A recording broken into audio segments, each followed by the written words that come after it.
I'm saying I hope he knows them and we have them, because we may be having them by paper and yet on ground they are not there. Yes. Yes, Zombo. Thank you, Right Honorable.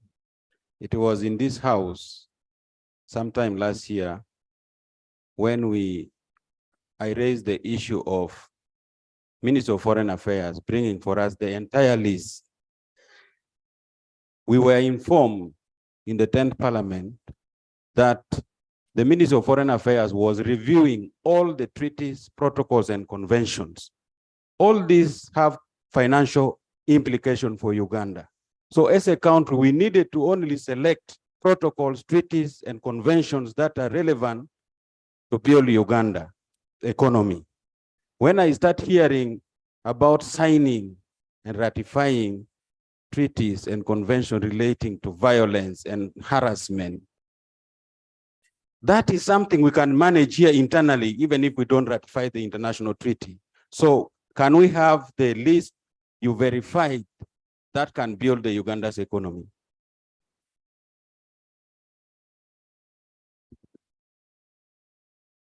There's a clarification. Thank you very much, Right Honourable Speaker. Right Honourable Speaker, we cannot stand here and say, violence and others are really not necessary. One of the reasons we sign treaties is to create what we call international jurisdiction. That you can act here and run somewhere, and because you have a treaty, they will get you from there. So that's one of the purposes. Number two, Right Honourable Speaker, these treaties sometimes arise out of our membership to international and regional organizations.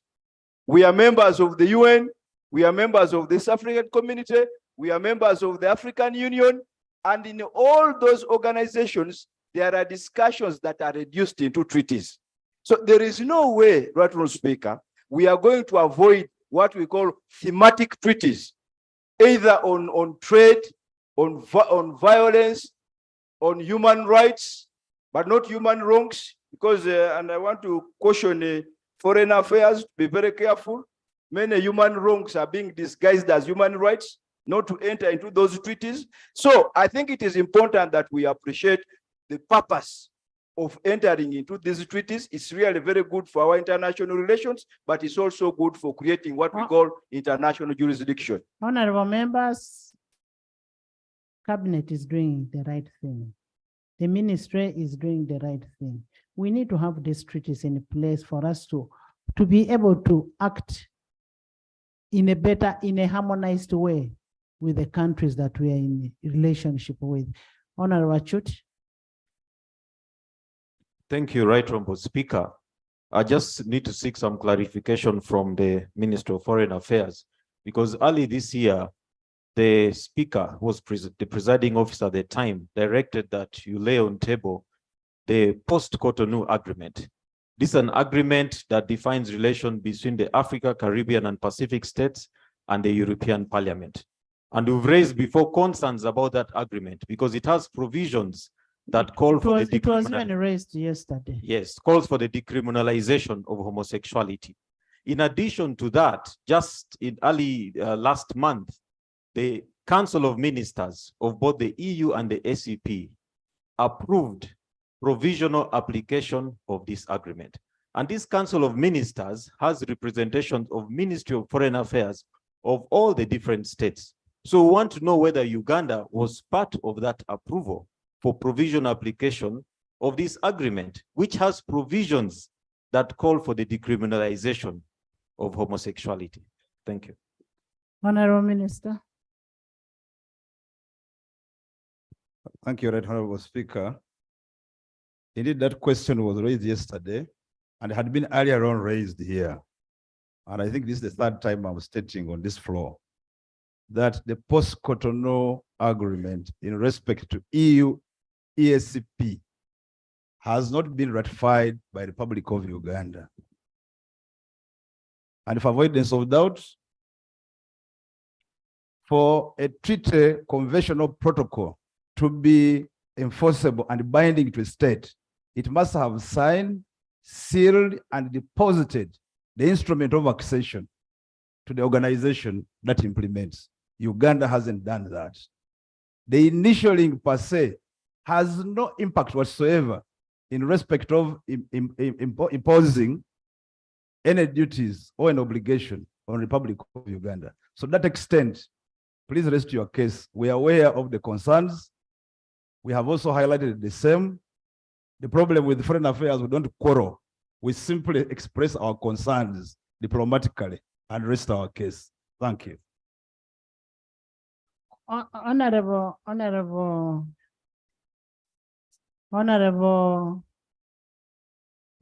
John, Honorable Minister, being a diplomat in you, I want whatever you lay on table should portray who you are. Don't just go on the internet and print for me these things. Come and lay on table a copy of what has been signed by this country. Yes. For that reason, I'm sending you back and come back with a signed copy. I don't see any signature here. Procedure. I don't want useful information. Kindly, Honorable Minister, I want you to go back with your document, come back with what has been signed by this country. And you come and lay tomorrow. It's out of diplomacy that you portray who you are. Next item. We expect that record that it has been laid. We will have it laid tomorrow. Next item. Item 4, statement by the Minister of State. Statement on the status of stadia and high altitude centers in Uganda. Well, we had that item on our girls in where? Saudi Arabia.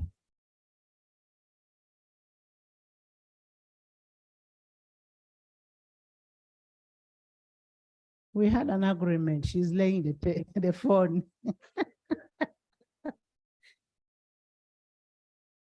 Thank you, Right Honorable Speaker. You wanted the agreement, and I'll promise I've not come with it. I just prepared the statement like you had requested yesterday. No, But want the agreement. If you want the agreement, Right Sarah, Honorable want the Speaker, agreement. allow me to table it tomorrow, because I had thought it is the statement from what the Honorable Sereko had raised. No, you What are can the come with a deductions? statement backing up the agreement. Thank you. Right. Thank you. So we want the agreement so that we know the terms of employment of our girls. The girls and the boys. Yes. Thank you, Right Honorable Speaker. Right Honorable Speaker, I want to raise a procedural matter. The 11th Parliament has passed the most bills, I think, since the inception of this Parliament of Uganda, Right Honorable Speaker. And I want to thank you and honorable members. But Right Honorable Speaker, government is very, very reluctant at bringing the regulations. All the bills that we have passed, very few regulations have come, if not even one. Could we also seek clarification and get information from the Prime Minister? We had that issue yesterday. No. And that's the benefit of being in the house throughout. Right Honorable Speaker, We did not speak in Lusoga, in Luteso. much It was in obliged, Right English. Honorable. We had that issue yesterday on the floor. Next. Statement by Minister on the status of stadia and high altitude center in Uganda. Honorable members, for proper context, the inception of the high altitude training ground was started in 2010 and 2012 with requests from a renowned athlete Over the decade later, the construction of the facility is yet to be concluded. Pursuant to Rule 52 of the Rules of Procedure, this House has asked the Minister to present an update to the House on the status of the facility and the roadmap for its completion. Could we now get a statement from the Minister of Sports? I thank you very much, Right Honorable Speaker. Right Honorable Speaker and honorable colleagues, first of all, I would like to begin by thanking this August House for the passing of the National Sports Act. And I want again to congratulate you and the entire House that as of today, we have the act now. And I want to say that the Attorney General is going to gazette it. Then after, we will begin with enforcement and implementation. Thereafter, we shall expect the regulations in this House. Madam Before Speaker, you, most obliged, Madam Speaker. Right Honorable Speaker, according to the parliamentary answer that I got as we got as a ministry. matter. What procedure? Thank you, Right Honorable Speaker. Right Honorable Speaker, the Minister for Education has thanked the House for passing the bill, which is now an act, if the President signs. In the same Signed. sorry, as it was signed, in the same spirit, Right Honorable Speaker, wouldn't it be procedure right so that we also thank him the way we thanked Honorable Bua to give us balls so that he updates us on the status of the balls that he's supposed to give members of parliament. Honorable members,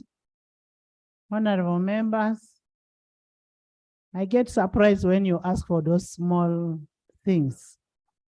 We are here to legislate for the country. And we are talking about,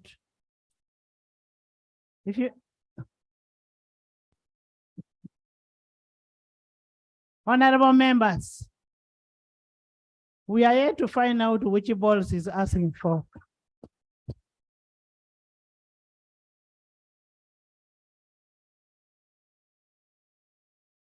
Most obliged, Right Honorable Speaker. But for the record, honorable colleagues, Can you go to your report? I don't want to talk about balls.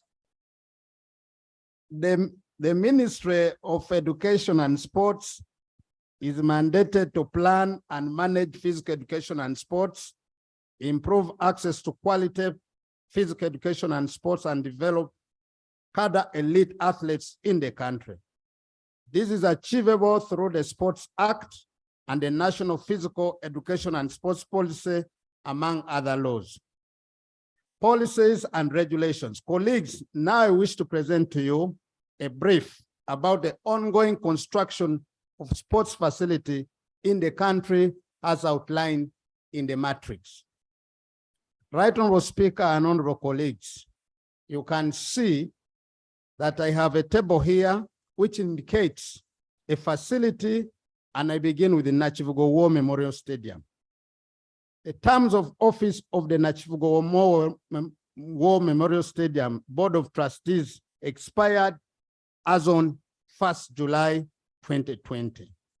The stadium is undergoing construction projects under a PPP agreement between Nachivugo War Memorial Stadium Board and Miss Ham Enterprise. In the absence of the Nachivugo War Memorial Stadium Board, a contract management team was consulted for the supervision of the PP project. And Madam Speaker, I want to confirm to the August House that the private developer under the PP arrangement is doing a commendable job. Madam Speaker, on project number 2, the Mandela National Stadium, the Ministry of Works and Transport developed the designs for the renovating and upgrading of the Mandela National Stadium. A memorandum of understanding was signed between the Minister of Education and Minister of Defense and Veterinary Affairs for fencing and renovation works at Mandela National Stadium, and was developed and cleared by the Office of the Solicitor General. So far, 76 billion out of the 94 has been received from the Minister of Finance and has been released by the Minister of Education to Minister of Defense and Veterינary Affairs for the project. Fencing works is complete, while renovation, physical progress, currently, Madam Speaker, I want to correct the 53 to 75%, with the expected date of completion being 30th November 2023. On Buhinga Stadium, Madam Speaker and honorable colleagues, detailed feasibility study was undertaken and completed by the Ministry of Education and Sports. Final feasibility study, concept design and environmental and social impact assessment report submitted to Ministry of Finance in May 2021 for funding sourcing. Estimate cost for the construction is $64 million, which include a hotel to enhance sustainability due to high influx of tourists in the area. And I'm talking about Fort Photo. For Akiba Stadium, detailed feasibility study was undertaken and completed by Ministry of Education and Sports. Final feasibility study, concept design and environmental and social impact assessment report submitted to the Ministry of Finance in May 2021 as for fund sourcing. Estimate cost of the construction is $48 million, and the final design of the proposed facility shall be agreed upon after further stakeholders engagement before the implementation. The National High Altitude Training Center, Terriet. Physical progress of the works stands at 97% achieved with the following executed. The general electrical reticulation and lighting, water stroke mechanical reticulation works, concrete tanks, bases cast, fabricated tanks, stands erected on site, and imported steel panels for the water tank are being assembled. Remedial works on artificial turf field are ongoing, with sand being sieved before rubber granule infilling. This will remain under observation throughout the 12 months defect liability period between 26 May 2024. Remedial works on the jogging track and lighting have been sustainably completed, pending carpeting of the fitness stations and expos, painting on the concrete edges of the jogging track are on. Hotel block is sustainably completed. Site stroke roads, parking, including lighting installations, are complete. General landscaping and tree planting are completed. Sports maintenance materials arrived in Mombasa pending clearance.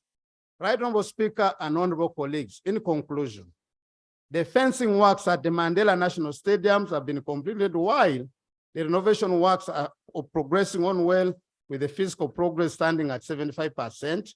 The construction works at Nachivugo War Memorial Stadium are also progressing well. Most of the pending works at the National High Altitude Training Center have now been sustainably completed, and project activities overall physical progress of implementation so far stands at 97%. The progress lag is attributed to some initial challenges whose solutions has now been solved. Right Honorable Speaker, the contractor for the site mobilized more staff, that's specifically Mandela, equipment and materials on sites, and scale up the works. The project teams, including the client, contractor, consultants, are jointly working together to ensure the delivery of the project. The proposed construction of Buhinga and Akiba stadiums are awaiting funding from Ministry of Finance so that the tendering for the final design and construction can commence. Right Honorable Speaker and honorable members, I beg to submit. I thank you so much.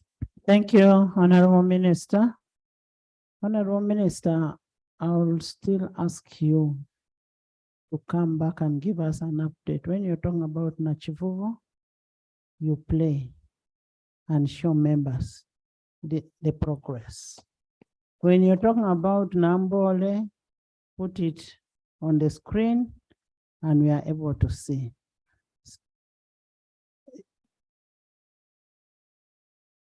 Right Honorable Speaker, most obliged, as per your directive, I'll comply. I thank you so much, honorable colleagues. We'll leave this on the order paper And then until it comes with the pictures of each and every project.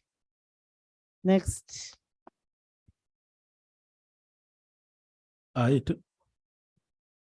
are not discussing anything on anywhere because the presumption we have is that we don't know. We are only hearing. I want to see it physically. Right, This Honorable is what they are Speaker. talking about.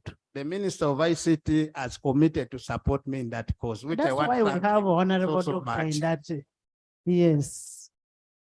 It is still on the order paper. We are not debating. Outside. Next. Item 5, statement by the leader of the opposition on the Energy Charter Treaty. Yes. I thought we are waiting for a debate when we have pictures. That's not how they do. Lob, what is it? Not on that item. Not on that item. Next. Item 5, statement by the leader of the opposition on the Energy Charter Treaty. Honorable members, according to Rule 53 of the Rules of Procedure, it grants the leader of opposition the mandate to make a statement on alternative policy or action, among others, considering the importance of energy as a basic human need or an enabler of innovation. The leader of opposition has a paper to present to that effect.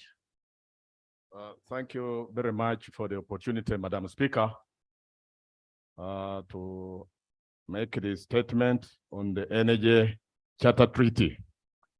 And I'm going just to usher in my able Minister of Energy, not shadow, alternative Minister of Energy, to take us through the statement.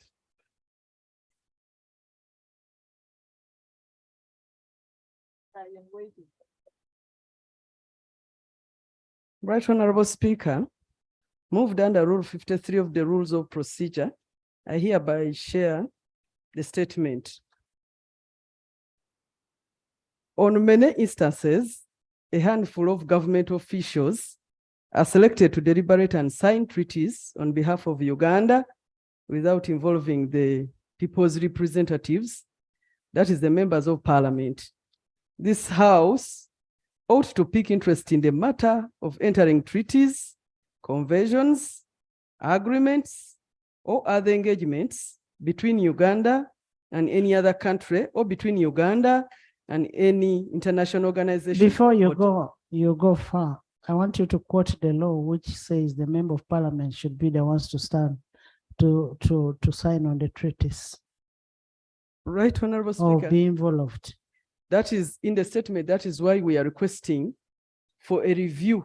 Bring an amendment. Yes, that is one of law. our prayers, Right, Honorable Speaker, in this. Right, Honorable Speaker, the Energy and Charter Treaty is an investment treaty that was developed in the 1990s to enable multilateral cooperation in the energy sector.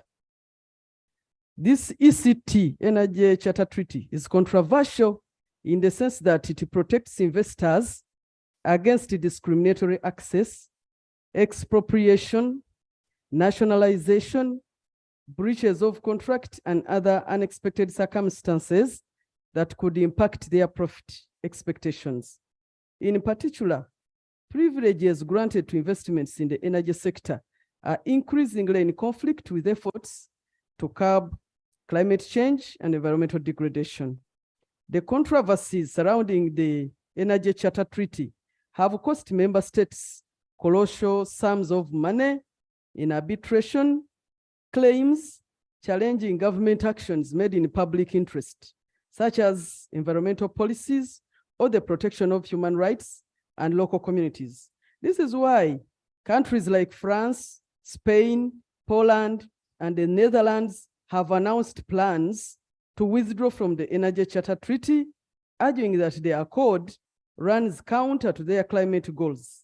Belgium, Denmark, Slovenia, and Germany are also reported considering a similar move.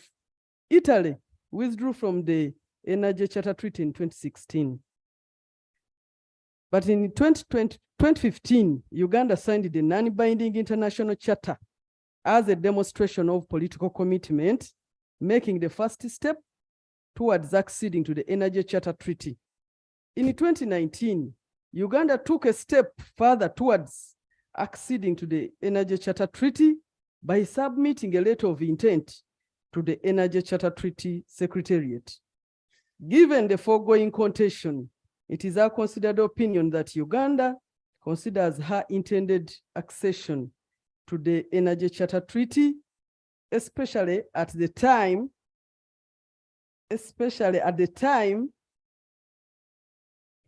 when key members of the European Union are considering withdrawing from the treaty. If Uganda proceeds with the accession plans, this will derail our environmental and climate action efforts and also expose the country to hefty fines in case of breach of contract. We are cognizant of the provisions. Yes, there's a procedure matter. Right Honorable Speaker, Rule 76 of our Rules of Procedure of Parliament state bars a member, and I'll read. A member shall not read his or her speech, but may read extracts from written or printed documents in support of his or her argument, and may refresh his or her memory by reference to notes. Right Honorable Speaker, the procedure matter I'm raising that since members are barred by our rules to read a speech, is it procedurally right for the shadow minister to read her speech verbatim, Right Honorable Speaker, to the House, yet she could just refer us to the notes that refer to what she wants to communicate and tell the House. Right, Honorable members, what is on the order paper is a statement, not a speech. And the statement is as Solomon, can you listen? And the statement is as per Rule 53 of the Rules of Procedure. So she's reading her statement. Go ahead. Thank you, Right Honorable Speaker, for the protection. We are cognizant of the provisions of Article 123 of the Constitution of the Republic of Uganda. And the rule you're talking about concerns the debate. Yeah. Yes. This Article 123 of the Constitution of the Republic of Uganda, which bestows in the president or any person authorized by the president the power to enter into treaties, agreements, or protocols with other countries or other international organizations on behalf of Uganda. We invite this House to consider a constitutional amendment to close Parliament. Honorable members, listen. We invite this House to consider a constitutional amendment to close Parliament with powers to have an input in international instruments. I maintain that the same prerogative ought to be exercised judiciously and in national interests as provided for under Article 99, subsection 1 of our Constitution. Right Honorable Speaker and colleagues, another related matter of concern is failure or refusal to ratify and domesticate crucial treaties and protocols Uganda has voted in favor of and in some instances signed. So many treaties which are ratifiable by the executive remain unratified. Most of those treaties relate to promotion and enforcement of fundamental human rights and freedoms. Without preempting Parliament, this matter is before the Committee on Foreign Affairs. I hope appropriate recommendations will be made. In the United Kingdom, for instance, Parliament has a statutory role of ratifying treaties. The British government is duty bound to let treaties with an explanatory memorandum before Parliament for 21 sitting days before it can ratify them.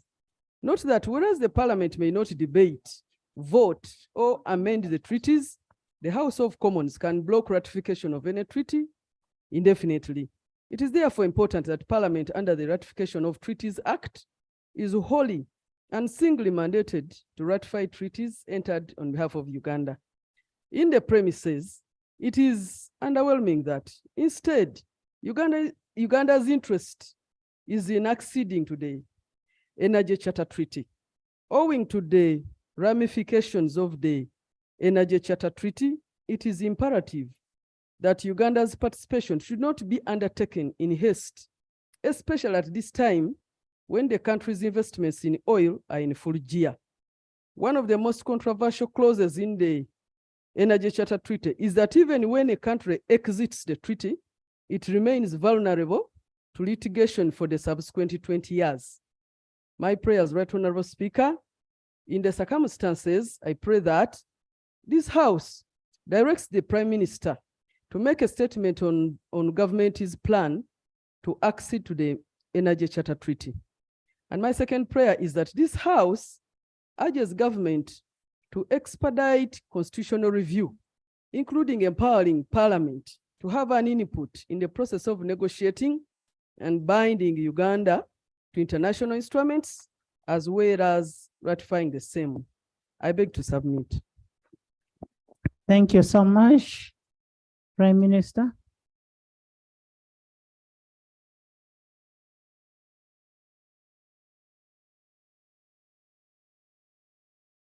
Right Honorable Speaker, I want to thank the Opposition Honorable Shadow Minister for Energy. I'm going to call the Minister for Energy to come back with a response. I thank you. Thank you.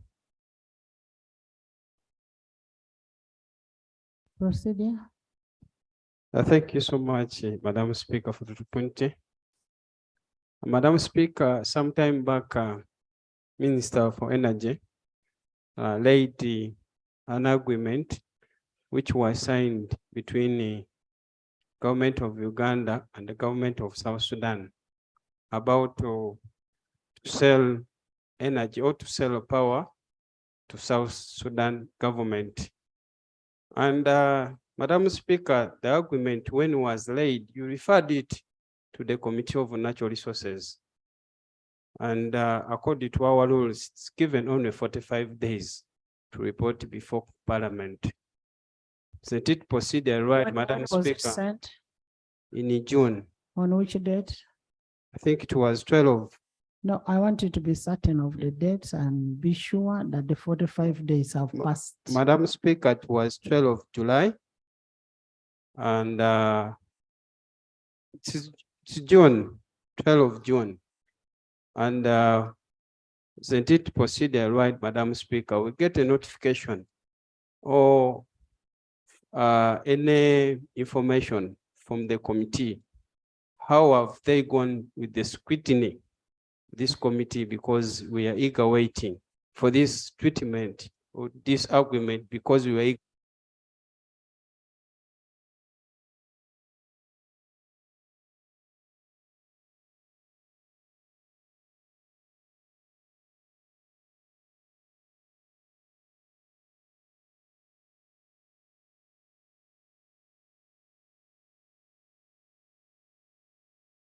You're all standing on what? The Prime Minister said they are going to come with a response, a written response. A statement has been made on the floor. The Minister of Energy is also going to come with a statement to that effect. Then you'll be able to debate. You'll be able to debate on that. Next item. Motion for a resolution of Parliament to congratulate the Uganda National Senior Athletics Team and the Uganda National Netball Team, the She Cranes, for their outstanding performance at the 19th World Athletics Championships in Budapest, Hungary, and the World Netball Cup in Cape Town. Honorable members, as you are aware, our national flag has continued to fly high at all major international athletics. And we've got exceptional performance of our athletes. Uganda athletes have significantly marketed this country, and we must thank them for that. And we must appreciate what they've done. The net benefit of this is tourism. They have marketed the country. That is an investment that the country needs to invest in. The exceptional performance has continued at the recent concluded World Athletics Championship, where we won 2 gold medals. I now invite the Minister of Sports to move a motion of tribute to the team Uganda. Government Chief Whip. Government Chief Whip.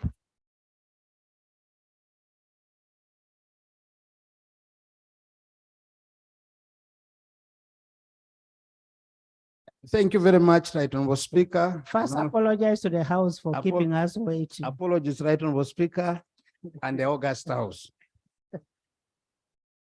Madam Speaker, I move a motion for the resolution of Parliament to congratulate the Uganda National Senior. Honorable members, I'm told the athletes are out. Can we bring our athletes? I'm told they are out. Can somebody guide them in? Go ahead. Madam Speaker, I move a motion for a resolution of Parliament to congratulate the Uganda National Senior Athletics Team and the Uganda National Netball Team, the She Cranes, for their outstanding performance at the 19th World Athletics Championship in Budapest, Hungary, and the World Netball Cup in Cape Town, South Africa. Madam Speaker and honorable members, I move under Rule 56 of the Rules of Procedure of Parliament of Uganda. Whereas the Constitution of Uganda 1995, under the National Objectives and Directive Principles of the State Policy 17, mandates the state to promote recreation and sports for the citizens of Uganda. And whereas in fulfillment of the above objectives and directive principle, in August 2023, Uganda sponsored a team. Okwalinga, can we have attention, your attention? Uganda sponsored a team of athletes and the She Cranes netball team to participate in the 19th World Athletics Championship in Budapest, Hungary, and the World Netball Cup in Cape Town, South Africa, respectively. Noting that Uganda's athletics team won 2 gold medals, with Joshua Cheptegei winning 10,000 meters, becoming the 4th runner in the world history to win 3 consecutive world titles in the race, and Kiplagat Victor winning the world marathon, making him the 5th Ugandan young athlete in the world history to win a gold after Dorcas Nzikuru, Stephen Kiprotich, Halima Nakai, and Joshua Cheptegei. Further noting that this is the outstanding performance, so Uganda finished in the 11th position out of the 193 countries and becoming the 3rd in Africa in the World Athletics Championship. Recognizing that Uganda national netball team, the She Cranes, also exhibited great skills that saw the team defeat South Africa Protea by 49-47, goals difference emerging the best in Africa and 5th in the entire world.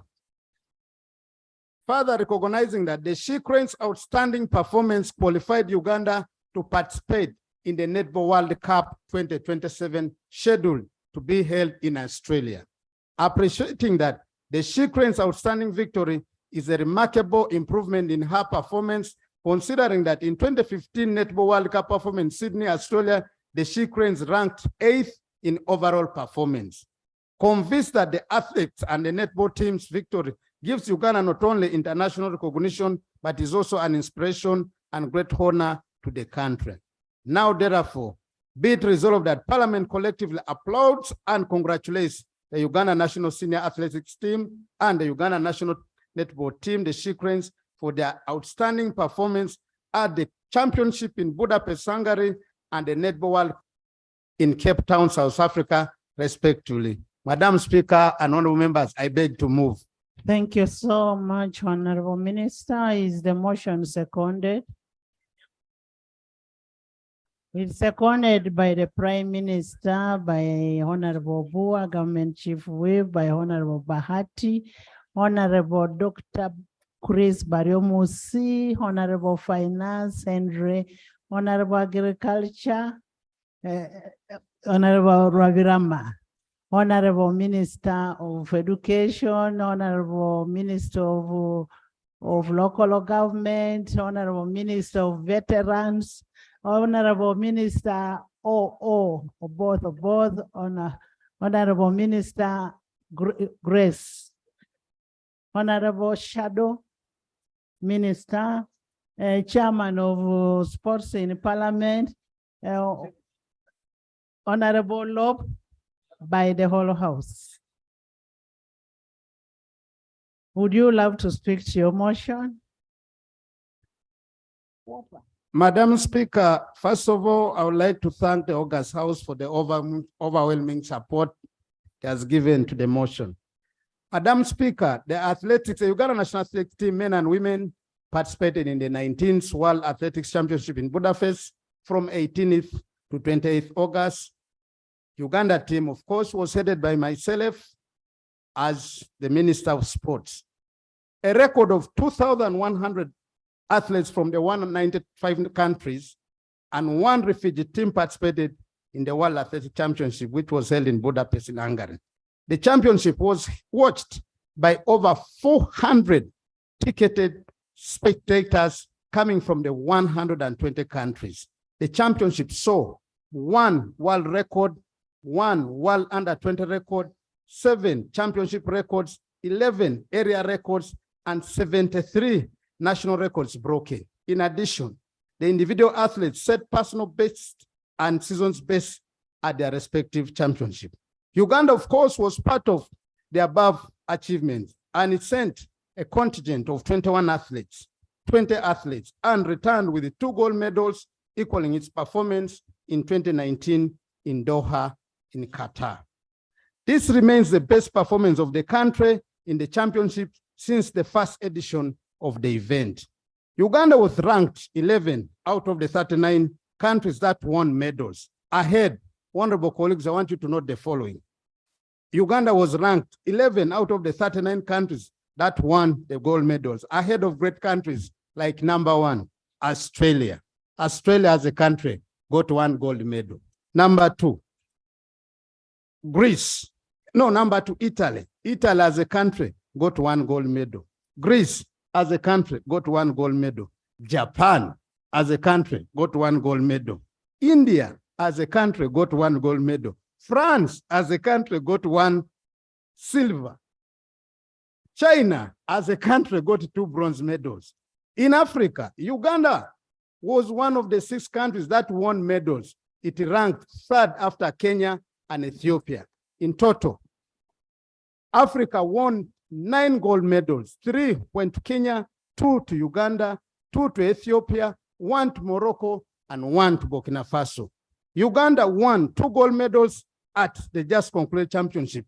And honorable colleagues, I want us in a special way to thank the evergreen champion. I have given him a new nickname, King Joshua Cheptegei, for winning a 10,000 gold medal. I also want to commend our— Joshua, can you just stand up if you're here? Joshua? Joshua is not here, but I have seen the president, Otuchet, and the entire team. Can I request the entire contingent of Team Uganda, which was in Budapest, to stand up? Can I ask all of you to stand up? Of course, the team is there. Let's clap for them. You're most welcome. Kindly join me in welcoming them. We'll show you those members name by name, one by one. Madam, please sit. Madam Speaker, in a special way, I want us to congratulate the young marathoner, Kiplagat Victor, who is here. Where is Victor? Can we clap for Victor Kiplagat? Victor Kiplagat, that is now his 2nd gold medal. for our own information. Because the first one, I remember I won in the Commonwealth Games in London, in Birmingham. And you remember, for the record, the young man first got lost, but again came back and was able to finish and won the gold. So let's clap for him. He's there.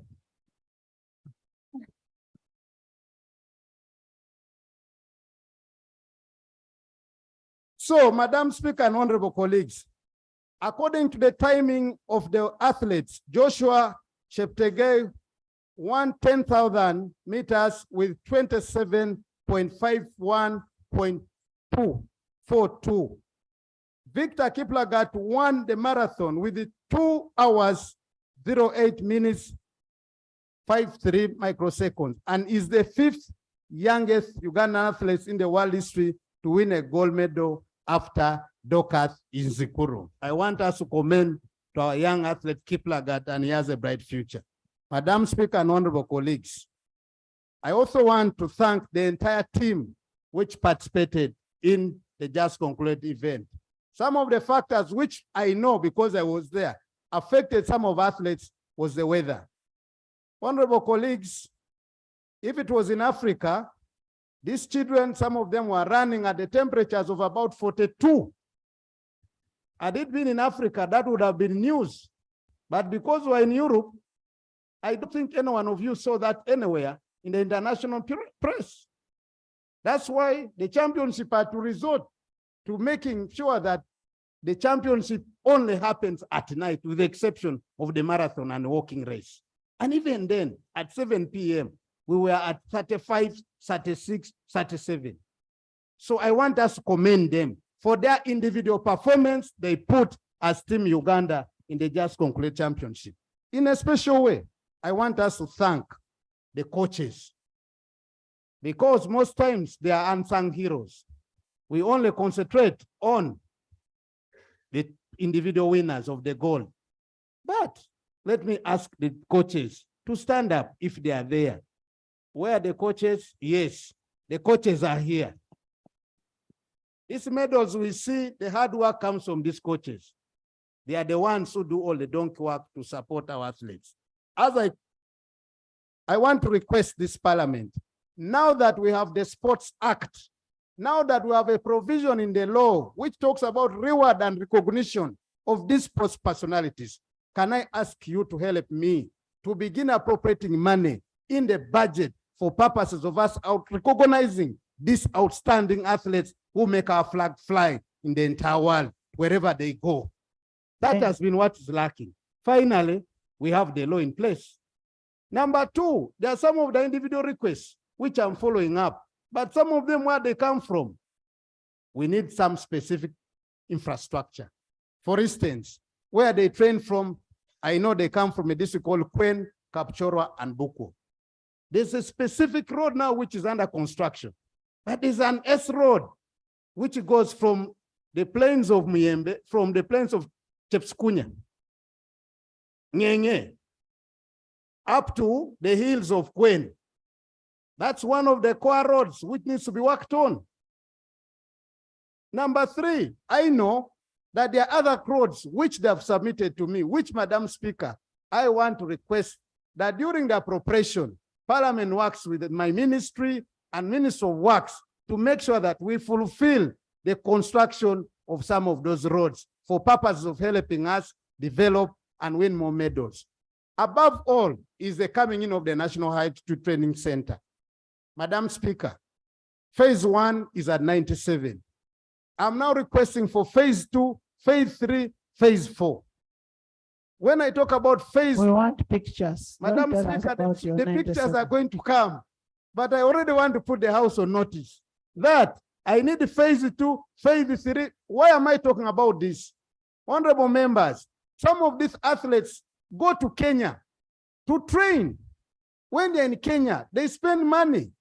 Time has come that as a country, Uganda, we must also begin to receive international athletes coming to train, and they leave money in Uganda. So for that purpose, I want now to go to the she cranes. Madam Speaker, first, I want to thank the she cranes for putting out an outstanding performance in South Africa. You all recall that the She Cranes did defeat South Africa in Birmingham. I'm happy the former Minister of Sports is here. When I was in South Africa for the World Rugby World Cup, my colleague Minister of Sports of South Africa asked me a question: how could the Uganda She Cranes beat South Africa? I told her my words: we are coming to Cape Town, we will defeat you again. No wonder I was not in Cape Town, but can we congratulate those girls for defeating the #1 champion of Africa in their own soil?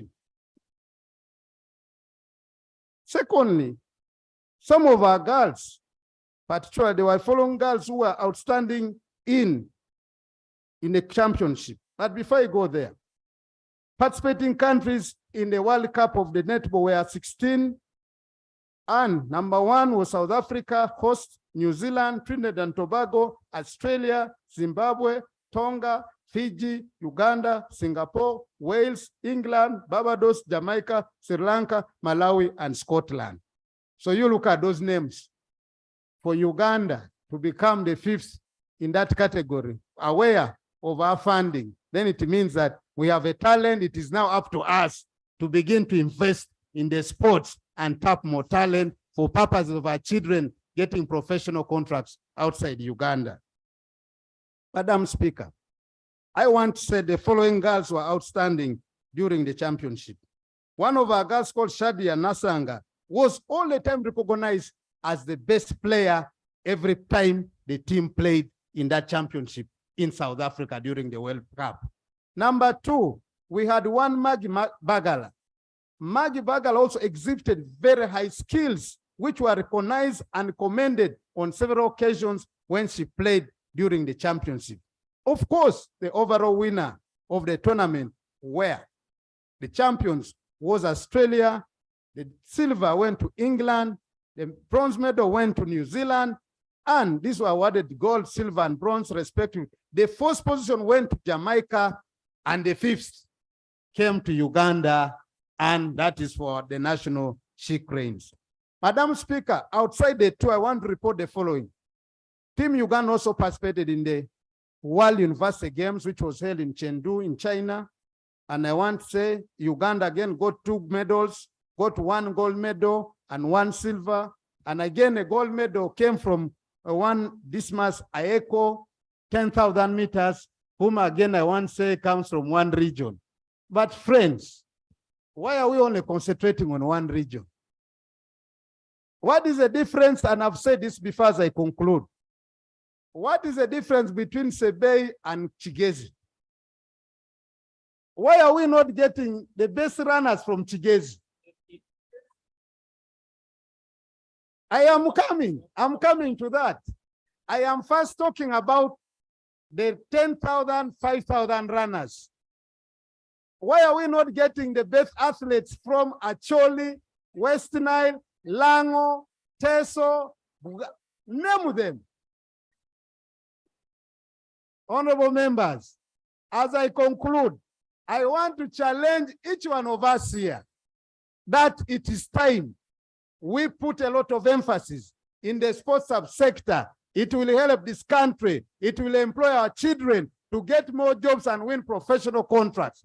The best paying jobs today in the world are in the sports subsector. I thank you so much, Madam Speaker and honorable members, for giving me the opportunity to move this motion. I say all this for God and my country. Thank you so much. Thank you so much. And I want to allay your fear that they don't come only from one region.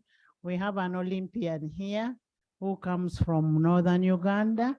Olympian, stand up.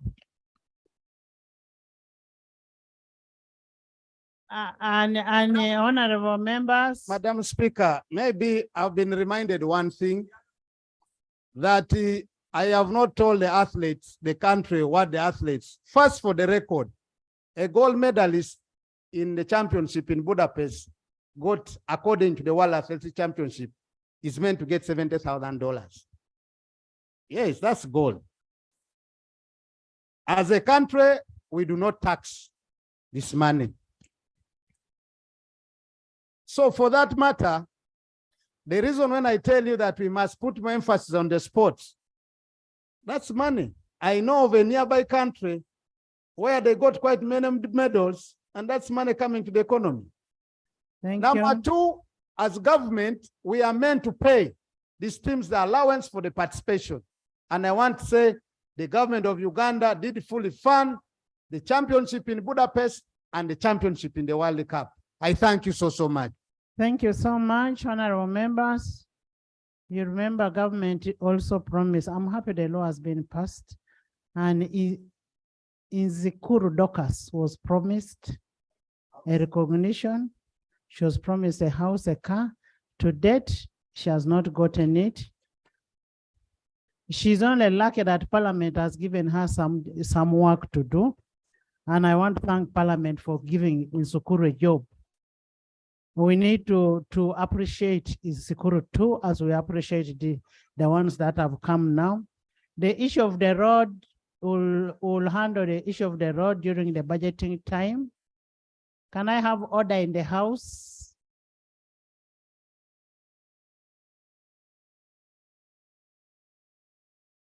The issue of the road, the Minister of Works, UNRWA and Education should work together. We are starting the budgeting process and we see how we can handle that. We should be able to work on that road in appreciation of the medalists. The issue of funding, the second phase, Honorable Minister, he who seeks equity must come with clean hands. We are saying, come with clean hands, show us what has been done. We want accountability.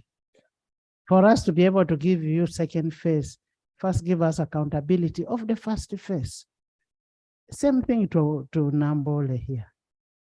Nambole is, we don't know what is happening with the Nambole, but we need an update from you on that. Honorable members, in the VIP gallery this afternoon, we have a delegation of officials and athletes who participated in the 19th World Athletic Championship that took place in Budapest, Hungary, from 19th to 27th August. We have the officials, Mr. Dominic Otuchet, the president of Uganda Athletic Federation. You're most welcome. We have Mr. Peter Chelengat, team manager. Welcome.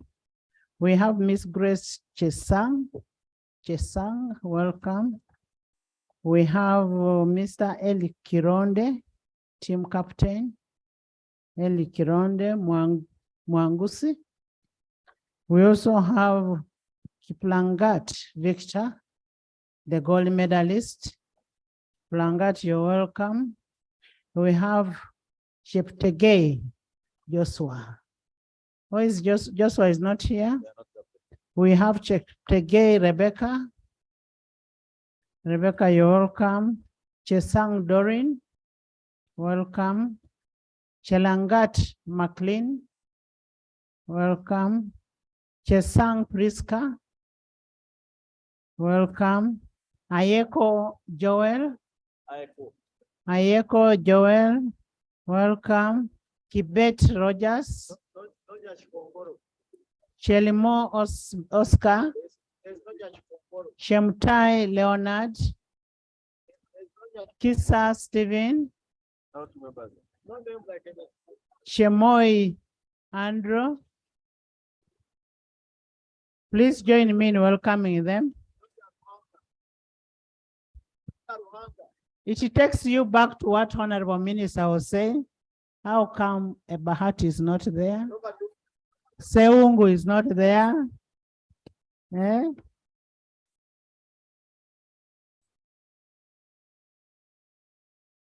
Eh? You find Kankunda is not there. Eh? It now tells you what is happening. We need to promote sports.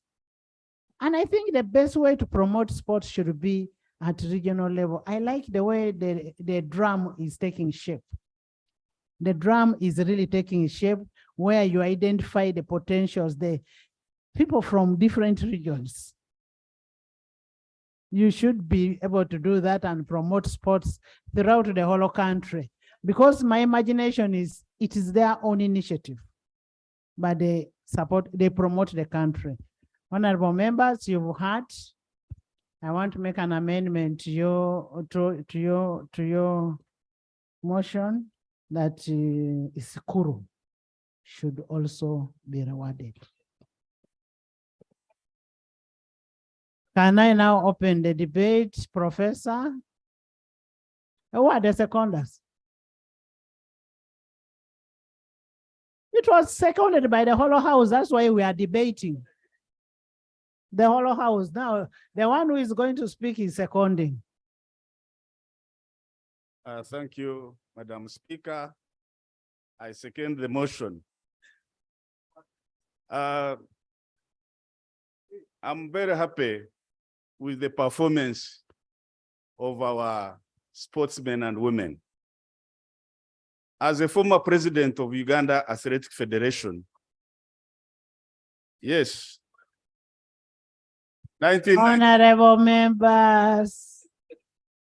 And an active athlete in the Parliamentary Sports Club. I was very excited on the performance of our people.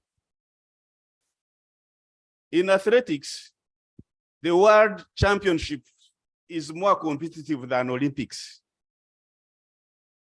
I watched champion Cheptegei on the 200 mark as he engaged the gear. When he entered the home stretch and I saw the arm swing, I knew it was done.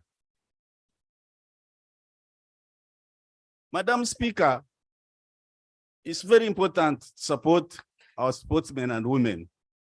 And these talents are all over. During my time, the best long distance runners were from Chigezi. I joined the national team in 1988. Honorable Professor, address the chair and listen to Solomon. During that time, I remember participating in the marathon from Kabare Stadium to Katuna border and back to the stadium, a distance of 42.195 kilometers. And the best runner was Karokora from Chigezi. But at that time, we had also spotted Kapchorwa as an area with potential. I remember moving with the athletes from the forest of Kaptakwa in Kapchorwa up to Kapchorwa town when we spotted some of those best athletes. So I want to commend the president of Uganda Athletic Federation, Otchet, who was one of those who succeeded me, for the good work you are doing with the coaches. It's a good job, well done. I want also to commend the She Cranes. You need to have watched them praying. The skills, the competence, the experience, the vibe. It was a good team. Right, Honorable Speaker, I believe this parliament will continue to support sports, and I strongly support the motion. Thank you very much. Thank you, Professor. Honorable Asumani. Thank you very much, Right Honorable Speaker. Right Honorable Speaker, I stand to second and support the motion to recognize the performance of our athletes and the She Cranes. Right Honorable Speaker, as a parliament of Uganda, the best we can do for the sports sector in this country, as far as I'm concerned, are really three things. Number one, having an enabling legal regime. I am glad that this parliament enacted the sports law, and that sports law is going to go a long way in professionalizing the sports sector in this country. Number two, Right Honorable Speaker, as parliament, we can only do service to sports by ensuring that we make the necessary appropriations. Once monies are available to the sports sector, then we will have done our job as an institution. Finally, Right Honourable Speaker, is to ensure that the monies appropriated are released in a timely manner. Yesterday, Right Honourable Speaker, we were discussing this matter here.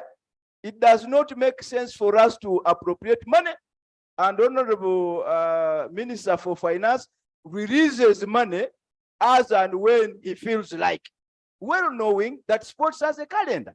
So we can only help the sports sector if we ensure that monies appropriated are received in a timely manner. Finally, Right Honourable Speaker, I want to ask the Minister for Sports to also take a very keen interest in our respective federations. It is also true that there is maladministration in these federations. Right Honourable Speaker, some of these federations get briefcase offices. You look for them and they are nowhere to be seen. And we are giving them money. National Council is releasing money to federations. Some of them are not even accounting. There is no accountability. So when you hear, for example, that players have not been paid, sometimes it's not that money is not there. The problem is with federations. And Minister, you have a duty to ensure that these federations are supervised and they are properly governed. This aspect that we are hearing of misappropriation of resources, some of them don't even have constitutions, but you are dealing with them. So we can only do a service to the sports sector, especially the athletes, the sports people, if we ensure that the federations are properly managed. I thank you, Right Honourable Speaker. Thank you so much. Honorable Sumani, Honorable Minister, I hope you're taking note. I see, you want to talk. The issue is on the countrywide identification of talents, regulations to be tabled in this house. Don't be happy that you have the law. Necessary appropriation and timely disbursement of the money, and then accountability from federations. Yes, Right, Honorable he Speaker. used to be the national goalkeeper of Uganda, correct? Yes, Right Honorable Speaker, you are spot on. You are nearly spot on. As a former athlete myself, and Right Honorable Speaker, I have in this house the person who denied me the title of championship, Honorable Julius Achon. We ran with him. That's very true. In Tororo and in the Eastern, I hold a record, 100 meters and 200. I am one of the fastest. Honorable members. I am currently the fastest minister in the Republic of Uganda.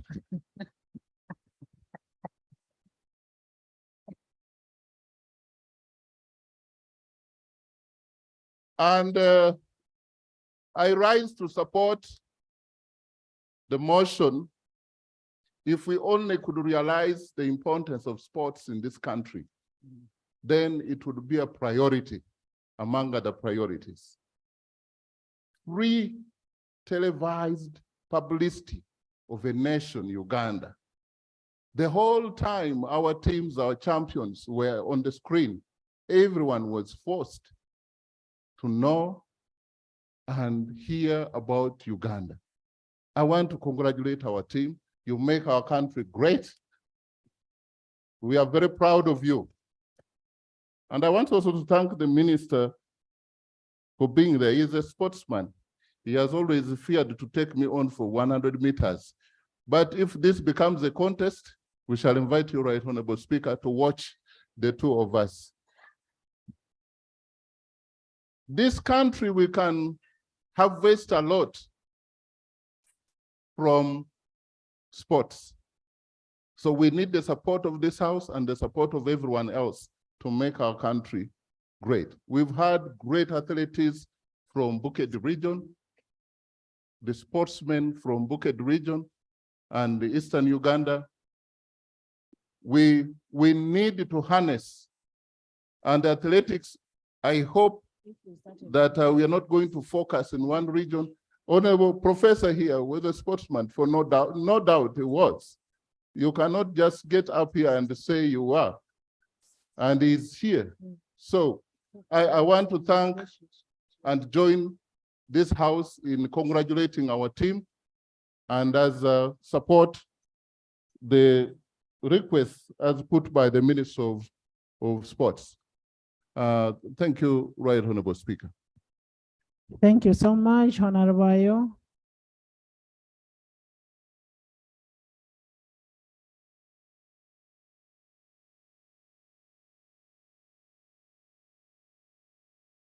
Thank you, Right Honorable Speaker. Right Honorable Speaker, I rise to support the motion and also congratulate our athletes who are in Budapest. And Right Honorable Speaker, I am standing here as a witness in supporting this motion because I was in Budapest and I watched our brother Joshua take the gold. But Right Honorable Speaker, what I want to put to this house is that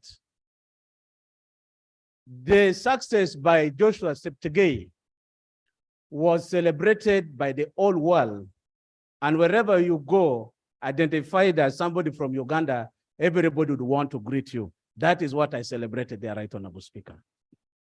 Everybody will recognize Uganda, very good, great goal, great team. Please keep on and get us more athletes. Right Honorable Speaker, just as the minister have stated, it is good that we have done one great thing, having the Sports Act in place. Right Honorable Speaker, the Minister of Sports must ensure that the regulation that is going to be put in place ensures that schools do not let us down. Because what is happening today, Right Honorable Speaker, most of the schools are not taking these sports seriously. Instead, they engage students on academic and sports has been ignored. And this is why we are failing to identify these talents from various corners of the school. So the regulation must ensure that schools do participate and send children to participate in athletics so that we identify all these talents. That's why you are seeing it is only coming from the Bukedi, because they have taken it as a great thing for their community. From Sebei, not Bukedi. So, Right Honorable Speaker, where we add a Kibwa, where we have a Chon, where we add the Professor Musemeja, is a clear evidence that we can still get more athletes who can win gold for the country from those areas. So, Honorable Minister, the honors is on you. But Right Honorable Speaker, one thing which I want to raise here, just as has been raised by Honorable Asman, sports have got a calendar and have got a period. For example, most of their calendar is between the first and second quarter. Right Honorable Speaker, unfortunately, this is a period where Minister of Finance releases little money to entities just as it's the beginning of the financial year. I would want to know from here, among other resolutions we are going to make, Right Honorable Speaker, if all these athletes have got their allowances and paid. If they have all not got and they have not been paid all the allowances, I think one of the resolutions of this house to ensure that they are paid immediately, because what they go through to bring this goal, Right Honorable Speaker, people run, a moment they finish, they fall, and it's as if they are dying, and then they come here, we don't give them their money.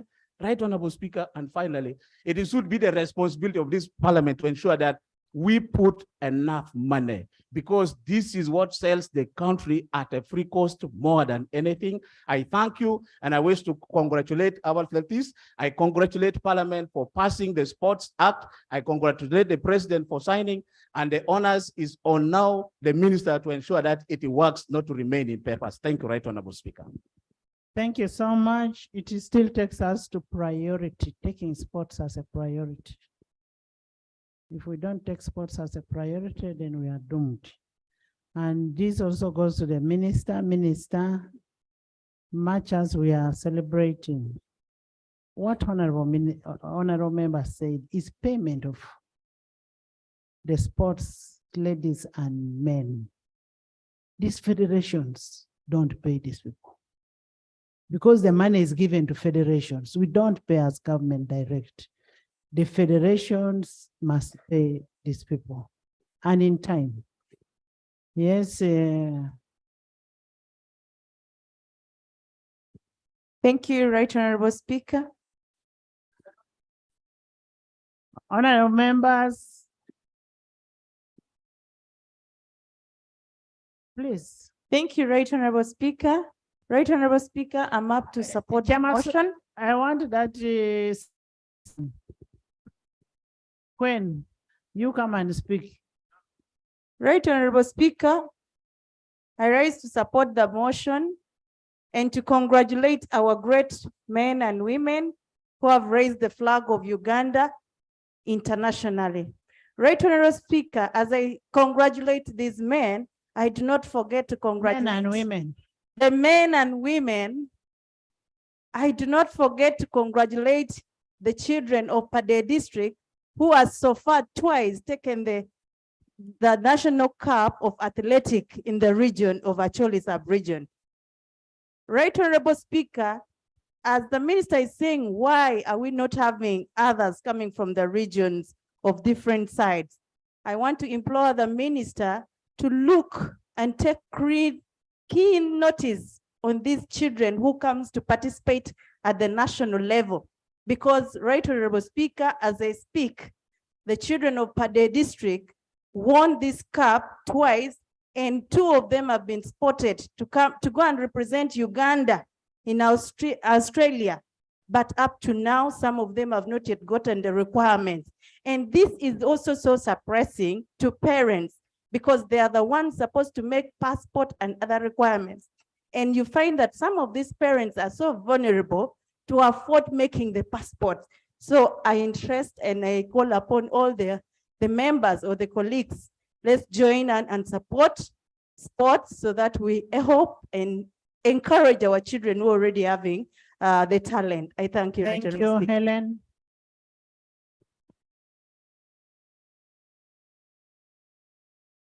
You're using a lot of time.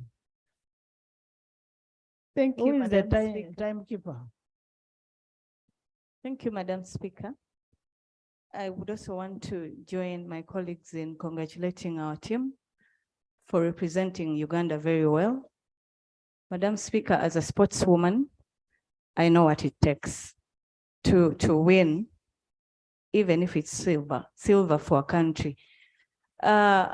I also want to implore our other regions, like it has been said, because our colleagues are giving us only long races. We're only getting gold, silver, and bronze in long races.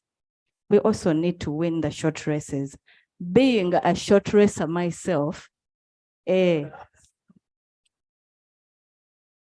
Madam Speaker, it is only that this time. Honorable members, by the way, we've got a lot of medals from Yes. Helen and team. Thank you, Madam.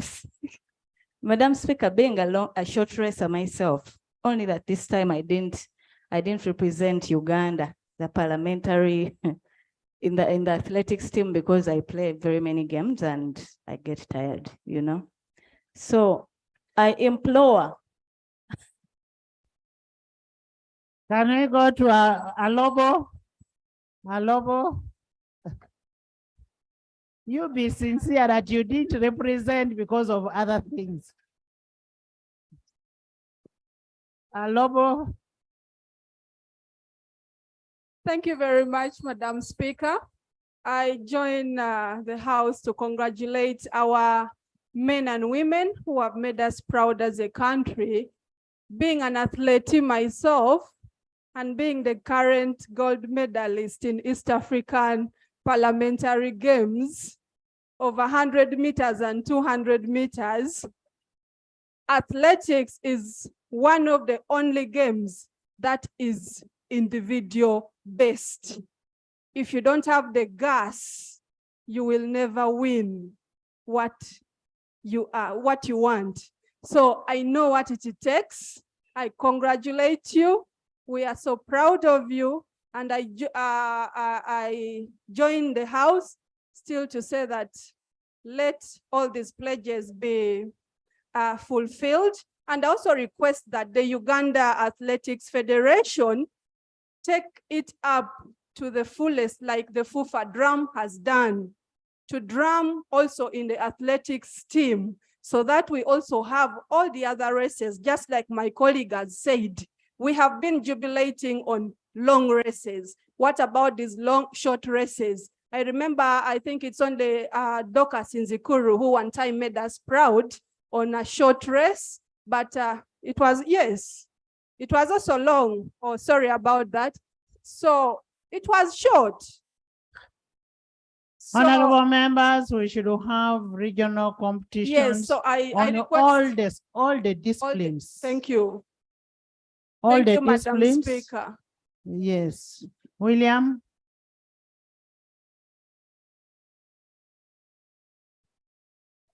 Thank you, Madam Speaker, for giving me the opportunity. First of all, I want to thank all the members. The way they supported the motion is really good. And I'm sure my people from the Bay are happy, because this is one of the motion that everybody stood up to support. Madam Speaker and members, I can see that sports can be a very good unifying factor, because when it comes to sports, we all come together. And Madam Speaker, these sons and daughters that you see in front, that have made it to bring us to the number that we were in, passed through a lot of challenges, honorable members. Some of us who interact with them sometimes feel ashamed even to celebrate with them, because members, I want to thank the Honorable Minister for being so close to Joshua, Kiblangat, Kiblimo, and all the athletes, including the coaches.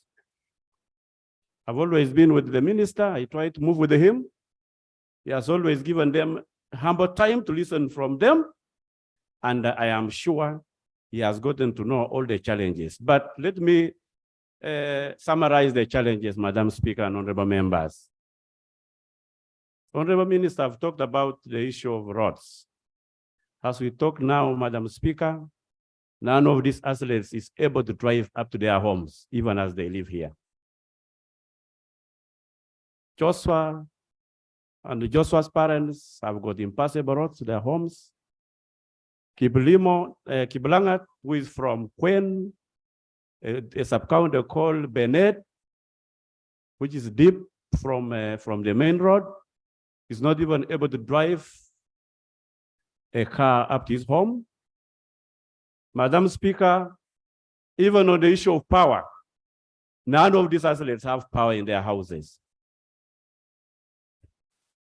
Even when you come to water, Madam Speaker and honorable members, none of these athletes have water in their homes. They have to go for many kilometers to get power. Madam Speaker and honorable members, the road honorable minister talked about is one of the only roads that connects Soy County with Kwen. And this is a road that would help them train with high temperatures. In Sabay, we have the upper bell, which has very cold temperatures, and then the lower bell, which is very hot. So this road, which the honorable minister talked about. We've already directed on the road. Yes. We've already directed And then on the second road, Madam Speaker, which the minister did not talk about, is the road that moves from Atar, which is the main road of Pen, climbing up and passing Kiblimo, by the way, Kiblimo and Kiblangat are brothers. There is a road that should go through their home, go up to a place called Mengia, it goes to Kitawoy, it goes to Bennett, and Kwasir, then it slopes to Chiamin. This is one of the roads, honorable members, that I have discussed with the athletes, and they told me this is the road that would make them train better because it has the coldest temperatures. Madam Speaker, another issue that I want to raise is on the issue of water. Madam Speaker, after these people going around this training, when they come back, they really need to have a humble place for refreshment, or even have a swimming pool, have what, those things. So we really need to make sure.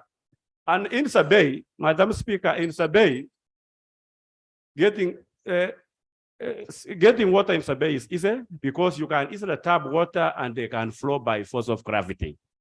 It wouldn't even take a lot of money to make sure that where they come from gets water, or even make sure that their own homes can have water, Madam Speaker. Thank you. Madam Speaker, let me end by saying, I also talked with our other medalist by name Kipsiro. Madam Speaker, Kipsiro is the one who did wonders some years back. I am sure all of you members know. And recently I interacted with Kipsiro and he looked very disappointed. This is because all the promises given are not fulfilled.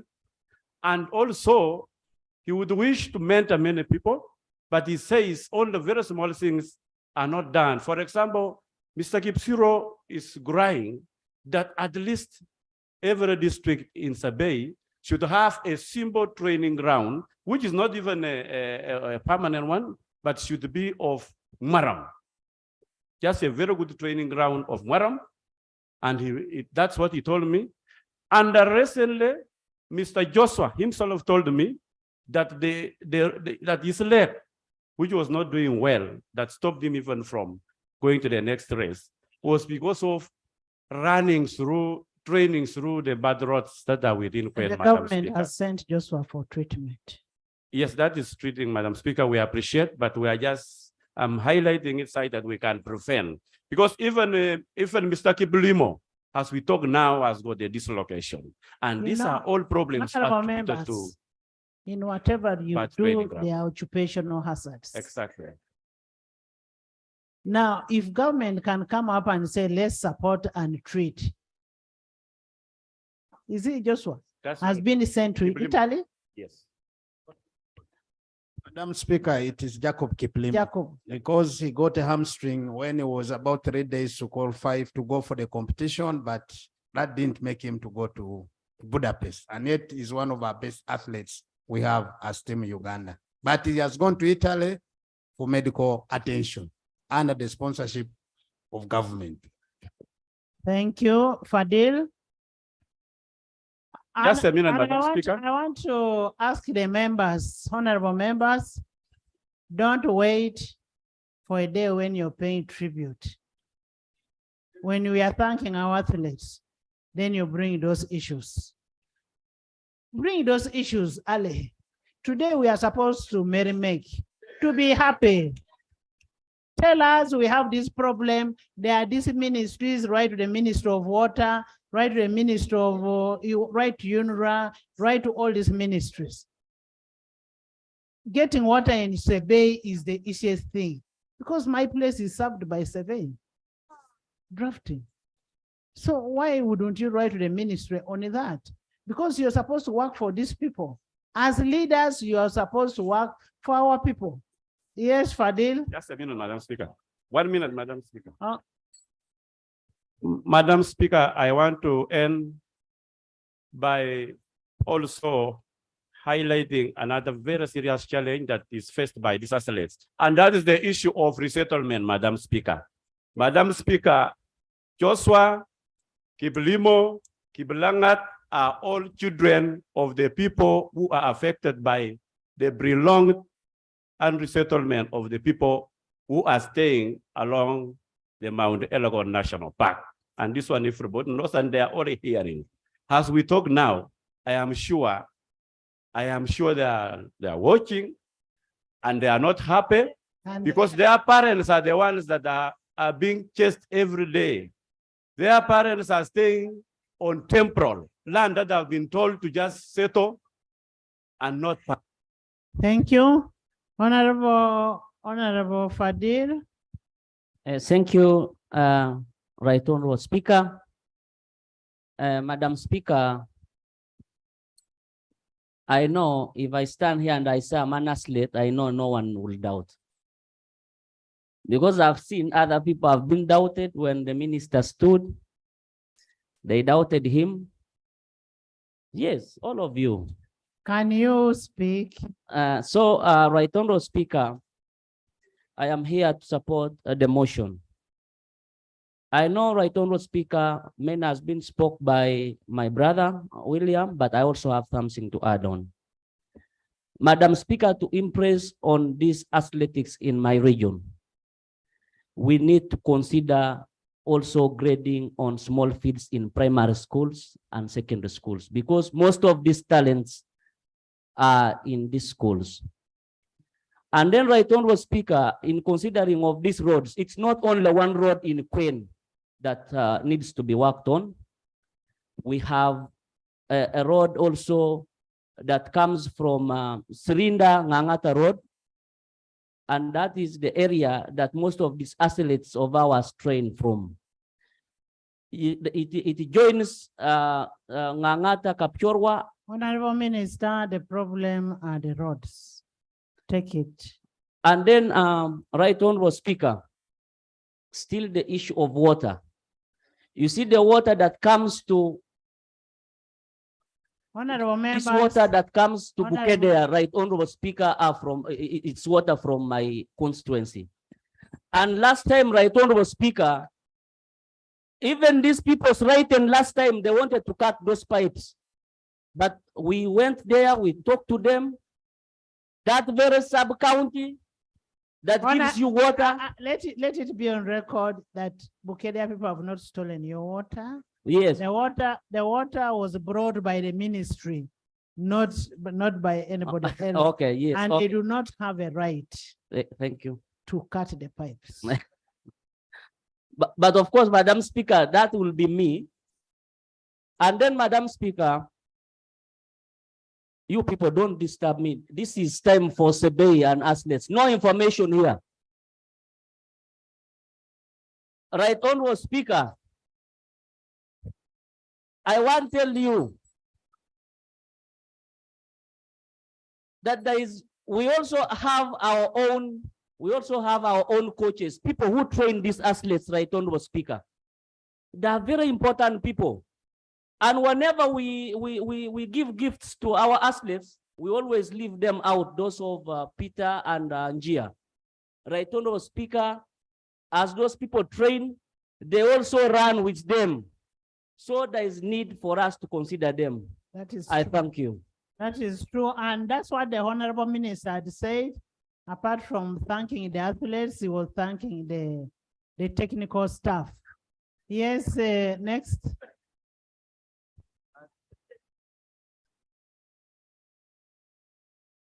Thank you, Right Honorable Speaker. I would like to take this opportunity to thank our great men and women for their great performance that they showed us in Budapest. I'm really very proud of them. When they were performing, I felt so happy. I want to inform you that I'm also an athlete. I used to do a lot of athletics, many sports. I was doing the field events.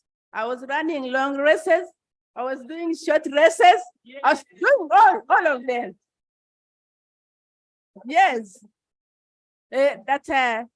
Like somebody has said, these short races, I think we need to do it. We need our children to practice on this one. I know our people of Sebei are doing mainly the long races, but other regions can do the short races. Yeah, Busoga, Buganda, you can do these short races. Yes. So I want to thank the government so much for the peace that has brought in. We are running because of the peace that NRM government has given us. Our people of Sebei used not to run those days because of cattle rustling. We used not to sleep in our houses. All the time we are migrating, running away from the Karamojons. But now we are settled in our houses. That's why you see our children performing very well. I want to thank the coaches. The coaches, Peter and Mr. Otuket. These are God-fearing people. Usually before they run, they have to pray. I want to thank God for the performance that they have given our children through prayers of those people. Thank you. Yes. Thank you so much. Thank you. Another challenge that we face in the Kapchorwa. Our hospital, our main hospital, Kapchorwa Hospital, has no ambulance. And whenever these children get injured, we don't have ambulances to transport them. So, Madam Speaker, I request the Minister of Health. Honorable members, in the public gallery this afternoon, we have teachers and students from Ikwera Primary School, that is Aduk, Kwania, North County, and they are represented by Honorable Uma Kenny and Honorable Okaye Bob. You're most welcome. Please stand up. Still in the public gallery, we have the youth from Agago West, represented by Honorable John Amos. Oh, you're most welcome. Honorable Lagen and Honorable Beatrice, you're most welcome. You have a good team from that area. Please keep them.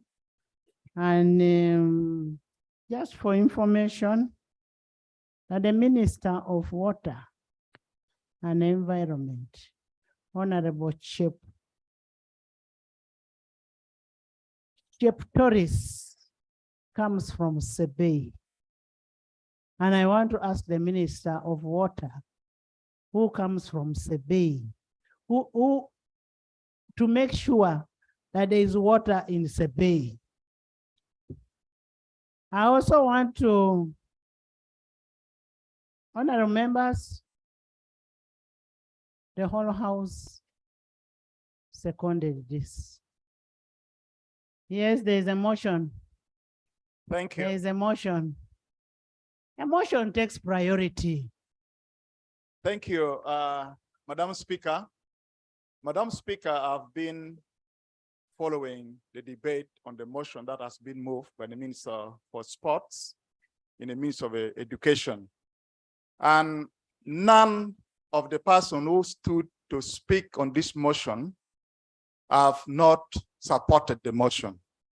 And by the look of how the whole house and the country is very happy about the championships which our brothers and sisters are brought to this nation, the gold medalists and all those, Madam, I rise to move a motion that a question be put. And Madam Speaker, you have summarized this into an area where we have to take note. In the debate, members spoke heavily about the budget support. On the other hand, also you're not debating. Let's first get, is the motion seconded? Madam Speaker, the motion is seconded by Honorable Silwani, by veterans, by local government. Honorable members, the issues that have been raised is on talent identification at a lower level throughout the whole country, and investing in sports in schools. The issue of regulations for the law that has been passed must be brought to this house. The necessary appropriation and release of funds must be done by Minister of Finance, putting in mind that we have a sports calendar. And we should have a competition for all disciplines at regional level for us to be able to have a Musasisi coming as an athlete And then we must have accountability by federations, and all the sports persons must be paid by their federations. That is an amendment to your motion. I now put a question that the House pays a resounding tribute to Team Uganda for their exceptional performance at the World Athletics Championship 2023. Those in favor say on the contrary, nay. The ayes have it. Yes, Honorable Minister. Madam Speaker and honorable colleagues, first of all, I would like to thank you so much for the support you've given to the motion and for the approval. Madam Speaker. And in that, remember, I'd already made an amendment that the Nzikurus must also be paid. Thank you. Madam Speaker, all the promises that have been made to all the athletes, including Akibwa. Madam Speaker, I only want to make one small emphasis for purposes of finance. Team Uganda is meant to continue to participate in different disciplines in the ESC Games, in all African Games. These activities are meant to take place September, in October. But as far as I'm concerned, the release we got was less by 10 billion. So in the near future, I hope you don't hear that Team Uganda has failed to go and represent the country in these various disciplines. The budget was approved, but the question now, which we still want to employ you to employ finance, is that can they help us and give us the money as per what was appropriated for Q1 specifically? I thank you.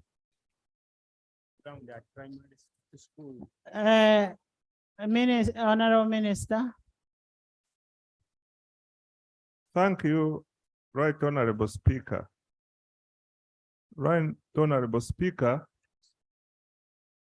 I do agree with the concerns of the Minister of State for Sports and also the concerns of the House. Madam Speaker, our budget cycle takes 12 months. However, during execution, before execution, we release money quarterly. However, there are instances where activities do not take place or cannot be implemented following our quarterly calendar. What we have advised entities is that where an activity of this nature notifies early, once we are notified early, then we plan accordingly. For instance, now, what the minister is saying, if at the beginning of July, we had been notified that activities under athletics and the sports subsector will take place in the months of July, August, and September, we would have done the release accordingly. And Madam Speaker, I want to undertake that going forward, of course, this quarter is past, but going forward, we shall work with the minister to ensure that the releases are according to his program. Thank you. Thank you. We actually notified the ministry. We did it, and next time better. Honorable Minister, the netball team did not have a training ground. I want you to take note of that. There's no training ground for a netball team. The Nambole takes care of only athletics and football. So you need to take note of that. We also need to ensure that we pay all these people that we promised. And next item. Item 7, Bill second reading, the Veterinary Practitioners Bill 2023. Yes, Catholic. My procedure matter. we are having a very interesting scenario these days in this house. Senior ministers are never here. Now, Honorable Musasizi is always giving us some fun empty promises, but on Matia Kasaija is very rare. And on top of that, the Prime Minister herself, the leader of government business, Honorable Mukatuli. Joseph Gonzaga Sewung, Madam Speaker. James Joseph Sewung. Gonzaga. Honorable Joseph Sewungu Mukatuliki. Those are not funny promises. There is nothing that has ever been promised from the front bench and is not fulfilled. And Honorable Musas you're talking about is a chartered accountant, first of all. He's a real minister of finance. And he has full authority. He has been delegated by his boss. One thing you need to know that he used to be one of the best chairpersons of a committee. And it is not a matter of having a senior person there. It is what we want to be done. He's discharging his duties. I'm in agreement with what you are saying, but just a while ago, Honorable Wang was complaining about funds, and both of them sit in the cabinet. Just here. That's what the Honorable was saying. That's That is true. normal. I'm a member of the Committee of Education. We have had several engagements, but we need to see these senior ministers, they're members of parliament. The Prime Minister is the leader of government business, Madam Speaker, and he has to appear here to lead the business. But we are now in 3 weeks, more than 3 weeks. The Prime Minister is never here. Even the one she's representing as one sitting in that position has gone out. I don't know what's happening with General Moses Ali. We need to know what's happening to our friends, Madam Speaker. We need them. They are appointed to run government. They are given government funds. They have vehicles. They have lead cars blocking us when we are moving. Why aren't they here? They should appear, Madam Speaker. I'm actually going to request the president to appoint Joseph Gonzaga as one of the ministers. Have we next item? Bill second reading, the Veterinary Practitioners Bill 2023. Honorable Minister of Agriculture. Madam Speaker, I beg to move that the bill entitled the Veterinary Practitioners Bill 2003 be read for the second time. Is the bill seconded? Yes. Seconded by Evander, Milton, Sembabule, Alobo, Christine, by all the cattle keepers.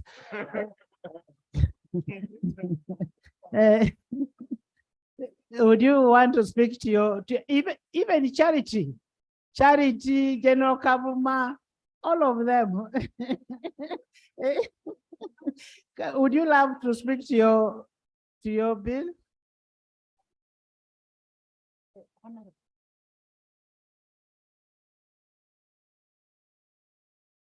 Thank you, Madam Speaker.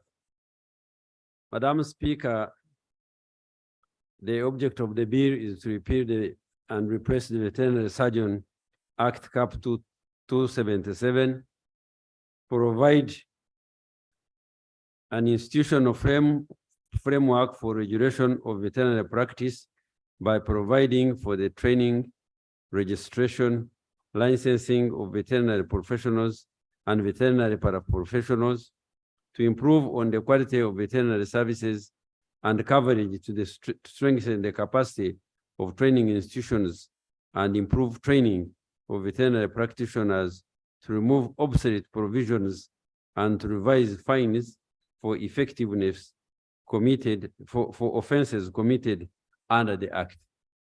I beg to. Thank you so much. Can I ask the chairperson of the committee to come and present a report on the bill? Give us a summary.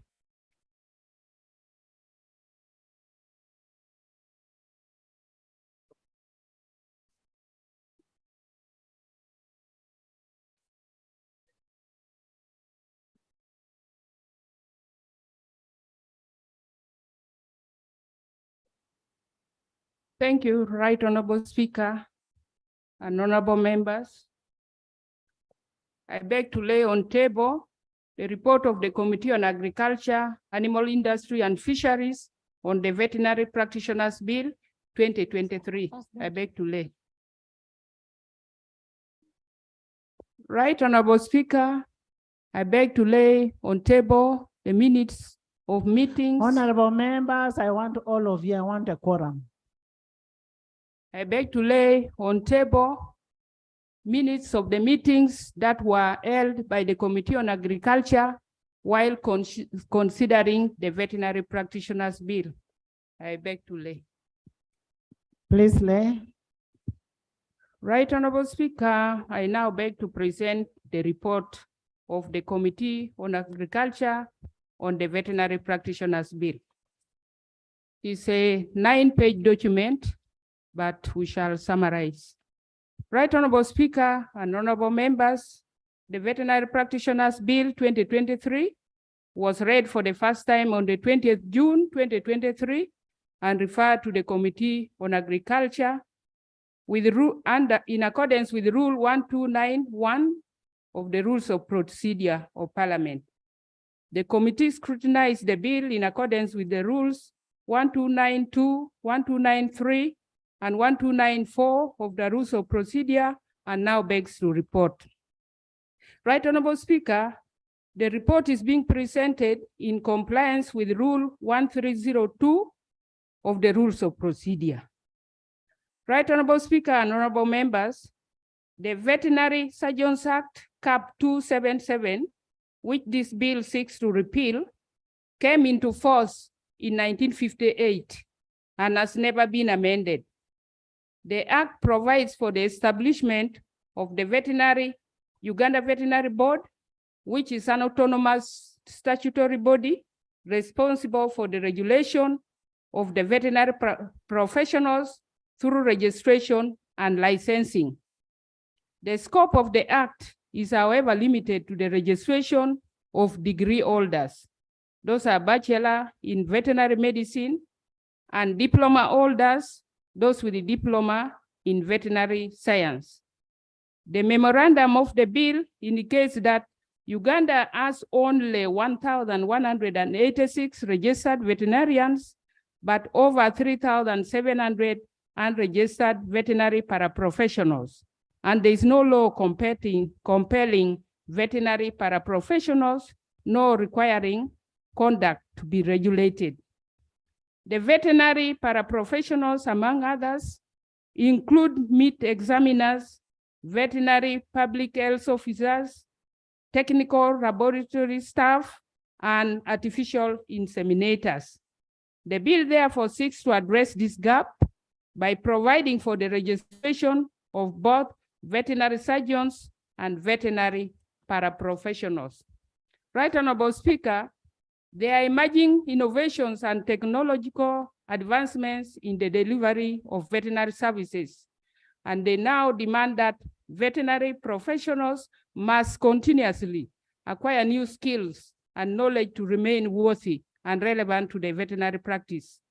The Veterinary Surgeons Act, Cap 277, does not, however, provide for continuous professional development of practitioners.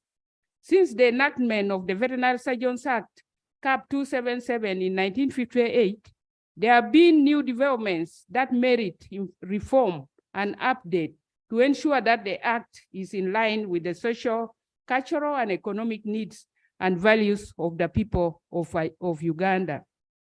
In addition, Uganda has regional and international obligations in the field of veterinary and animal industry, which must be observed, respected, and promoted.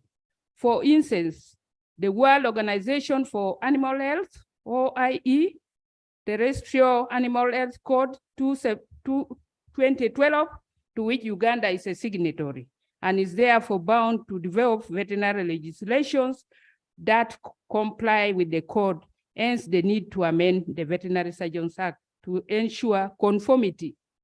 The object of the bill has already been read by the minister. I proceed to the next. The methodology that the committee used The committee held meetings with the categories of entities, the government entities, they are there lined up, honorable colleagues. The professional associations, they are also there lined up. The education institutions, that included Makerere University College of Veterinary Medicine, Animal Resources, and Biosecurity. Makerere University College of Health Sciences, School of Health Sciences, Department of Pharmacy. Then we had private individuals, among who were Honorable Dr. Opio Samuel, Dr. Sam Biagagaire, Senior Presidential Advisor on Veterinary Affairs, Dr. Stephen Lutoti, Managing Director, Elofam Limited, Dr. Ekau David, Managing Director, Spring Pharmacy Limited, Dr. Owagage Mpata Jerome, Pharmacist and a legal counsel. Then we had Dr. Lagu, Managing Director, Lanoa Agriculture and Technology Consult Limited. The committee also received and reviewed memorandum from Uganda Law Society. The committee made reference to the Veterinary Surgeons Act, CAP 277, the World Organization for Animal Health, Terrestrial Animal Health Code 2012, Veterinary Surgeons and Veterinary Paraprofessionals Act 2011 of Kenya, the Veterinary Act 2003 of Tanzania. Committee observations and recommendations. On nomenclature, right on members, the committee observed that clause 2 of the bill defines key terms used in the bill. However, some terms need to be revised and others need to be introduced for purposes of clarity and ease of application. The committee recommends that definitions of key terms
specialists and veterinary paraprofessionals. Clause 61A, Clause 681, and Clause 91 of the bill state that a person shall qualify to register as a veterinary surgeon or a veterinary paraprofessional, respectively, if that person is a citizen of a partner state of the East African Community. The committee observed that blanket recognition of veterinary practitioners from East African partner states will disadvantage veterinary practitioners from Uganda, since the mutual recognition agreement to allow veterinary practitioners from East African member states to practice across borders is not yet in force. The committee recommends that Uganda should prioritize employment in veterinary practice for its nationals, just like other member states. On the membership of the Uganda Veterinary Council, clause 30 of the bill says that the council shall consist of 10 members appointed by the minister with the approval of cabinet. Clause 2 says the council shall comprise of the commissioner responsible for animal health or his or a representative, be a representative of veterinary schools, faculties or universities recognized by the council, who shall be a veterinary surgeon or a veterinary specialist, a representative of veterinary paraprofessional training institutions recognized by the council, a representative of animal research institutions, a representative of veterinary surgeons in private practice, a representative of Uganda Veterinary Association nominated by the association, a representative of Uganda Veterinary Paraprofessional Association nominated by the association, a representative of the paraprofessionals who is specially trained to manage aquatic diseases nominated by the Uganda Veterinary Association, a wildlife veterinary surgeon or veterinary paraprofessional, and J, a representative from the pharmaceutical industry. Subclause 4 says, the minister shall appoint a chairperson of the council from among the members of the council, who shall be a veterinary practitioner. The committee observed that clause 31 provides for the council to consist of 10 members, inclusive of the chairperson. The committee also observed that clause 32H focuses on paraprofessionals, yet the sector has many other professionals. Clause 34 of the bill makes any veterinary practitioner eligible for appointment as a chairperson of the council. However, the term veterinary practitioner is defined to include paraprofessionals who are not holistically trained to handle all aspects of veterinary practice. The council lacks a representative from the public health field, yet zoonotic diseases that affect humans and animals like Ebola, Marburg, and brucellosis, etc., are on the increase. The committee recommends that in clause 32H, the term veterinary paraprofessional should be replaced with the veterinary practitioners. And in clause 34, the chairperson of the Uganda Veterinary Council should be a veterinary surgeon who is holistically trained to handle all aspects of veterinary practice. And the council shall consist of 11 members. The 11th member shall be a representative of veterinary public health, nominated by the minister responsible for health. On the tenure of office for members of the council, clause 32 of the bill states that a member of the council shall hold office for 4 years and is eligible for reappointment for only one term only, except that the minister shall appoint at least 3 members for a term of 3 years, renewable once. The committee observed that the terms of office for members of the council are not uniform, and this could be a source of conflict. The committee therefore recommends that members of the council shall hold office for 4 years, renewable once. Functions of the Veterinary Council, clause 34(2) of the bill lists the functions of the Uganda Veterinary Council. They include setting the standards of training required to qualify for the award of degrees, diplomas, and certificates, including standards for continuous professional development, among many others. The committee observed that according to Section 5D, 2, and J of the Universities and Other Tertiary Institutions Act 2001, the National Council for Higher Education is mandated to receive, consider, and process applications for 1, the establishment and accreditations of private tertiary institutions, private other degree awarding institutions, and private universities. 2, the accreditation of the academic and professional programs of those institutions in consultation with the professional associations and regulatory bodies. 3, to set and coordinate, J, to set and coordinate national standards for admission of students to different institutions of higher learning, of higher education. The committee recommends that Uganda Veterinary Council should set standards of training in conjunction with other relevant institutions or bodies.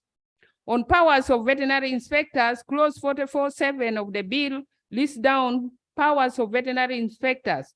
The powers include entering and inspecting premises or a vessel suspected to be used as a veterinary practice establishment, mandating the owner or operator of a veterinary practice establishment to maintain the veterinary practice establishment in good and tenable repair in accordance with the established standards, issuing a prohibition notice to the owner or the operator of a veterinary practice establishment that it is operating in contravention of the prescribed standard, seizing and retaining any drug, equipment, record, animal, or any other thing that appears to him or her to constitute or contain evidence of contravention of the act, and inquiring into any matter concerning veterinary practice within his or her area of jurisdiction. The committee observed that the provision above does not cater for conflict of interest, which may occur in the course of his or her duty. The committee therefore recommends that if a veterinary inspector has conflict of interest, the person should declare so to enable the council appoint another inspector. Right Honorable Speaker, clause 57.1 of the bill says that in the conduct of an inquiry under section 56, the council shall have the powers of the High Court to summon witnesses and to call for the production of books, plans, and documents, and to examine witnesses on oath. According to clause 57.4, an inquiry under section 56 shall be deemed to be a suit or proceeding in courts of law, and the Evidence Act shall apply with the necessary modifications.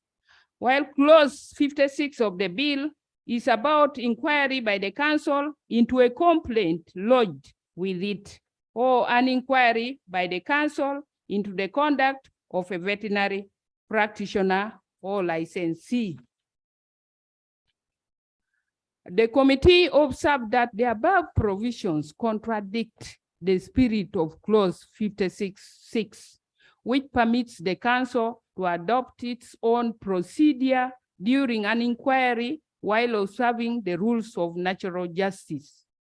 It will also curtail proceedings due to the technicalities of leading evidence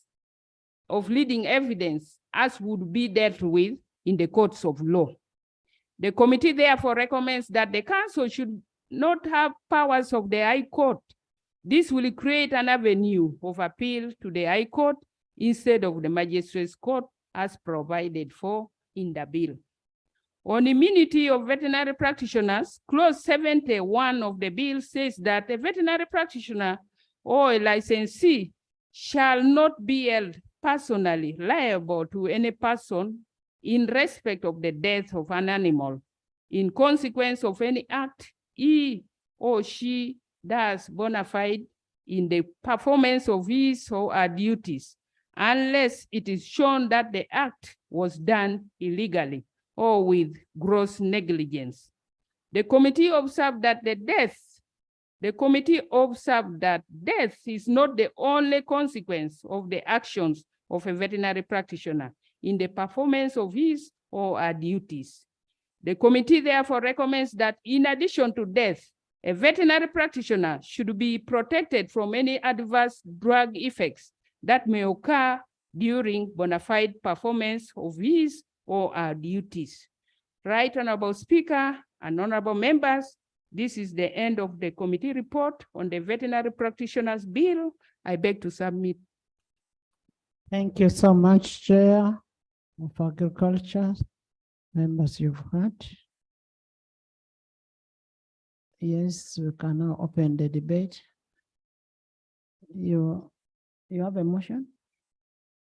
Yes, Honorable.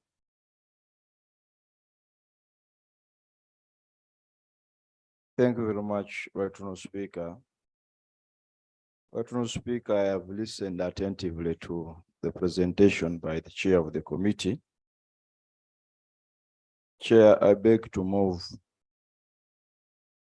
that having listened to the chair's report, I beg to move that this house constitute itself into a committee of the whole house so that we consider the clauses of the bill together with the report for purposes of saving time and given the clarity of the report.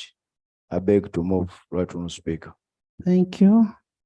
Honorable Kilak, Honorable Olanya. Is it seconded? You want to second it?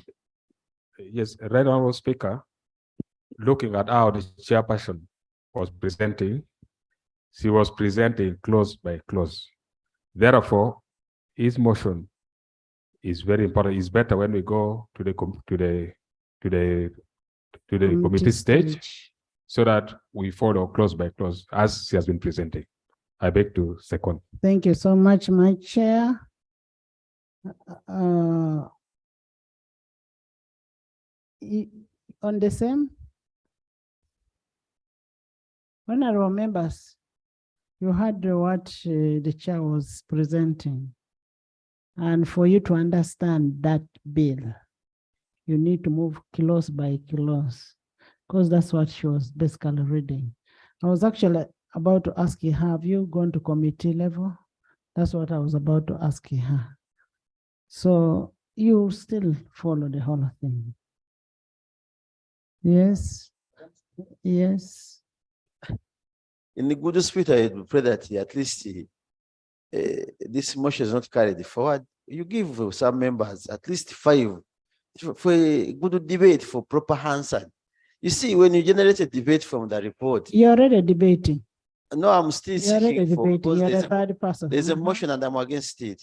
So I was saying that giving my justification that once we give an open debate. Okay, what is your contribution on them on The report? motion is not yet, the debate motion is not yet carried forward, but I'm against it. So I was saying if it is not allowed, then I can bring in my issues. There's a procedure matter. I thought you were seconding the motion. Procedure, Madam Chair. Procedure, Right Honorable Speaker, thank you for giving me opportunity. Right Honorable Speaker, I think this bill is clear. Justification for this bill is clear, very well defined. And the chair has done us a favor to lead us, guide us through. Even me who has never thought of becoming a veterinary, I got a bit interested. Led us through close by close. You know, I'm an animal keeper, so I got interested. So, Right Honorable Speaker, the procedure is if anybody had fundamental problems or issue with this bill, they should have approached the committee. But since there is no fundamental issue which has arisen, yeah, if there is no fundamental issue, Right Honorable Speaker, Honorable members, I don't see any reason why we should delay going to the committee stage. I thank you. Madam. Honorable members, I'm getting all your views. You have issues, you'll have issues at a close. Pardon? Madam. Yes, Santa. Thank you so much, Madam Speaker. Madam Speaker, this is a very important bill, having came to force into 1958. And listening to the chair very carefully, I think, Madam Speaker, we need to go to the committee stage and move slowly by slowly. My only issue is we have so many birds all over. And I didn't hear the chair capture it. And I think this can still be addressed at a committee stage. Madam Chair, I want to propose that we move now to the committee. Honorable members, I'm putting a question that what has been proposed by Honorable Asumani be taken by this house. Those in favor stand the contrary. The ayes have it. I put a question that the Veterinary Practitioners Bill 2023 be read for the second time. Those in favor say and the contrary nay. The ayes have it. The Veterinary Practitioners Bill 2023, Bills Committee stage.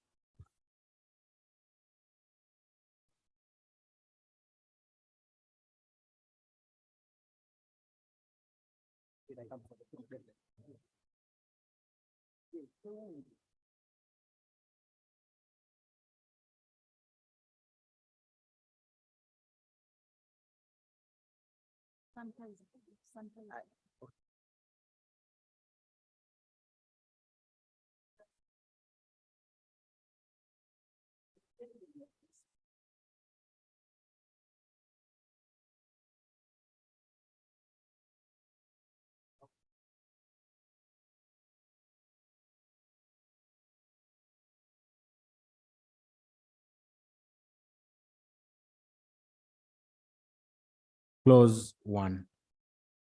I put a question that clause 1 stands part of the bill. Those in favor say and the contrary nay. The ayes have it. Clause 2. Clause 2, can we skip clause 2 and then we come back to it since it is for interpretation? Clause 3. Chair.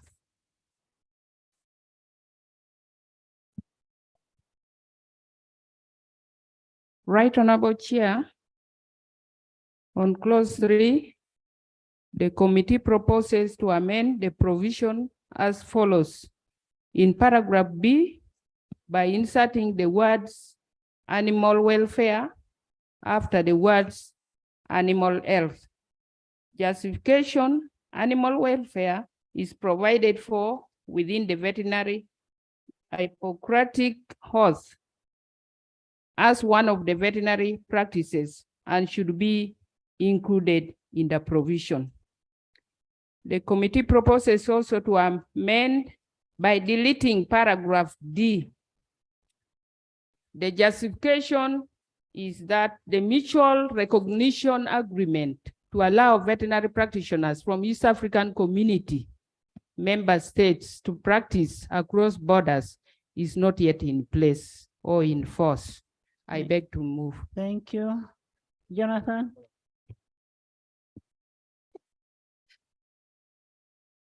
Madam Chair, I actually oppose that amendment.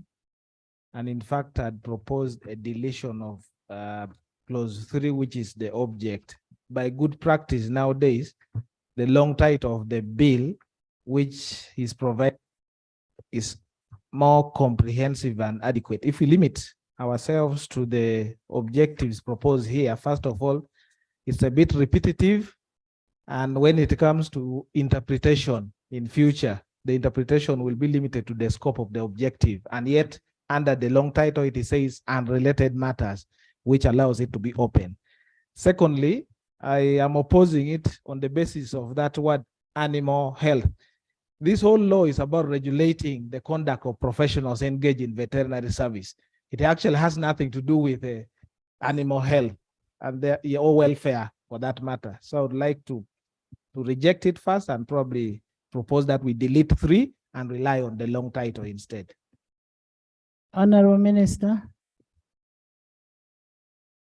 Madam Chair, we agreed with the committee with the amendment. And I've consulted the Attorney General, he has no objection.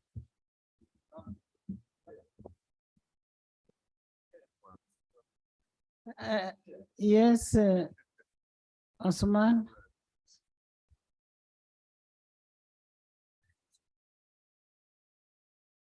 Chair, I want to associate myself with the submission of my brother to have this provision deleted. Chair, ideally, the object of an act, over and above it being repetitive, is ideally not justiciable. So it is redundant. I want to beseech the chairperson and the minister that you be pleased to have this deleted because it may not add value and it has the effect of actually limiting the overall application of your bill. And besides, it is not a justiciable issue. Nobody goes to court, for example, to challenge or to make a case on the basis of objects of a bill, as limited as they are. Honorable Minister, when you look at the long title, it says an act to provide for the regulations. Madam Speaker and honorable members, I concede. Thank you. So we are deleting clause 3. Clause 3, not 2. Yes. I concede, Right Honorable Chair. I put a question that clause 3 be deleted as proposed. Those in favor say aye, and to the contrary, nay. The ayes have it. Clause 4. Honorable members, that clause was redundant. It's covered, it's looked at in the long title. Clause 4. Chair.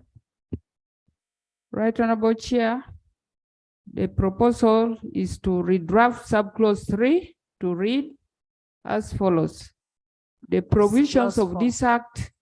Redraft clause 4. Yes. 3 or 4? 4. Okay. Clause 4, the proposal is to redraft subclause 3 to read as follows.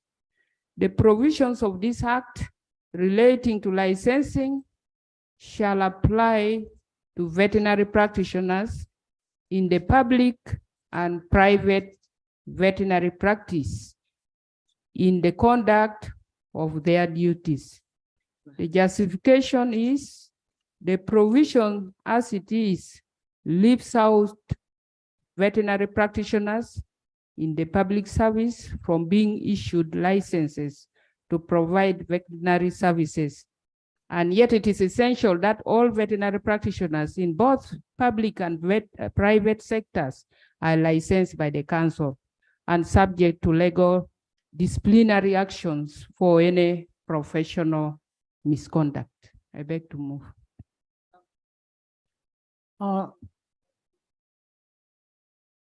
Yes. Particularly from the minister, whether there is no mechanism within the associations, the bodies of veterinary and the government for checking on the professional conduct of their staff. Because like for us in accounts. Are you making an amendment to? I'm seeking a clarity from the minister. For us, the accountants, there is a mechanism for checking. If you go off the lane, you are brought back the lane. Is that in relation to clause? Yes, in relation, clause yes. 4? Please.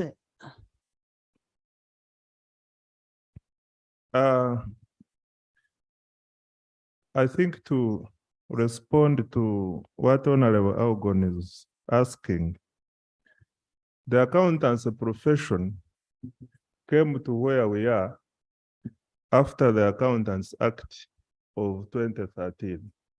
Actually, what this law will establish is that mechanism you are asking for. And if you had what the chairperson proposed, the chairperson is saying, can we have a framework that regulates veterinary practitioners, both in public and in private? Yes, I think I needed to clarify this. Thank you. Jonah?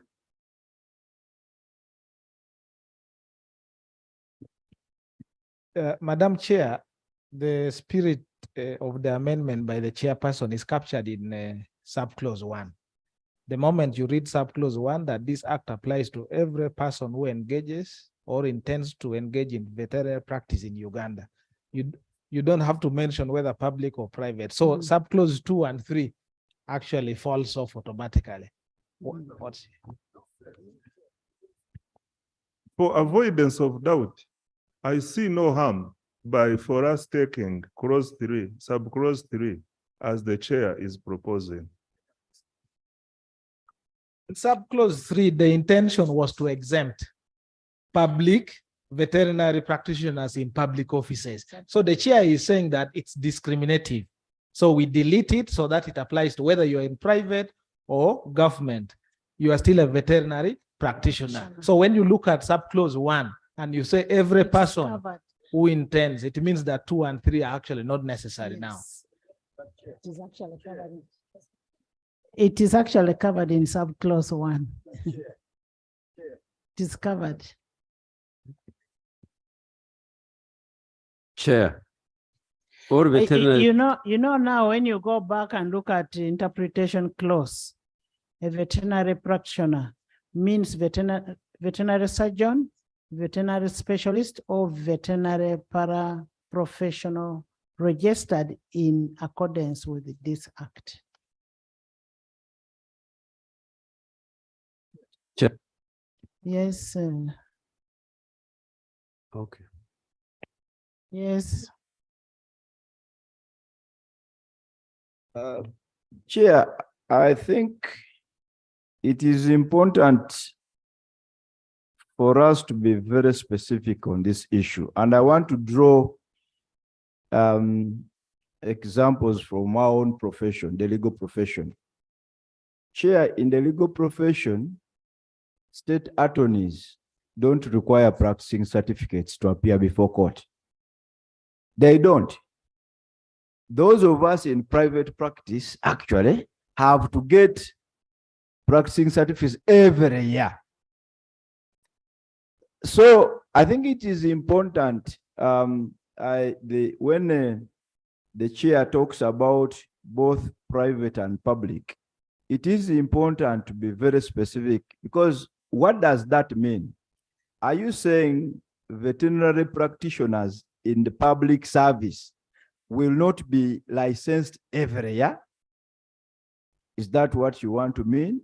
That you want to exempt them from the annual licenses, or you actually want to license them the way those in private practice are licensed? So it's really important to create that clarification. And I think you need to draw it along those lines. Chair, I agree with council, and you actually wanted to oppose the amendment of the chair and move along the line of the council, because all veterinary practitioners must register with the council, but only those in private veterinary practice are required to pay and obtain license. Clause 5, 16, 17, and 18. So I would agree with, yes. So I agree with council, and also want to respond to honorable member who asked whether there was mechanism. Yes, there is. The veterinary board has been doing exactly that.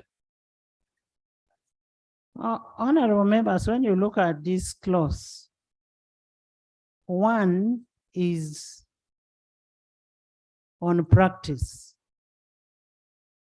2 is on registration, 3 is on licensing. Honorable Minister, so what is the amendment you're bringing? How do you want it to read? The amendment should read that the provision of this act relating to licensing shall apply to veterinary practitioners in public and private veterinary practice in the conduct of their duties, and only those in private veterinary practice are required to pay and obtain license.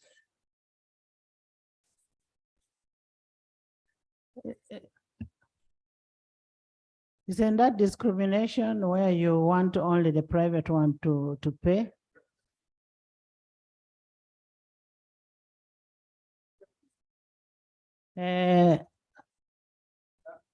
Asuman, can you make amendment as you had said? Yes,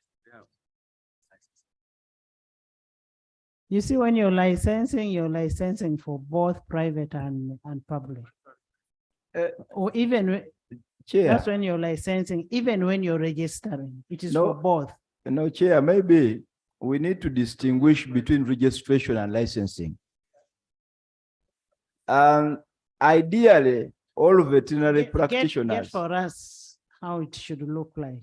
Or let me think about it, and maybe as we.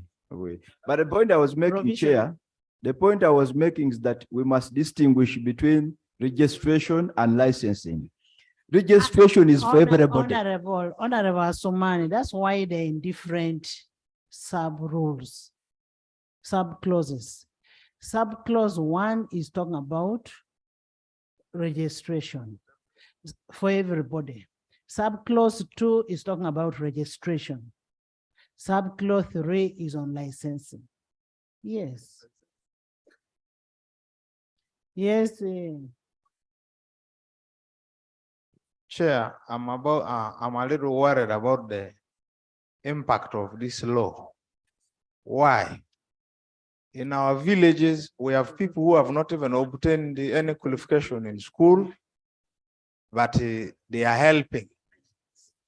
The import of this law is that all those people have to subject themselves to the regulations herein. So I wanted the minister to clarify to us how we shall handle such people, such that we can address ourselves to the specific clauses of the law and how it will apply to our people, since we are now talking about application. I want to know. We are talking about licensing. No, we are not talking about just like we're on 4, which talks about application of the act. And clause 1 says this act shall apply to every person who engages or intends to engage. And that is where I'm addressing myself. How do we deal with, how does the law deal with that, such people? And honorable members, some of these things will come in the regulations, like the licensing. Chair, I wanted the House to first appreciate the principle we are discussing. I will use the example of a driving license. Here, the proposal by the minister and what is in the law is that a government driver does not need a driving license. It's the same spirit here. That's what you are proposing, that you are all drivers, but now the one that drives a government vehicle should not have a license and therefore is not subject to renewal. What the chair proposed in the amendment was that these are all people, they should not be discriminated against. Whether you are driving for government or private, you need a license. And that's why the chair proposed that we should actually delete and say both people working for government public service and in the private sector must obtain the annual license. And then my argument was, if we agree on that principle, then we can see how to propose the amendment. If we take the proposal by the chairperson, then subclause 2 and 3 actually falls out. We just delete because then 1 will take care of it. If we reject the proposal and say we protect the people who work for government not to be subject to the licensing regime, and yet this is a very highly regulated sector. We are talking about provision of animal health services. So they must be held to a high standard. If you don't license them annually, they may not be able to do the work. That's the principle I want. And when you talk about deletion of 2 and 3, that would mean this act applies to every person who engages. Engaging now in this term means you're registering, you're licensing. Honorable Minister, let's first hear from the Minister. Thank you, thank you, Chair.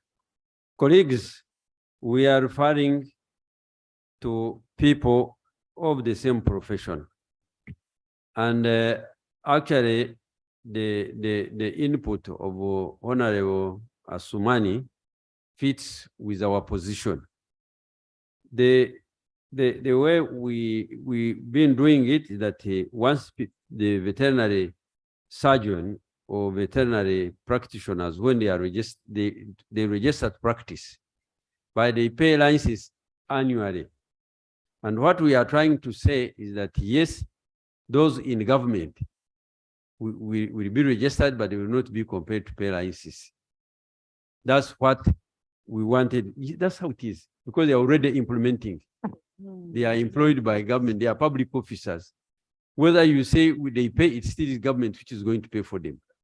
So we would like to say that all veterinary practitioners must register with the council, but only those in private veterinary practice are required to pay and obtain license. Dr. Ruyonga. Doctor. Thank you very much, Chair. I would like it related to the medical profession. The license is for all the practitioners. But for the private, they have to pay for the operational license. Go to the private and they pay a fee for that. Thank you. Now, the licensing is for everybody. Listen, if you refer to what he's saying, the licensing is for everybody, but operational for you to be able to operate. Not so. Isn't that what you're saying? For the private, it's like a business. So they have to pay a fee. Yes. Let me hear from Honorable. Madam Chair, I do agree entirely with what the minister has proposed here. And I do not buy the proposal to delete any of these provisions under clause 4, because one is simply stipulating application. Then you're only trying to validate the scope. But 2 is emphasizing that all practitioners must register. And then the second one is talking about licensing those in private practice for government. And I think this is the practice even in medical, like the doctor has said. Those who are in public, working for government, really there should be no need of them paying for license because they're already working for government, as long as they register, because registration is the bar as a regulatory mechanism.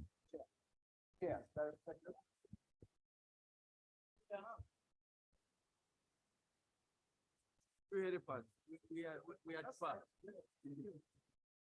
That's the spirit. Madam Chair, first look at the definition of a veterinary practitioner so that we can make sense of it. It is defined, as you have said, means a veterinary surgeon, veterinary specialist, veterinary paraprofessional registered in accordance with this act.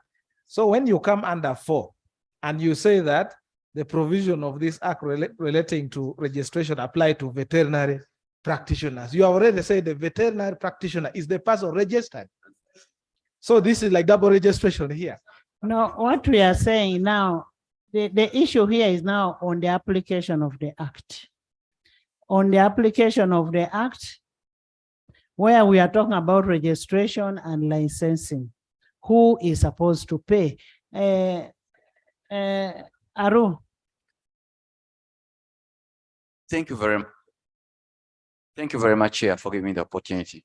Chair, I think we are confusing 2 things. There is the practicing license.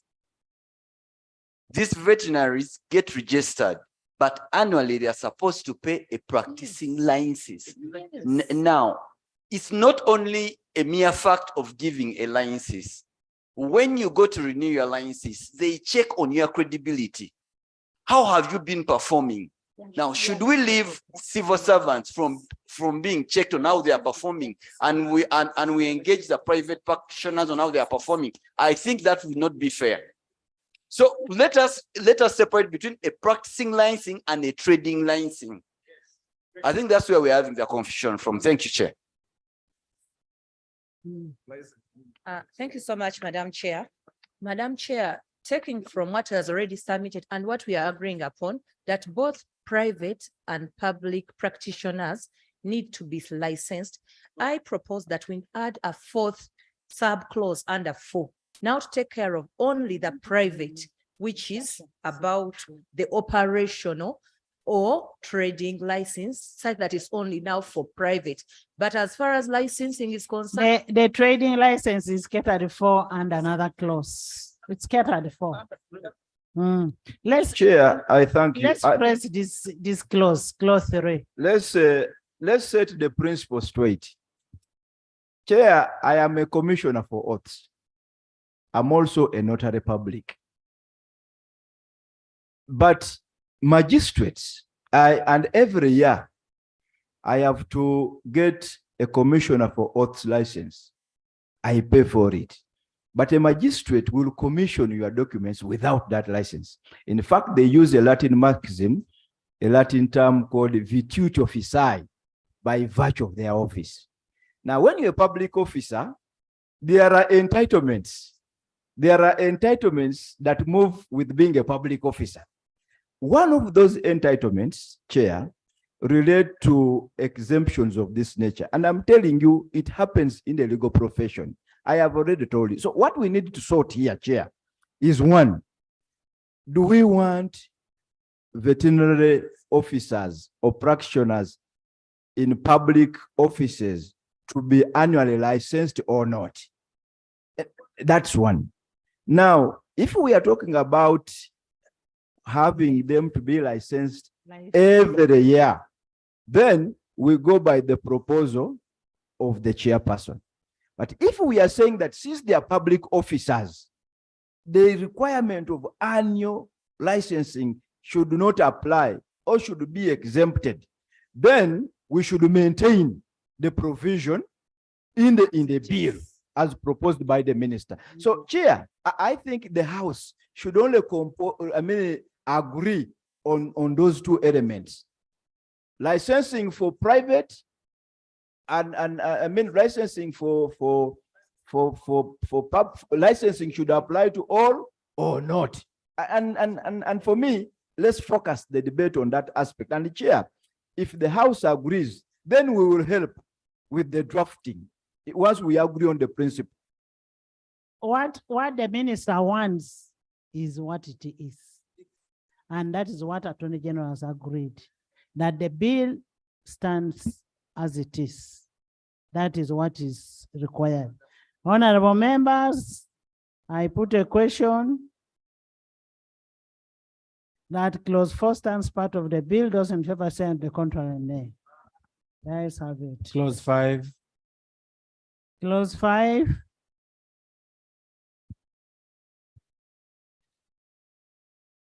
Right, Honorable Chair. The proposal is to amend subclause 2. Clause 5. Right, Honorable Chair. On clause 5, the proposal is to amend subclause 2 by substituting 5 years with 3 years. The justification: registration soon after attaining the relevant qualification will ensure uptake and scaling up of registration by practitioners. I beg to move. Honorable Minister. No objection.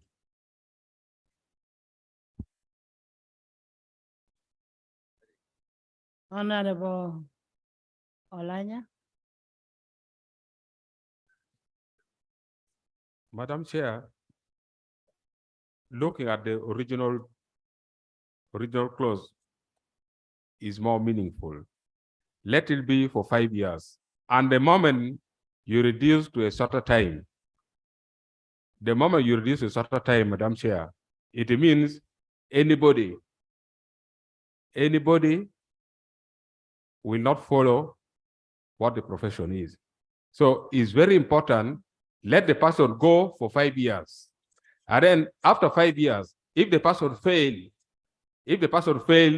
to be licensed, and then the person is allowed to go back either to sit for the exams. But reduce it to 3 years. Madam Chair, I really feel let it remain the 5 years. It is actually not an exam for a qualification.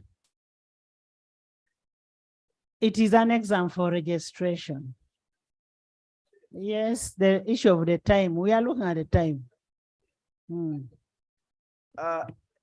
Chair, we want to understand from both the committee and the minister the rationale. You know, if you're not registered for 5 years, then you rust. No, Chair, I need some clarification.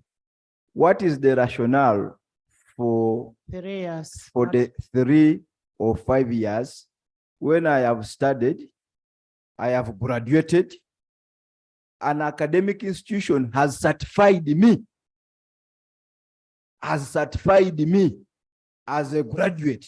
Why are you conditioning me? But you need to know that it does not take away your qualification. No, Now, do you practice before? Can you practice after becoming a lawyer? Chair, without going to LDC? No, I think these two are different, and that's why I wanted to find out. The two are different. That's why I wanted to find out. The university has cleared me, and you are saying I should take 5 years to be registered. What happens in between? How am I going to practice or apply my knowledge without breaking the law? But I'm particularly, Chair, you did ask about the legal profession, and let me provide. But I'm also telling you that maybe the justification for the 3 years, not 5, is in medicine. There are a lot of changes. The sicknesses come from nowhere for animals, new innovations that come up. So you don't need a longer time. It's first of all, it's a risky thing. Let me hear from a doctor. Let me hear from a doctor. Thank you, Chair. I think we are which doctor? We are not fully understanding. I think we're not fully understanding what is being referred to here is saying the time within which you have to apply for registration. And it says within, here it was giving within 5 years. So it could be 1 year, 2 years, 3 years. But after 5 years, it expires. Now, what is being proposed is that within 3 years. So you can apply within the first year, second year, or even third year. But after third year, then it has expired. Then you have to receive. To renew. Yes. So what is your suggestion? Are you okay with the 3? The proposal is okay. Now let me talk to doctors. So the proposal from the chair is okay. You're giving a shorter period, because when you give a longer period for them to apply, then you're also meaning that they could be practicing as quacks. Honorable members, I put a question that clause 5. Chair, on clause 5. First of all, before we come to clause 5, Madam Chair, I wanted to propose the drafting of the entire bill might confuse us. If you look at part 4 from clause 28, because clause 5 is now introducing certain things like the word council, and yet we are going to establish the council quite ahead. What happens if we actually don't establish that council, or if we change certain things from the council? So I wanted to propose that if it were possible, we could have stood over, because the modern drafting is that where you're establishing a body that is going to regulate it should come first immediately. So we could have dealt with part 4, which is 28, before we come to this, because here you are now giving council powers. That's the first point I wanted to make. But if it doesn't, well, I am okay. But the second point I want to ask Madam Chair is this definition or the use of the word. Honorable Chair, have you got what the member is raising? Yes, because now we are legislating in anticipation that the House will approve the word council. Because we might change to board, we might change to committee or something else. Yeah. Clause 28. Yeah. The second point I wanted to raise is that we have under clause 5.1 these definitions or these persons: veterinary surgeon, veterinary specialist. Those two I don't have any problem with. But this veterinary paraprofessional, the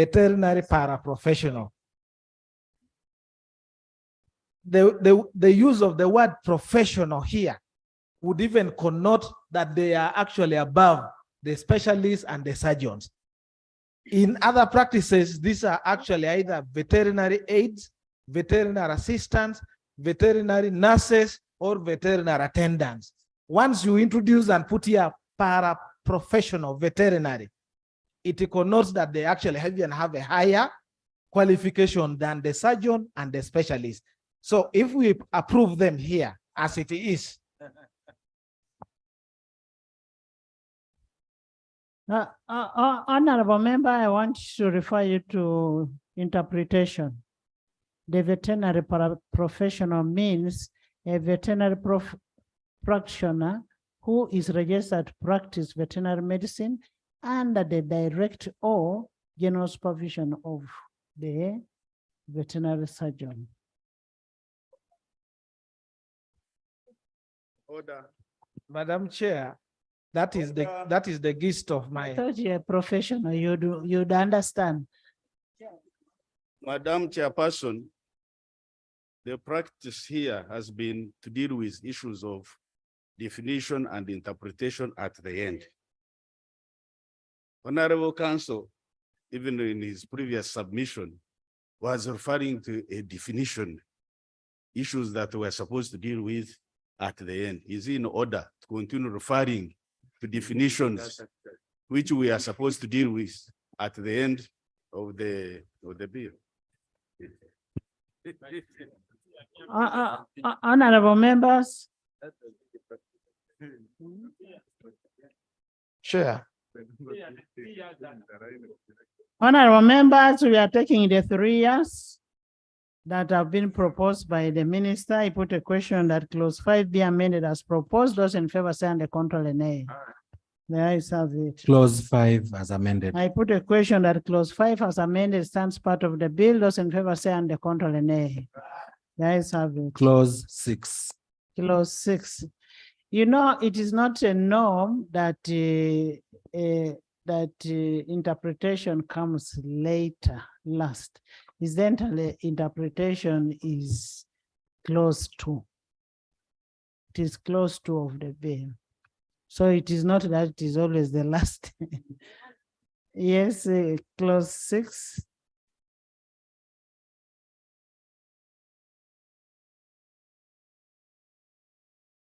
Right, Honorable Chair. On clause 6, the proposal is to amend the provision. The proposal is to amend the provision in subclause 1A by substituting the words an East African Community Partner State with the word Uganda. The justification: blanket recognition of veterinary practitioners from East African partner states will disadvantage veterinary practitioners from Uganda in the field of veterinary practice, since the mutual recognition agreement to allow veterinary practitioners from East African member states to practice across borders is not yet in place. Then in subclause 4, by replacing the words "health prescribed by regulations" with the words "health set out in Schedule 5. The justification is to clearly specify the oaths of veterinary surgeons and veterinary paraprofessionals within the Act. I beg to move. Is it Schedule 2 or Schedule 5?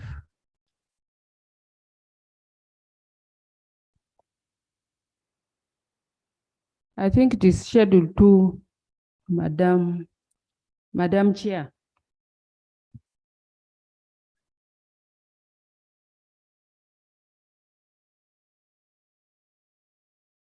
And then 5.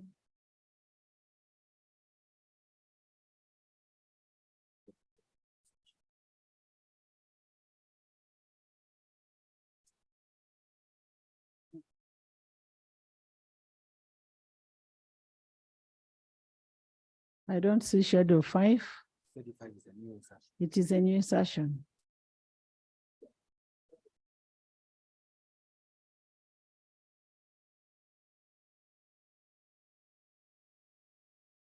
Yes. As she's searching for the schedule, Madam Chair, I have a concern. Number one, as we speak, as Uganda, we are leading in promoting the integration, the deepening, the widening, tightening of East Africa as what? A region.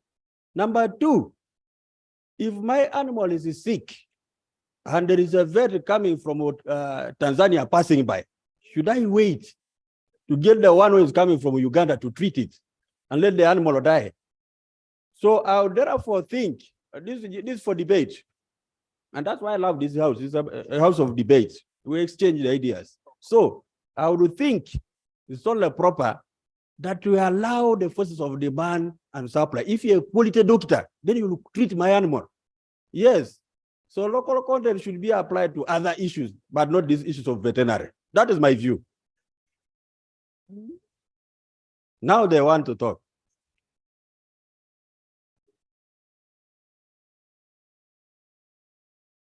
So we should have only Uganda. Which clause? Which clause? Which clause? Madam.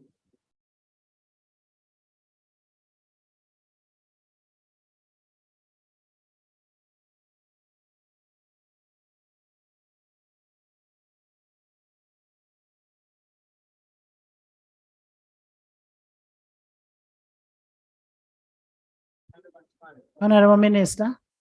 Madam Chair, our original proposal was actually based on that as champions of integration. However, all the acts of our neighbors are not aligned to EAC. I'm not talking about East Africa. So it is for this house to decide whether we just stand ourselves. Yes, but that was the spirit of the bill. But the committee had a point. And in consideration of the committee, we considered. Honorable members, I want you to look at clause 9. Clause 9 says temporary registration. A person may apply to the council for temporary registration. That person, if that person is not a citizen of the partner states of East African community and intends to engage in veterinary practice in Uganda. Now that B,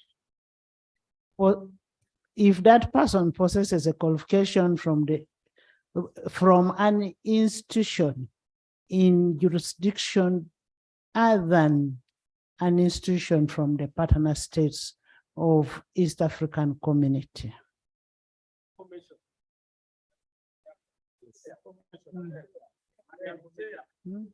Can I hear from the diplomat? Madam Chair, the provision you have just read,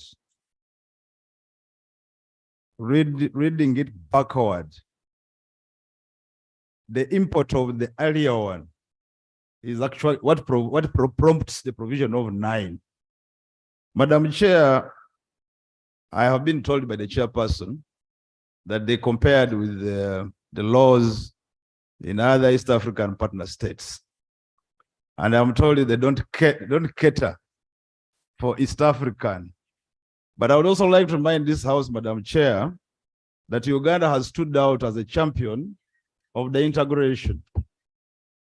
Number 2, Madam Chair, we have had this country, Uganda, championing harmonizing laws in respect of integration.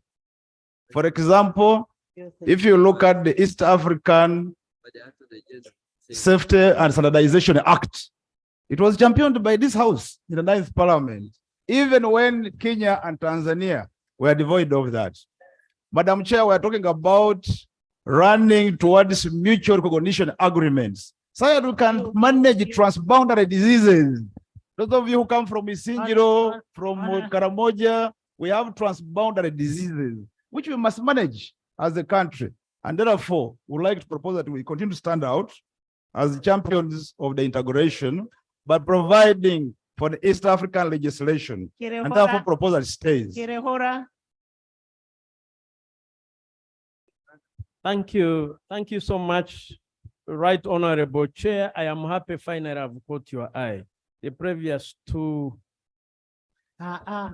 Thank you. No, this particular one, right First, on. apologize. I apologize. This clause, right honorable chair, You is bring about. water for Wilson. Continue. Thank you, thank you. This clause is about registration for veterinary specialists, qualification for veterinary surgeons. We already have, as East Africa, protocol on labor, especially professional labor. But each country holds their profession under standards. East African lawyers, you have to be a lawyer first in Kenya, qualified to practice in Kenya, for you to be able to practice in Uganda. You deserve water here. Thank you. Thank you. You have first to qualify to be a veterinary surgeon in Uganda under the Ugandan standards for you to be able to apply elsewhere. So what is the amendment? My amendment to this, we go with the committee. With the committee. Thank you. Honorable members, Chair, I mean a minister. Thank you, Chair. Madam Chair, as I mentioned earlier, the spirit for which the original bill was actually as champion of East Africa. However, some lawyers advised that we could generate a mutual recognition agreement between the parties. And once this was introduced, then we considered with the committee to put on Uganda, and then we can proceed with a mutual recognition agreement between states. But otherwise, we are opening our labor industry to foreigners. Thank you. I put a question that clause 6 be amended as proposed by the committee. Those in favor say on the contrary, nay. The ayes have it. Clause 6 as amended. I put a question that clause 6 as amended stands part of the bill. Those in favor say on the contrary, nay. The ayes have it. Clause 7. Clause 7, Chair. Right Honorable Chair. On clause 7, the proposal is to amend subclause 2 by replacing the word may with shall. Justification: to compel the council to register the applicant once satisfied that the applicant meets the requirements for registration. I beg to move. Minister. Sorry. Madam Chair, we have no objection to the amendment. Thank you. I put a question that clause 7 be amended as proposed. Those in favor say on the contrary, nay. The ayes have it. Clause 7 as amended. I put a question that clause 7 as amended stands part of the bill. Those in favor say on the contrary, nay. The ayes have it. Clause 8. Clause 8. Clause.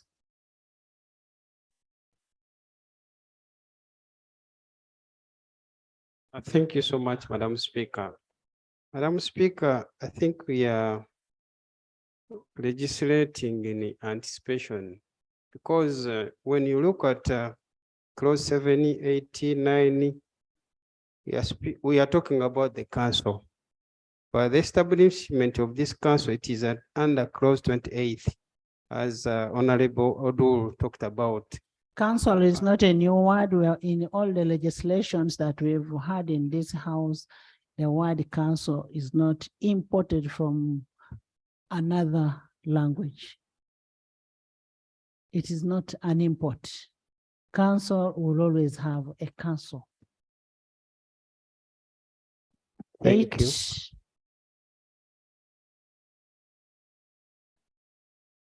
Right Honorable Chair, the proposal on clause 8 is to amend the provision in subclause 1 by substituting the words a partner state of East African Community with the word Uganda. The justification is consequential. Then another proposal is to insert a new subclause after subclause 2 to read as follows. A person registered by the council under this section shall swear or affirm the oath set out in Schedule 5 and shall be entitled to have his or her name entered in the register. Justification to specifically cater for the oath of veterinary paraprofessionals, which shall be prescribed in a new schedule, Schedule 5. I beg to move. Thank you. Honorable Minister, Lee. Chair, earlier on, I raised an issue, and when you referred to the definition of paraprofessional, I thought this clause should be able to address my concern. We have people in the villages who have not gone past post-secondary schools, but they are helping. They seem not to be catered for, and I'm worried.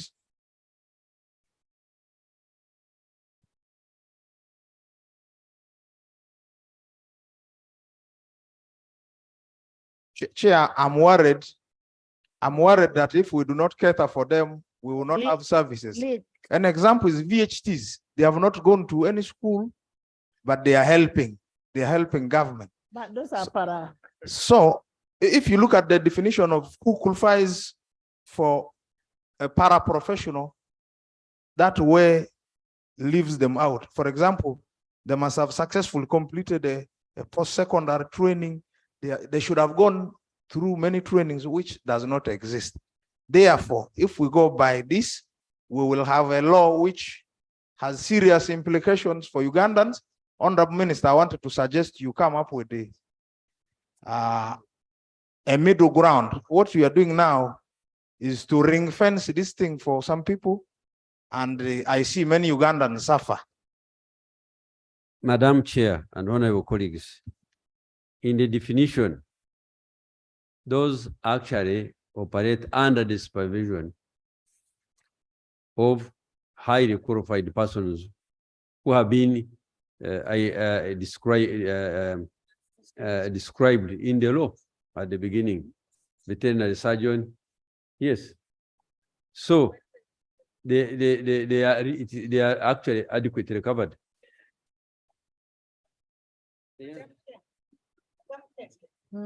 Yes, sir. Thank you, Madam Chair. Madam Chair, I just wanted to give clarification. This is a Veterinary Practitioners Bill, which will become an act.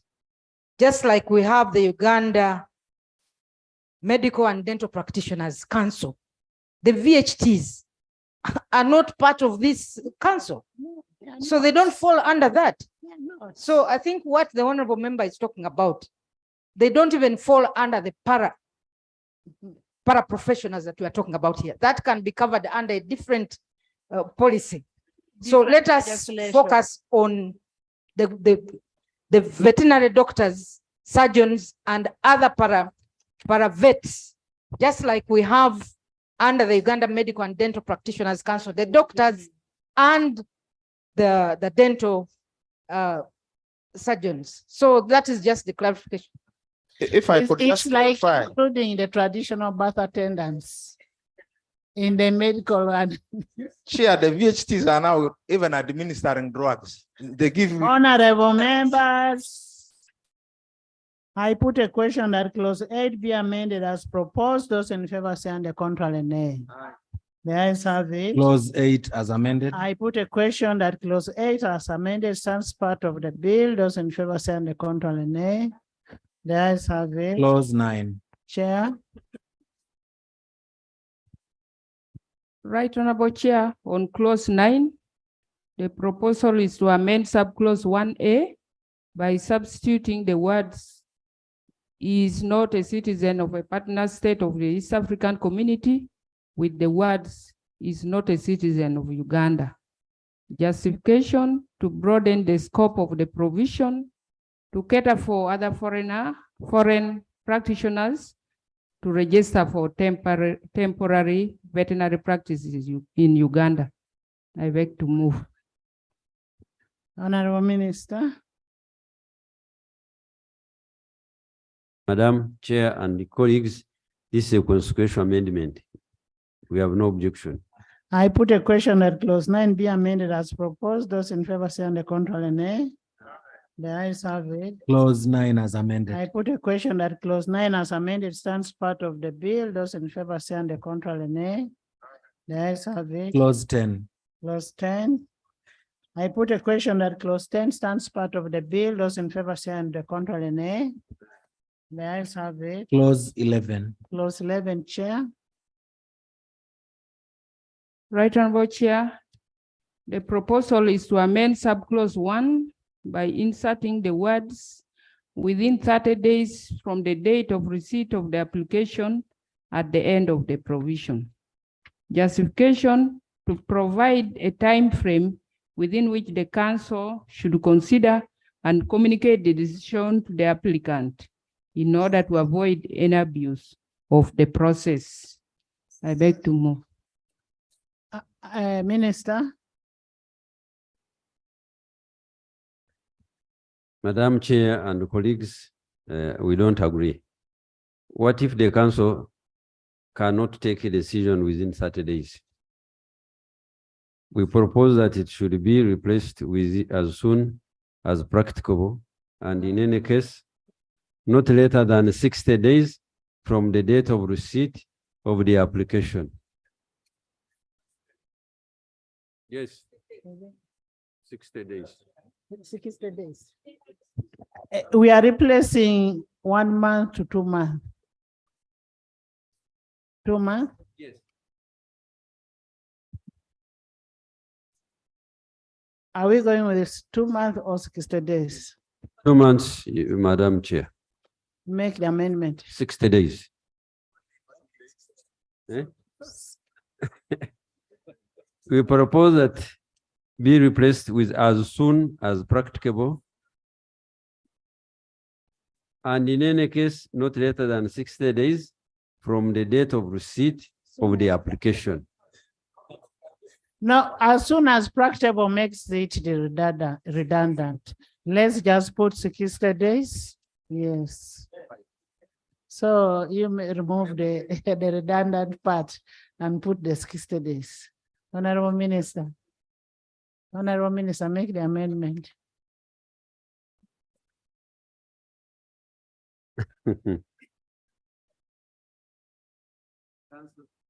The council shall consider an application for registration and shall communicate its decision to the applicant within 60 days. Of the receipt of the application. Yes, from the receipt of the application. Thank you. I put a question that clause 11 be amended as proposed by the Minister of Agriculture. Those in favor say on the contrary, nay. Yes, have it. Clause 11 as amended. I put a question that clause 11 be amended as amended stands part of the bill. Those in favor say on the contrary, nay. The ayes have it. Clause 12. Chair.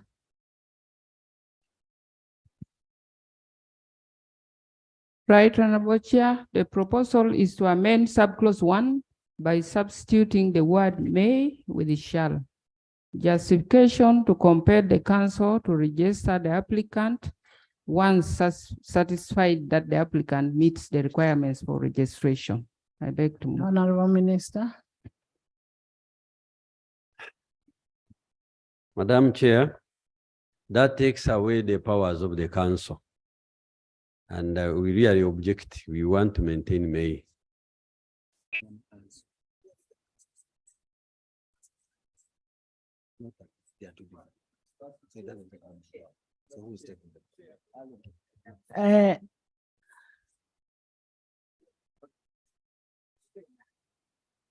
Where the council is satisfied shall. There is no power that is being taken over. Please, Honorable Minister. He wants to speak to it. Your colleague. Madam Chair, I think I do appreciate the fear of my honorable colleague, but that fear is taken away by the word where the council is satisfied. Yes. I think that puts everything to rest. Because then why would you be satisfied and then you don't want to? I think that's the import of that word. So I want to persuade my colleague to agree that the fear has been taken away by the word once we're satisfied. Then just simply, I persuade you.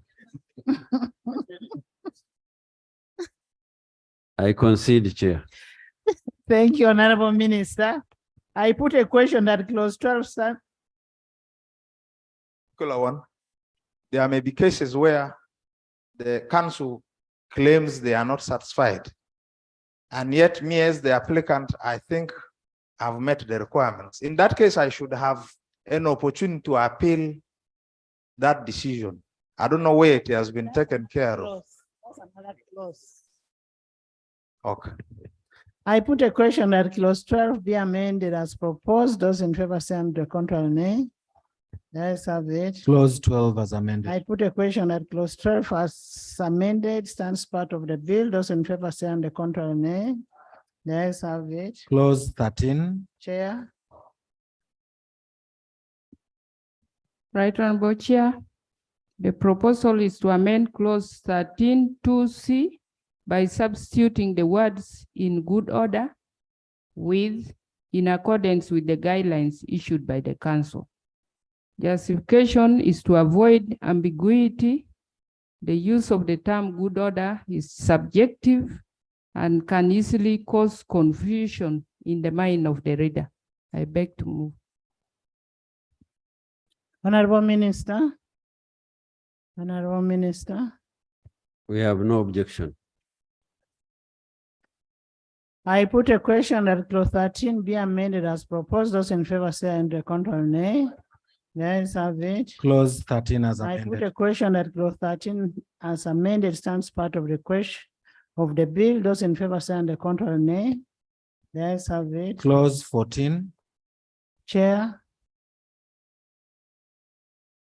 Right Honorable Chair, the proposal on clause 14 is to amend the provision as follows. By deleting the words registered, suspended or, and suspension or, and by creating another subclause to cater for suspensions, and redraft the provision to read as follows. A veterinary practitioner whose certificate of registration for purposes of this act A is suspended shall not operate within the period of suspension. Or B is cancelled shall be taken not to be registered from the date of cancellation of the certificate of registration. Justification, deletion of the word registered is because it is repetitive. The term veterinary practitioner is defined to mean persons registered under the Act. Suspension of a certificate should not have the same implication as cancellation. I beg. Honorable Minister. Madam Chair and colleagues, we are in agreement with the amendment. I put a question that clause 14 be amended as proposed. Those in favor say and the contrary nay. Let's have it. Clause 14 as amended. I put a question that clause 14 as amended stands part of the bill. Those in favor say and the contrary nay. The ayes have it. Clause 15. Clause 15.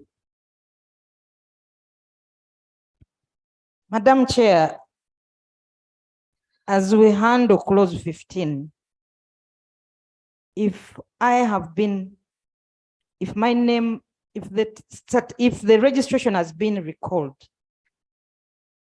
why can't we have this person immediately removed from the register by the council?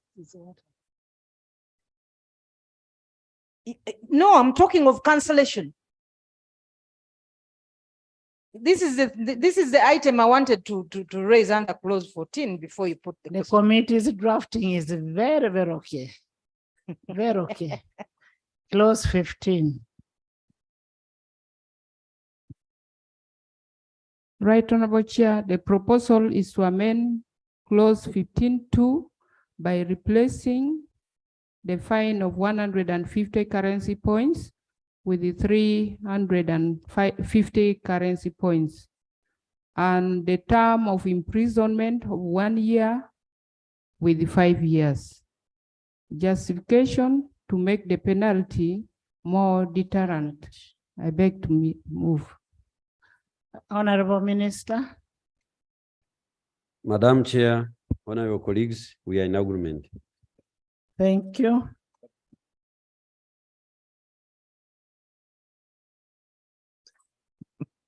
Madam Chair, I in clause 2, a person who uses a title referred to in subsection 1, which he or she is not entitled to use. Why don't we use is not qualified to use, not entitled?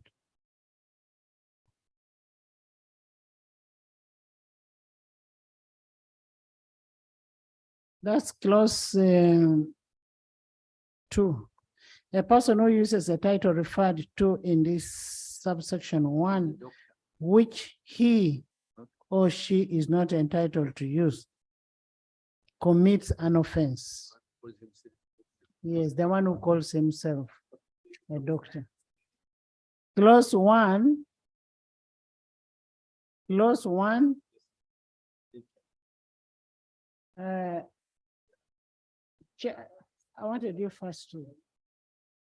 Yes. You see, the concept entitlement covers even those who have got it honorary. If we use qualified, we'll have ruled out those who may have used it because it is a honorary award. So the concept of entitlement is the better. It will encompass even those others. That even new people get PhDs online. So Professor is on a spot on that you must be entitled, not with our cause, really veterinary. You see, Busia does not have.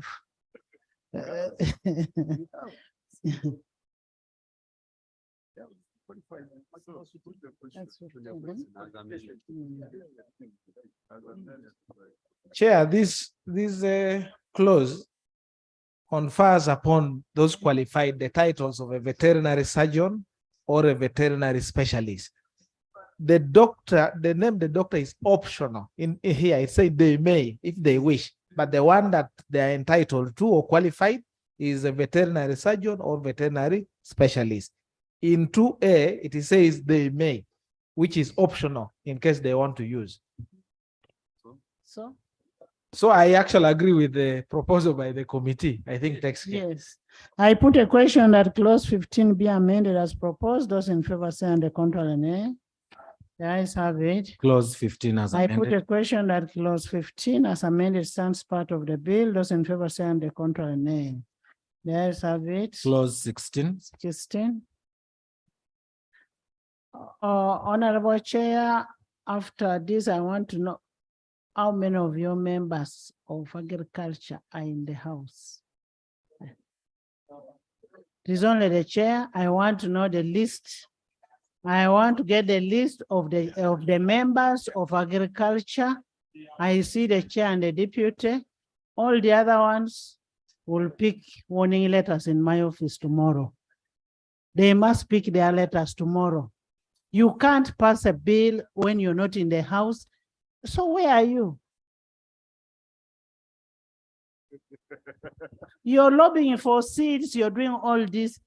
All your members who are not in the house must pick their warning letters.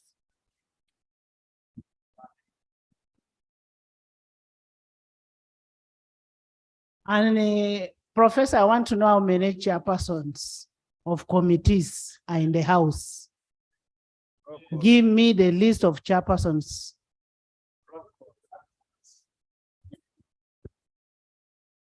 Next. Next. Clause 16. 16. Thank you. Right Honorable Chair, The proposal is to amend the provision as follows. In subclause 1, by deleting the words other than a public veterinary practitioner. It is a consequential amendment. Then in subclause 3, by increasing the term of imprisonment from 2 years to 5 years. This is to make the penalty more deterrent.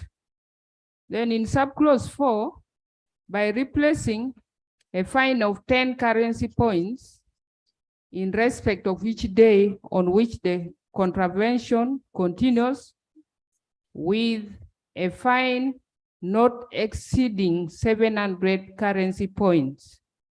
And the provision should read as follows.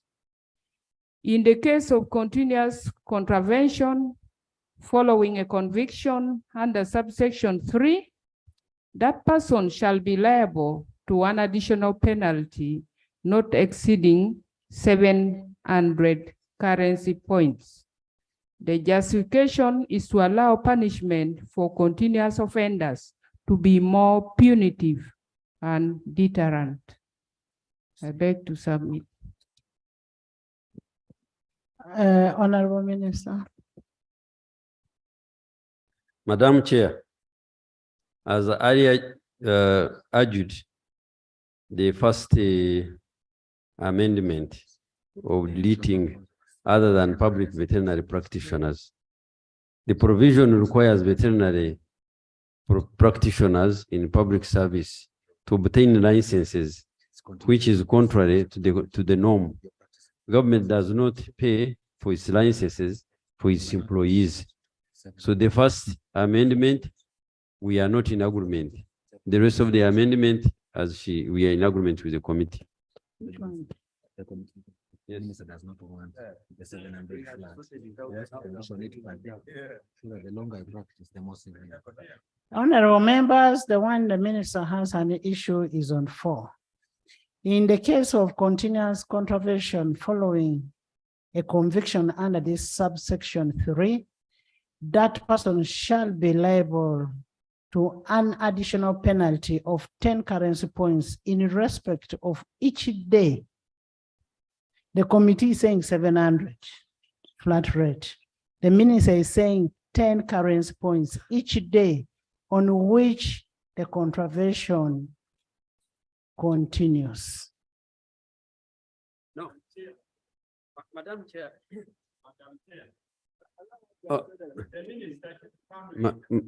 Madam Chair, because I want to make Let's a first out to this 4. clarification on 16.1. 16.1.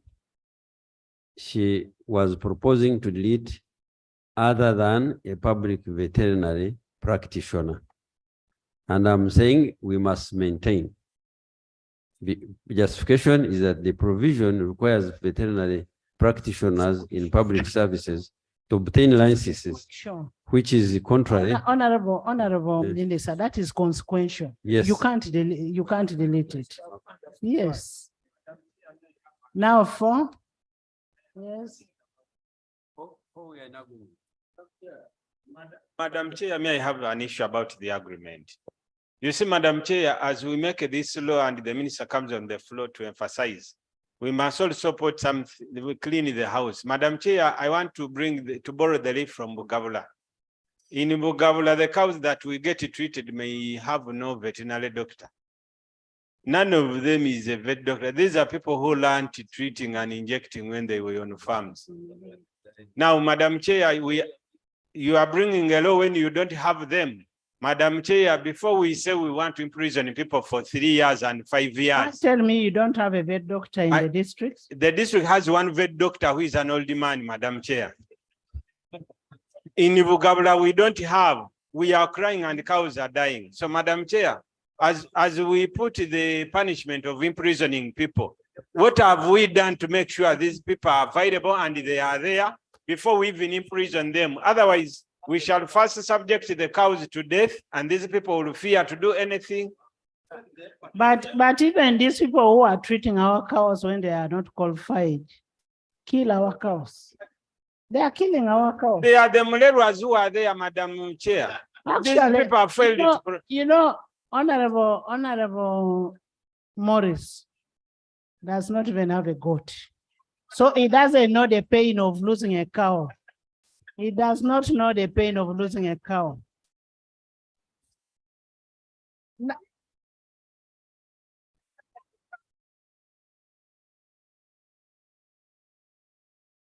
Thank you, Madam Chair.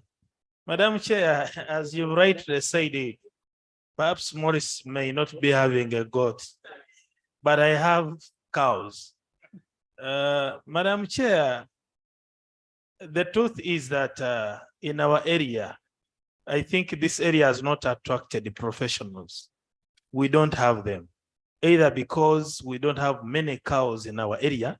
Exactly. But so therefore the punishment that is being put across in the law is not fair to our people who have been actually helping our communities.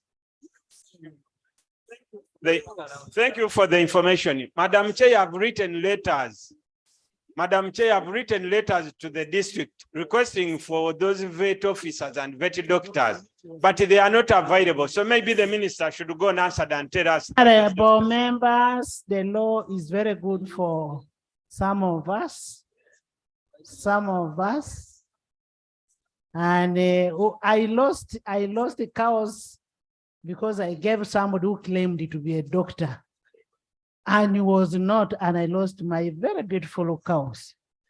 Honorable one, now these are cattle keepers talking. I'm also one of you.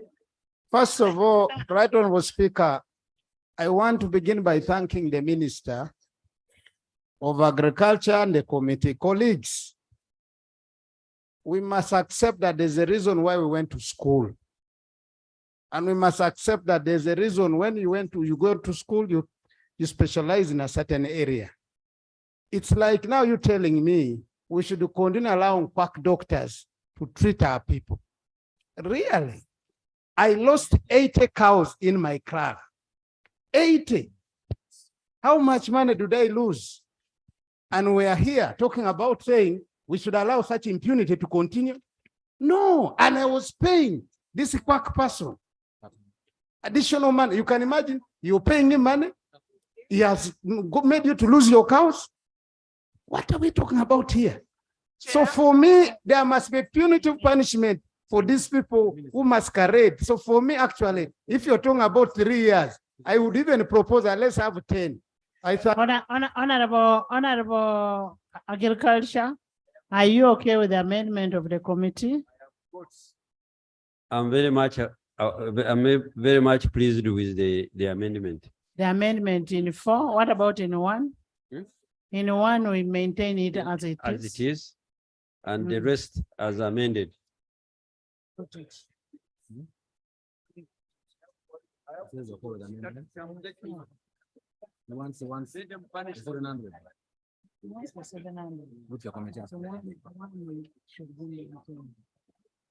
Honorable members, I put a question that clause 16(1) stands part of the bill. Those in favor say on the contrary, nay. The ayes have it. I put a question, honorable members, I put a question that clause 16(4) be amended as proposed. Those in favor say on the contrary, nay. 4 and 3. The ayes have it.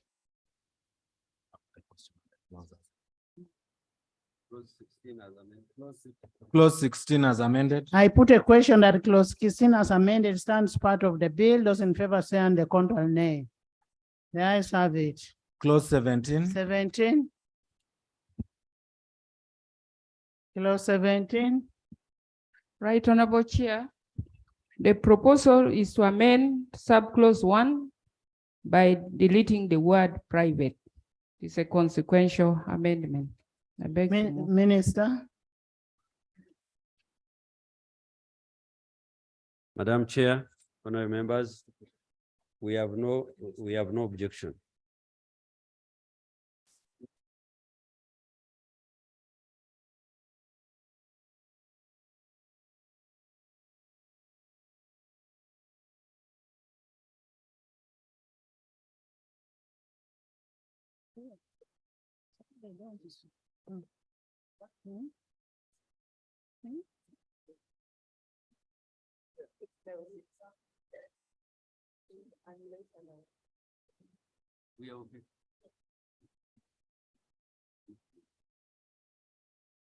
Honorable members, 17.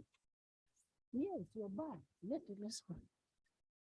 Clause 17, I put a question that clause 17 be amended as proposed. Those in favor say on the contrary, nay. The ayes have it. Clause 17 as amended. You know, the amendment is in a way that if you are a practitioner, you should not hold it. You know, these people go into their private things. I put a question that clause 17 be amended as proposed. Those in favor say on the contrary, nay. The ayes have it. Clause 17 as amended. Clause 18. Clause 18. I put a question that clause 18 stands part of the bill. Those in favor say on the contrary, nay. I put a question that clause 18 stands part of the bill. Those in favor say aye, to the contrary, nay. The ayes have it. Clause 19. I put a question that clause 19 stands part of the bill. Those in favor say on the contrary, nay. The ayes have it. Clause 20. I put a question that clause 20 starts part of the bill. Those in favor say on the contrary, nay. The ayes have it. Clause 21. Chair.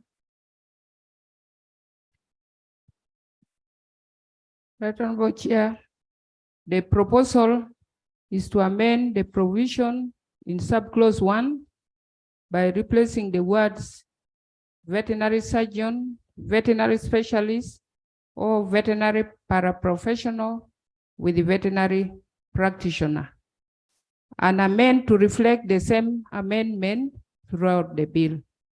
The justification, the word veterinary practitioner has been defined to include all the 3 categories of veterinary practitioners, that is veterinary surgeons, veterinary specialists, or veterinary paraprofessionals.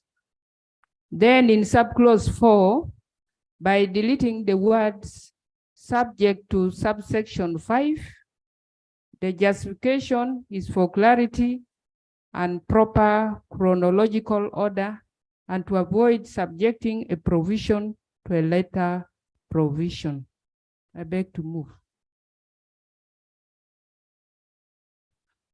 Santa. Thank you so much, Right Honorable Chair. Madam Chair, I want a clarification from the chair of the committee why she's suggesting to replace veterinary practitioner with veterinary surgeon, specialist, and veterinary paraprofessional. I thought veterinary paraprofessional are these people of lower ranks.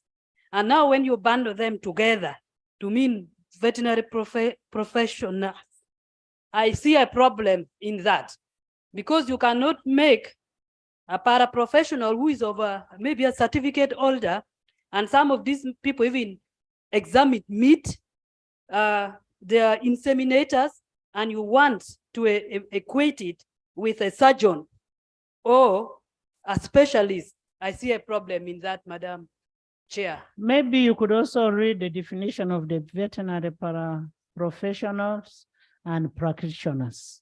Read it together before you bring it out. Yes. Madam Chair, I was actually standing in line with what she has raised. Now, I've given once- you a response. Read the interpretation, the meaning of the two. Much obliged, but if you allow just a second, Madam Chair, it is good to allow people who have qualified fully to have their own title and not mix them with the people who are still on the road to qualification. So I thought that we would take it seriously.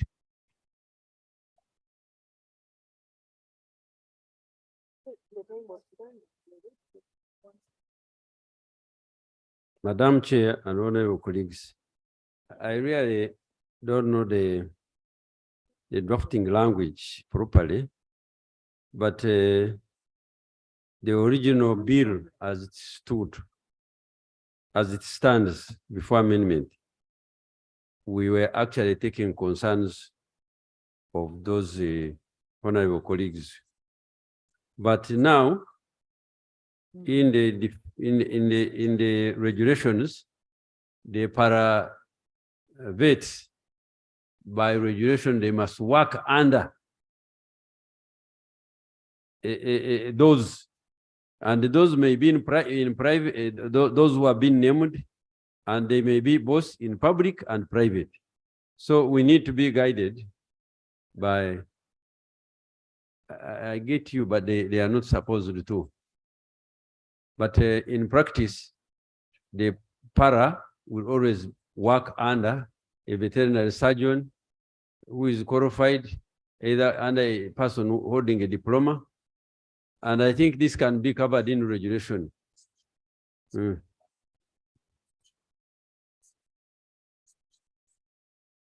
Chair, my proposal will be we single out and revert to the original opposition. Define these teams, I mean the terms one by one. Paralegals, deal with them separately. The practitioners, I mean the other ones, so that it is clear. It is clear. Let's have Dr. Ruyonga. Thank you very much, Chair. I think in that we can add There's a doctor there. a registered veterinary practitioner instead of leaving it blank. Pardon? A registered veterinary practitioner on the last words. Then the part has to be removed somehow, you know.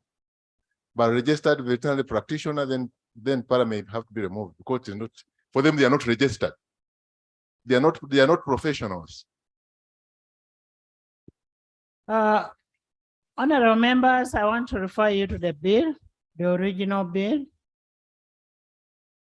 A veterinary surgeon, veterinary specialist, or veterinary para-professional licensed under this act is entitled to engage in private veterinary practice and to demand, sue for recovery, to sue for and recover reasonable charges for professional advice, visit and any other services, and the value for all the veterinary appliances or material or substances supplied by him or her. That is the original. Now, the amendment, the committee is making an amendment in sub-rule 1 of 21 by replacing the word veterinary surgeon, veterinary specialist, or veterinary paraprofessional with veterinary practitioner. Registered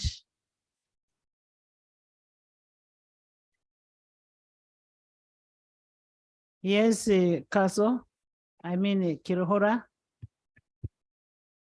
Right, Honorable Chair, I actually represent Nyabushozi.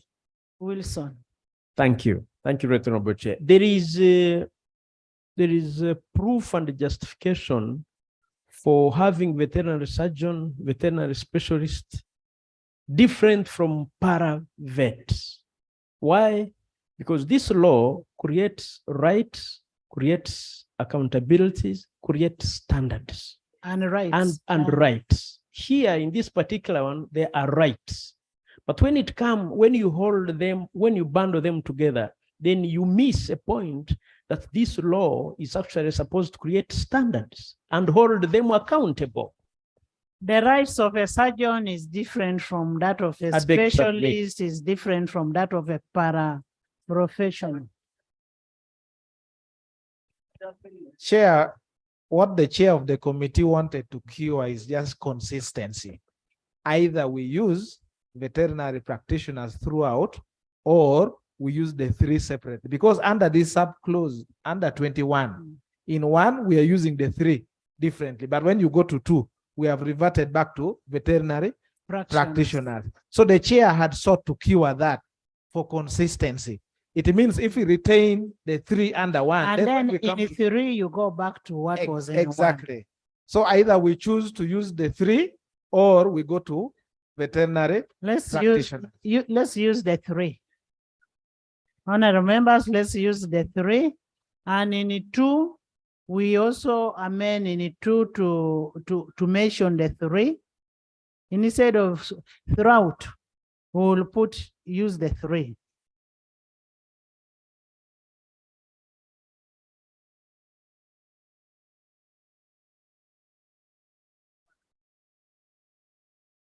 I'm a para. Chair, you see in legislative drafting, once you have made it, Actually, when you look at the practitioner, veterinary practitioner means a veterinary surgeon, a veterinary specialist, a veterinary paraprofessional registered in accordance with this act. and chair, that's the point I wanted to make. That you see, once we have defined, there is no reason of being repetitive here. No, but now if we are saying, if we are going to use in one, a practitioner, then you should use it throughout. And chair, in legislative drafting, once you define by description, So we are by going to- narrative, So where we have a veterinary surgeon, veterinary specialist, and Or veterinary paraprofessional, we use will have veterinary a practitioner. practitioner. Yes. Registered. And But you see now the problem that is coming in is on the rights. but you see, The rights that a surgeon has is different from that of a para.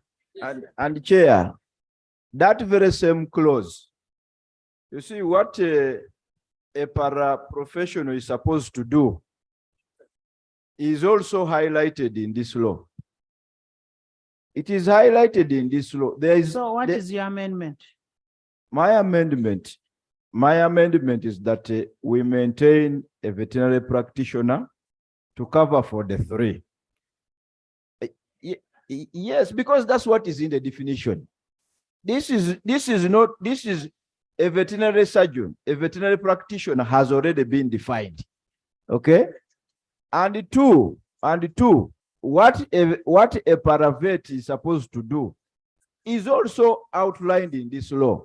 There is no contradiction. Hey, why do you want to be repetitive over something you have defined? Yeah. Madam Chair, just small. Dokolo. Madam Chair, just something small. Chair. Let In Dokolo first. addition to what he has just. Dokolo. Chair. Madam Chair, Dokolo. when we put. Dokolo. Madam Chair, Dokolo. I'm the one who represents Dokolo.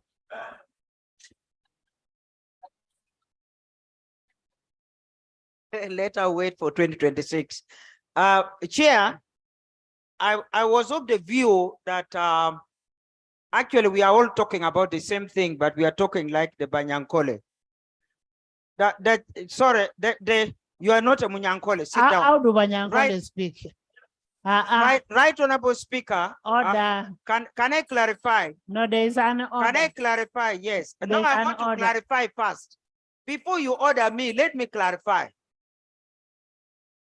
Madam Chair.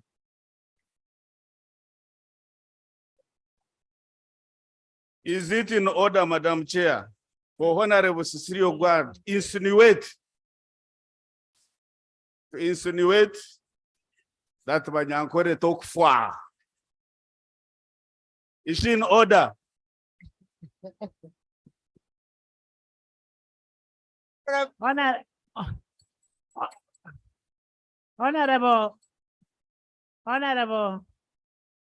Honorable, maybe because most of the cows come from Ankole, so that's why she's. Yes, Honorable Cecilia. Exactly that, Chair. Chair, I was saying that the definition has actually clarified the issue. So if we go back to definition, there is no need why we should have conflict in this clause 21. So maybe if we want to change our mind, the chair could guide us to go back to even changing the definition. Because in the definition, we have come out with 1. but meaning all the three. So I was wondering, that's why, Right Honorable Speaker, to put Professor to peace. You know, with Munyankole, when he's going somewhere and it's very near, he says, Anu, it's very far, but it tells you Anu, Anu, which means very near. It would, and yet the place is very far, but it tells you Anu, Anu, Anu. Honorable members, can we hear from the chair?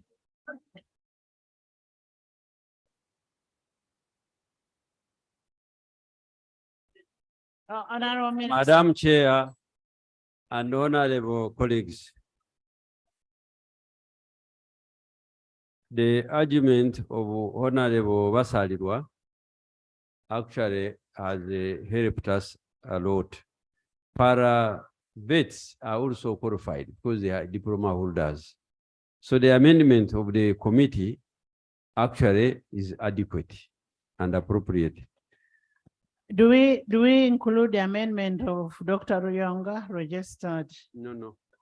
We go with the amendment of the committee. On veterinary practitioners. Honorable members, I put a question that clause 21 be amended as proposed. Those in favor say on the contrary, nay. Let's have it. Clause 21 as amended. I put a question that clause 1. I put a question that clause 21 as amended stands part of the bill. Those in favor say on the contrary, nay. It's the ayes have it. Clause 22. No. We have passed 22. We've passed. You know, when you're still climbing the mountains, we moved faster.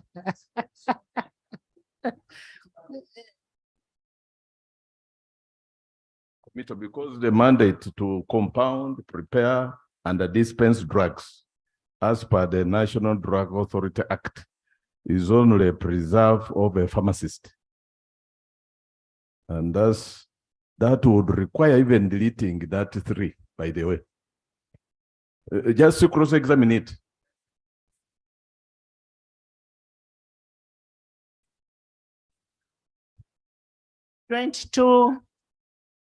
Clause 22. Chair.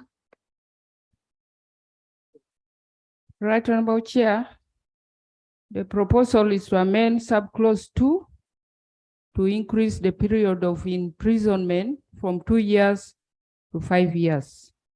This is to make it more punitive and more deterrent. Honorable Minister. We agree with the amendment. I put a question that clause 22 be amended as proposed. Those in favor say on the contrary, nay. The ayes have it. Yes. Madam Chair, I agree that the ayes have already got it, but we need to understand ourselves. If at a certain time the rating that 350 was equivalent to 2 years, then how comes when we increase the years, we don't also increase the currency points? The law is not cast on stone. Thank you. We will amend it. Clause 22 as amended. I put a question that clause 22 as amended stands part of the bill. Those in favor say on the contrary, nay. Yes, have it. Clause 23. I put a question that clause 23 stands part of the bill. Yeah, Madam Chair, I have an issue on clause 23, 1D, which requires them to provide monthly written report in the prescribed format to veterinary officers. I'm wondering whether monthly is actually feasible in the circumstance that all these practitioners we have mentioned will be filing a monthly report. Why not probably quarterly or even an annual report?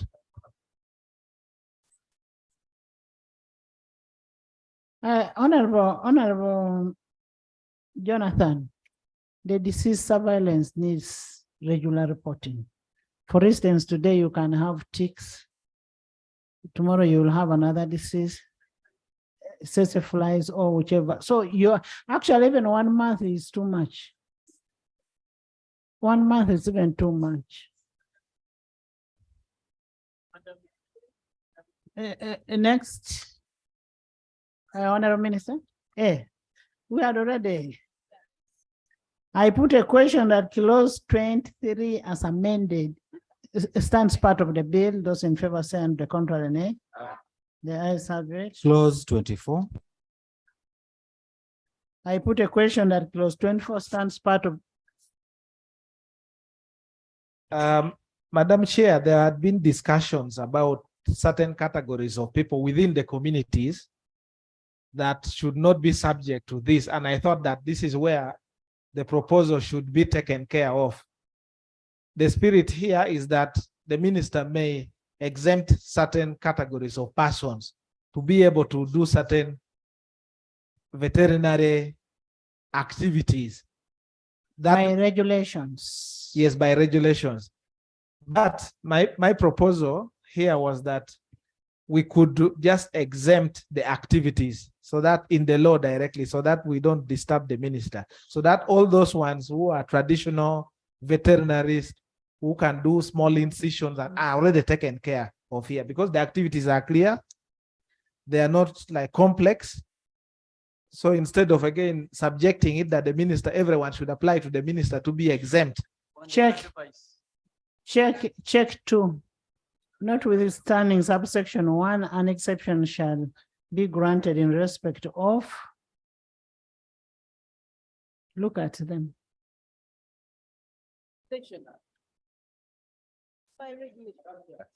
Additionally, to support your position, it is easier for a minister to amend the regulations than for Parliament to sit to amend the law. So I would agree with the first proposal. I want to refer you to 24.2a. Honorable Odur, read 24.2a.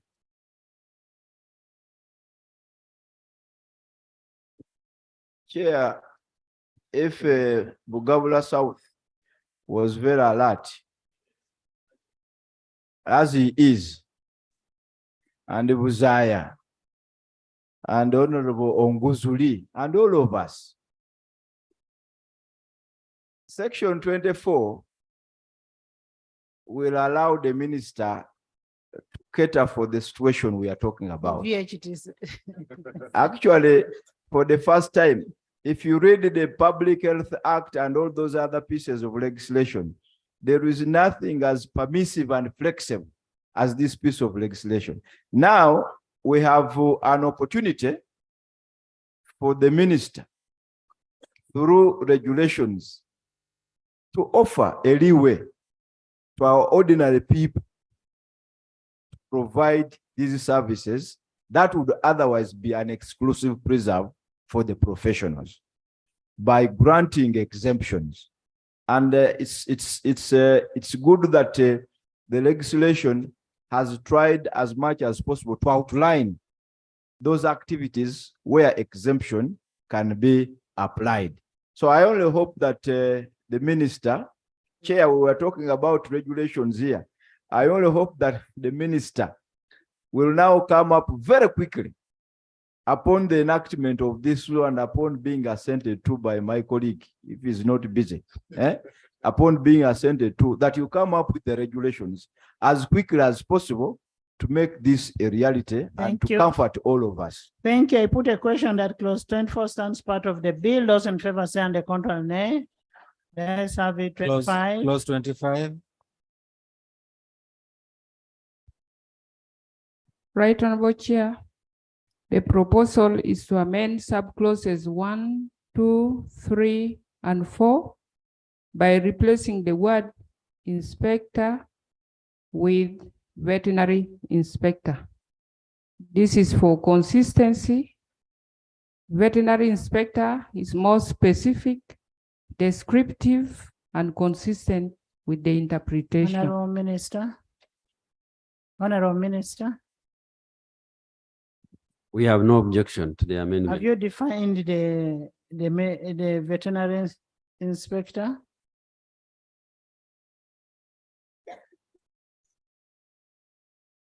You'll have to define it in section 2. I put a question that clause 25 be amended as proposed. Those in favor say on the contrary nay. The ayes have it. Clause 25 as I put a amended. question that clause 25 as amended stands part of the bill. Those in favor say on the contrary nay. The ayes have it. Clause 26. I put a question that clause 26 stands part of the bill. Those in favor say on the contrary nay. The ayes have it. Clause 27. I put a question that clause 27 stands part of the bill. Those in favor say on the contrary nay. The ayes have it. Clause 28. I put a question that clause 28 stands part of the bill. Those in favor say on the contrary nay. The ayes have it. Clause 29. I put a question that clause 20.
Professionals with the veterinary practitioners. This is for inclusivity. Other veterinary practitioners other than paraprofessionals also manage aquatic diseases. In subclause 2I, by deleting the words or veterinary paraprofessional to read as follows. A wildlife veterinary surgeon nominated by the responsible body. Justification: the training and expertise of veterinary paraprofessionals is inadequate to represent the interests of the wildlife sector on the council. In subclause 2J, by inserting the word veterinary before pharmaceutical industry. This is in order to specify the category of pharmaceutical industry. Then in subclause 2, by inserting a new paragraph K to read as follows. A person in charge of veterinary public health nominated by the ministry responsible for health. Justification: public health veterinarians at the Ministry of Health should be included because they are recruited by the Ministry of Health to handle diseases that affect both humans and animals. Then in subclause 4, by substituting the words veterinary practitioner with the veterinary surgeon. The justification is a veterinary surgeon is holistically trained to cover all aspects of veterinary practice. I beg to move. Yes, Chair. Christine. Yes, thank you, Chair. I am requesting that a representative of the NGOs, especially leading in veterinary services, because they are the ones helping us with the accreditation of the other people below para-professionals. Those ones training farmer to farm extensionists. We needed to get a representative from that side. Ifel.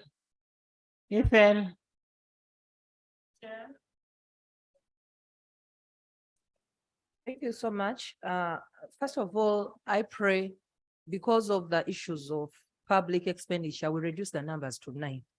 709.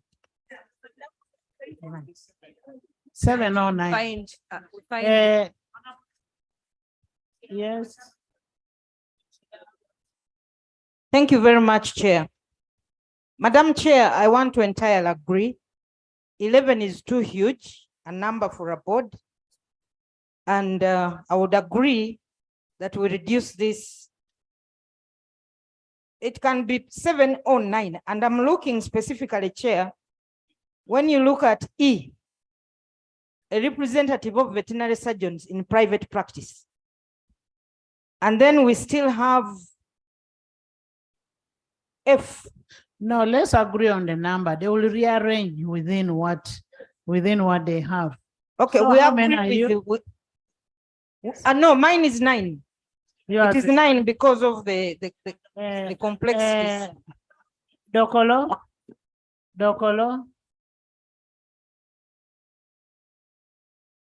Chair, have two issues with this number. One, I would go for 7.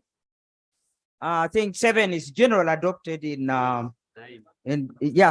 as a standard membership of the council or board. But more specifically, Chair, the chair of this committee is a lady, and all this lineup, she did not prescribe the percentage of gender representation in the council. And I therefore wish to move that 40%, Chair, I wish to move that 40% of the membership be represented by. Yeah, the constitutional. Constitutionally is 30%, but we have now moved from there. African Union has prescribed 50%, so I'm taking a middle ground, which is 40%. I beg to submit. Tony? Yes. Madam Chair. Thank you, Madam Chairperson. Madam Chair, I think we are now looking at trying to have a lean body with the people who are not too crowded to talk too many things and set confusion and bring in issues of deals in anything they are doing. So I think we go by 7 so that we can monitor, they can communicate properly, fast and have meetings, and accountability can be got from 7 people than from 11 people faster. So let's go by 7. As we are going to rationalization, downsizing, I think we should start practicing it now on some of these things. Thank you. Let me hear from the minister first. Thank you, Chair. Chair, one is that I agree with the proposed amendments, but 2. The first one is a wildlife veterinary surgeon. The committee proposes to say nominated by a responsible body. And I think it is vague. It should be Ministry of responsible for wildlife. Number 2, the numbers of the council members. I want to chair and colleagues to draw the attention of the importance of this council in lieu of one health concept and diverse scope of disease spread. I would suggest that we keep the number to 9 because the stakeholders are very many. We are looking at wildlife, we are looking at the Ministry of Health, we are looking at the professional bodies, we are looking, it's very wide. So we can move from 10 to 9 instead of going to 11. Honorable members, I put a question that clause 30 be amended as proposed by the Minister of Agriculture and the committee. Those in favor say and the contrary nay. The ayes have it. Gender is mentioned in the Constitution. Yes, we will take a 9. Clause 30 as amended. I put a question that clause 30 as amended stands part of the bill. Those in favor say on the contrary nay. The ayes have it. Clause 31. Clause 31, Chair. Right, Honorable Chair, the proposal is to amend the provision in paragraph B by substituting the term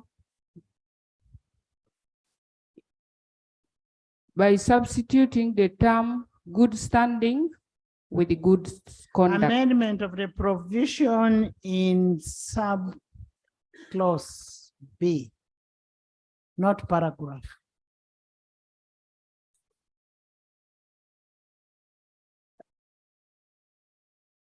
The proposal is to amend the provision in subclause B by substituting the term good standing with good conduct for clarity and consistency. I beg to move. Have you defined good conduct, good standing? Madam Chair, the term good standing is a bit vague. Good standing, according to my understanding, may mean somebody who has money, some financial standing, who has muscle.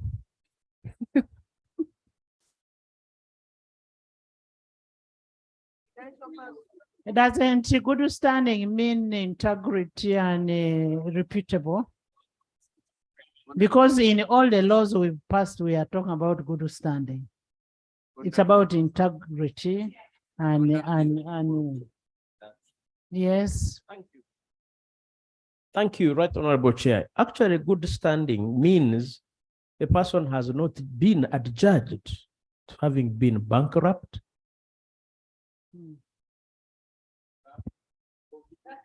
convicted for a felony, just a convict. Now that's or misdemeanor to that effect. That's when we say a person of good standing in society. But otherwise, good conduct is mild, Right Honorable Chair. I Yes. beg that we maintain a person Good of conduct good is standing. restrictive. Thank you. Honorable members, I put a question that clause 31. Chair, I have a problem. Chair, this A, 31A, permanent resident of Uganda. That one is duplicitous.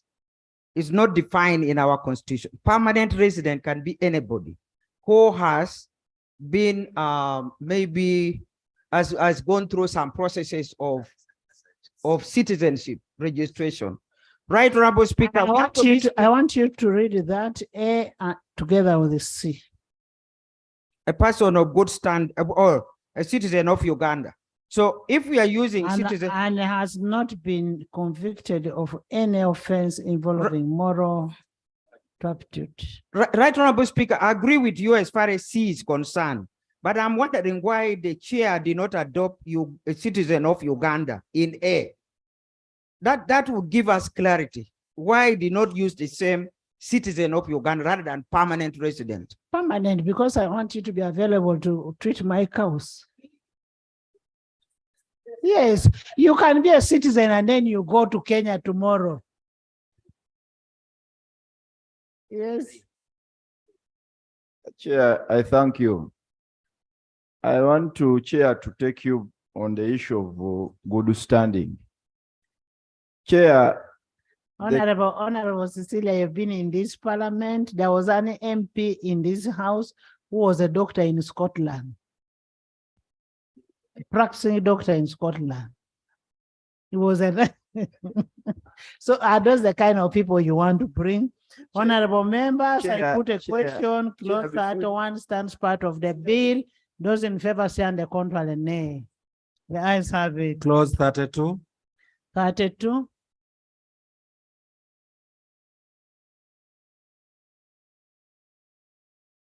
Chair, Right Honorable Chair, the proposal is to amend the provision by deleting the words except that the minister shall appoint at least 3 members for a term of 3 years, renewable once. The justification, this is a practice in many boards councils, and statutory bodies. The provision as it is may be a subject of conflict. Staggering of the membership can be handled administratively. I beg to move.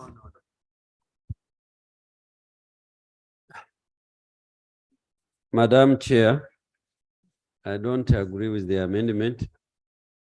The provision does not allow the staggering of membership of the council, which will then create a vacuum when the term of office ends, as the tenure of office of all the members of the council will end at the same time.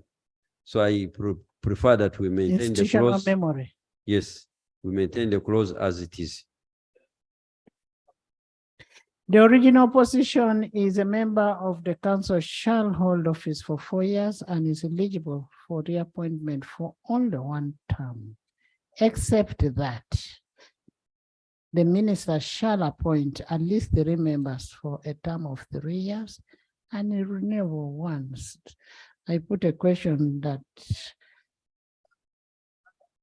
clause 32 stands part of the bill. Those in favor say under control and nay. The ayes have it. 32, 33. Clause 33. I put a question that clause 33 stands part of the bill. Those in favor say under control nay. The ayes have it. Clause 34. 34, Chair. Right, Honorable Chair. The proposal is to amend subclause 2 as follows. In paragraph A, by substituting the words veterinary professionals and veterinary paraprofessionals with the veterinary practitioners. The justification, veterinary practitioners is well defined in the interpretation clause. It is consequential. In paragraph C, by inserting the words collaborate with the relevant institutions or bodies to at the beginning of the paragraph and rephrase the provision to read as follows. Collaborate with the relevant institutions or bodies to set standards of training required to qualify for the award of degrees, diplomas, and certificates in veterinary practice, including continuing professional development. Justification, the function as captured in the bill contradicts with the mandate of the National Council for Higher Education under Section 5J of the Universities and Other Tertiary Institutions Act 2001. Then in paragraph I, by deleting the words interest of the to read as protect the veterinary practice and deal with any matter related to the practice. Justification is to avoid ambiguity since interests cannot be quantified. Veterinary practice is defined while interest is not.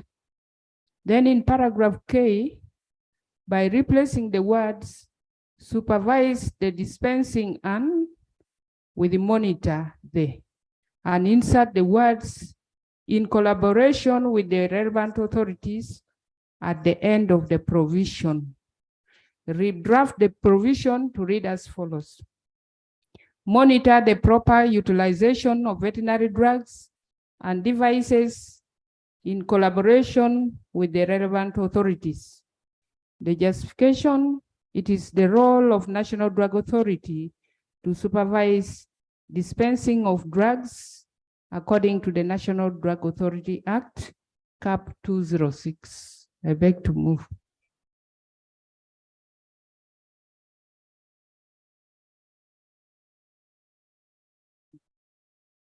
Yes. One only concern. My heart is still telling me we need to go back and define the other terms separately. Otherwise, we are going to have a problem. Close to. We'll go back there. That assurance is very important, Madam Chair. But Because pass close to. thank you. Honorable Minister. Madam Chair, honorable members, we have no objection to the amendment. Thank you. I put a question that clause 34 be amended as proposed. Those in favor say on the contrary, nay.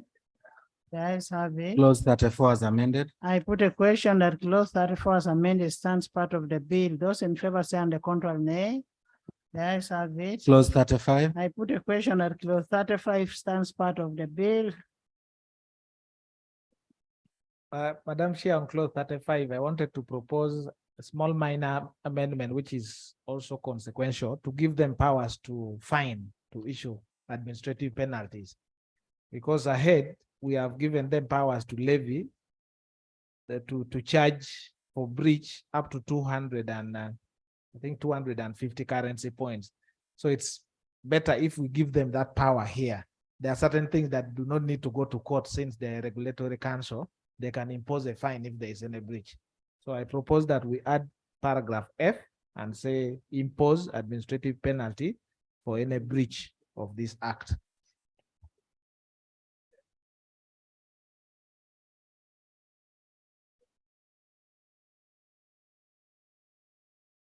Yeah,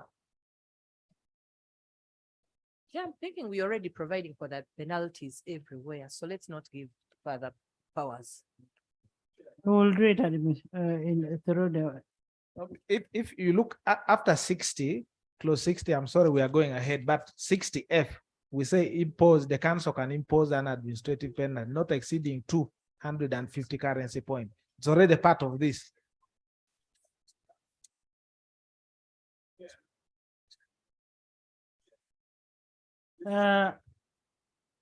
When you look at 71 under regulations, the minister shall, in consultation with the council,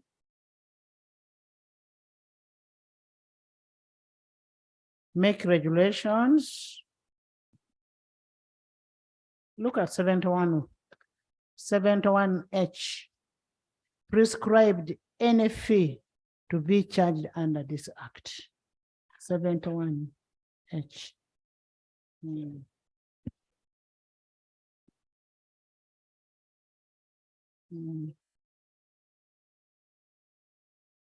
Chair, there's going to be a moment when the clans of these people either get aggrieved or there's a concern which somebody must complain about.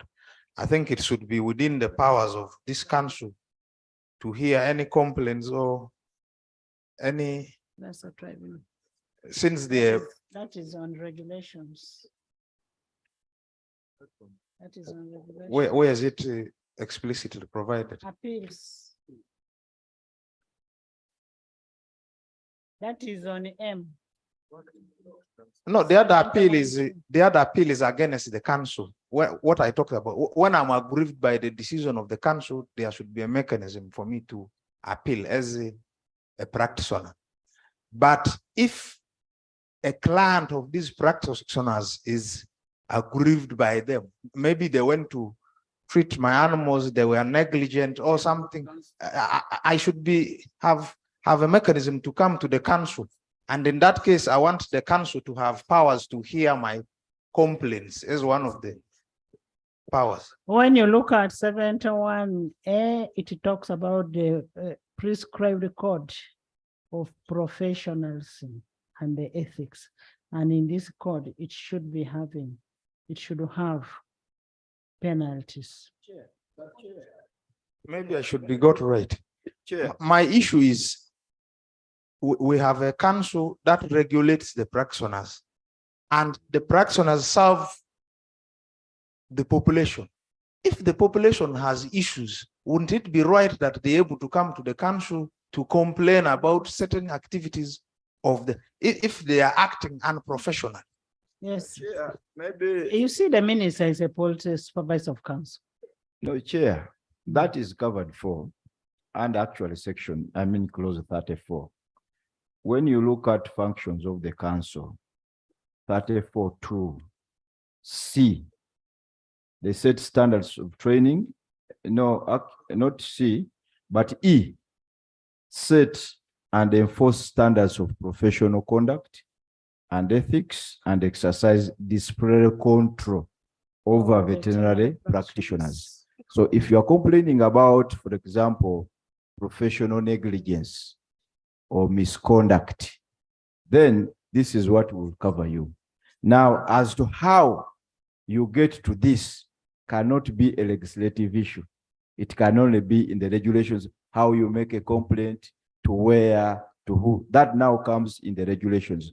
But as regards the professionalism, if your complaint is on professionalism, then this provision here will be able to cater for it. Honorable members, we are on 35. We are on 35 on imposing of fines. I can clarify that for advocates, for example, if you have a complaint on a law, you go to law counsel. They have powers to fine to the extent that they can even reimburse and say that you deceived this client, you didn't do the work, you disappeared, so you refund. So that's where I was trying to come from. So he wants to have powers to impose administrative penalties to be added as F. Does it cause any harm to you?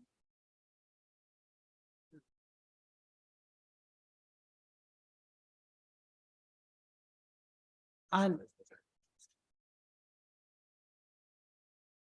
Well, the issue is but also didn't the Honorable Dur take us to court on imposing something on the floor? Chair. I am. Let's avoid that. Court. I'm actually reluctant. Let's avoid.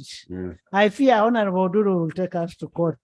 I put a question that clause 35 stands part of the bill. Those in favor say on the contrary, nay. Aye. Ayes have it. Clause 36. I put a question that clause 36 stands part of the bill. Those in favor say on the contrary, nay. The ayes have it. Clause 37. I put a question that clause 37 stands part of the bill. Those in favor say on the contrary, nay. The ayes have it. Clause 38. I put a question that clause 38 stands part of the bill. Those in favor say on the contrary, nay.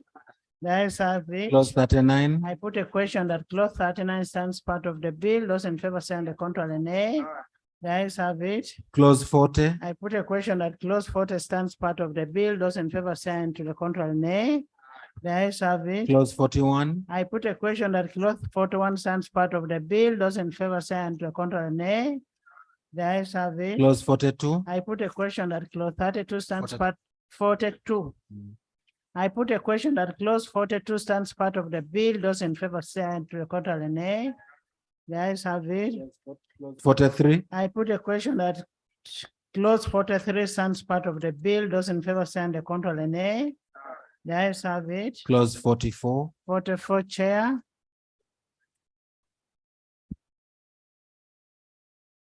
Right, Honorable Chair. The proposal is to amend the provision as follows. In subclause 7D, by deleting the words appears to him or her to, and maintain the provision to read as follows. To seize and retain any drug, equipment, record, any veterinary drug, equipment, record, animal, or any other thing that constitutes or contains evidence of a contravention of this act. The justification is for clarity and to restrict the powers of inspectors to only confiscate items which are in contravention of the act.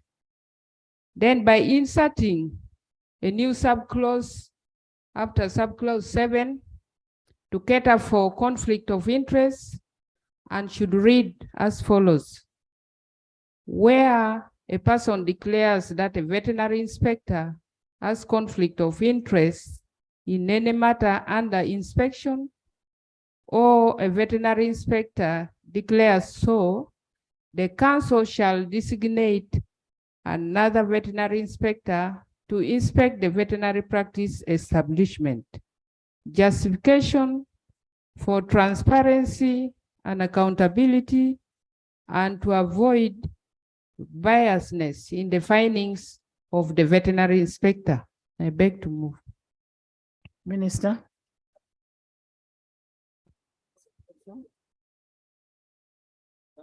In the event that is coming from, the complaint is coming from a third party, not the two, what then happens? Because if I'm a third party and I'm complaining, there's a conflict here. Shouldn't it be attended to?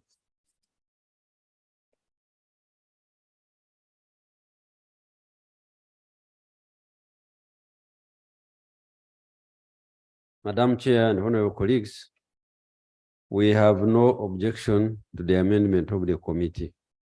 Thank you. And we have actually harmonized on this point. Okay. I put a question that clause 44 be amended as proposed. Those in favor say the contrary nay.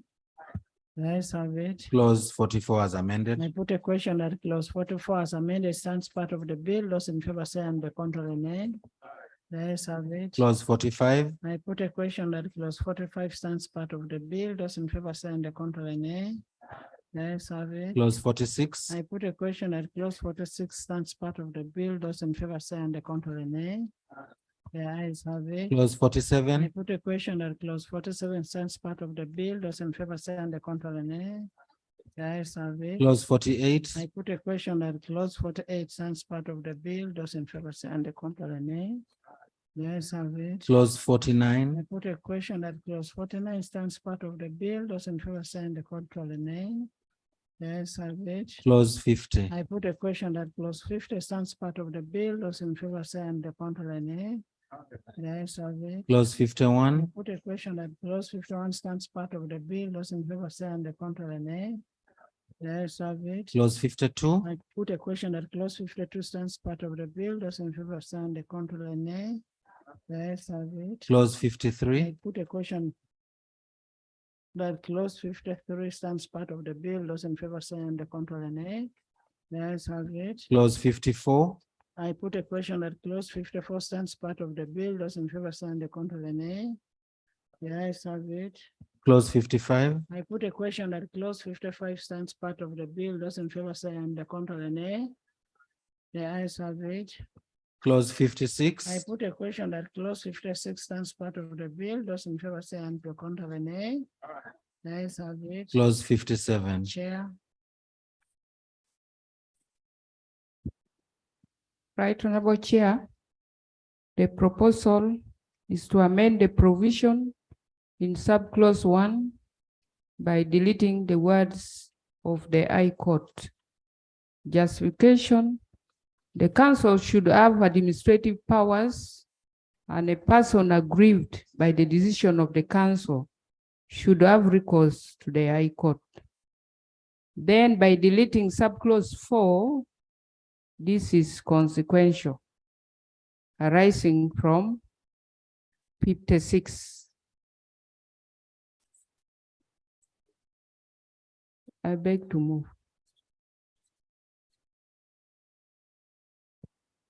The 57 which witnesses at inquiry. In the conduct of an inquiry under section 56, the council shall have powers to summon witnesses and to call for production of books, plans, and documents to examine witnesses on oath. That is the amendment they are saying. Originally, it was in the conduct of an inquiry under section 56, the council shall have the powers of the High Court. Minister? We have no objection to the amendment. I put a question at clause 57. Chair, I am opposed to the amendment by the committee. The clause as it is serves the purpose. It was meant to give the council powers to compel witnesses. That's why they have equated it to the High Court. Doesn't mean that this council is sitting as the High Court, but in summoning witnesses, and dealing with witnesses, just like the committees of parliament here. Just like section 9, I mean Article 90 of Yeah. the Constitution that gives committees of parliament Yes, powers. if you take that, then the committee will not, people will be stubborn, they will not. Because you need to go on oath. And Honorable colleague comes on board. Madam Chair, it will be good that we specify those powers, even when we are talking about. as of High Court are Yes. known by everybody. I mean, for The powers here as to summon witnesses and call them for production of books, plans and documents and examine them on oath. Those are the powers that we are talking about. No. Chair, I want to be persuaded by the proposal of the committee. You know, there is a wrong assumption that powers to summon witnesses are an exclusive preserve of the High Court. It's actually not true. A magistrate court has powers. When under the Commission of Inquiries Act, it has powers. So it is not true that only High Court, even if LOC one can even under, by the way, under the Local Council Courts Act. So it is actually not true that power to summon is limited to the High Court. I know it is also in our rules. It does not make it right. It does not. So, Chair, the committee has stressed that that power to summon can be contained in a piece of legislation on its own without even making reference to a High Court. Will it cause any harm if you left it the way it is?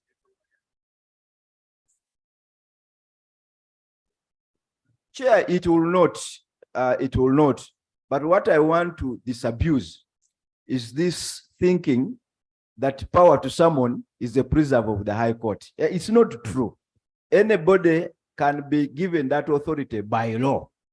And just like, because what if you have written, you had written the council shall have powers of a magistrate court to summon witness? Would it be wrong? It would not, definitely. So if we left it this way, there is no harm. But the point I'm emphasizing is that it is not true that summoning is a preserve of the High Court alone.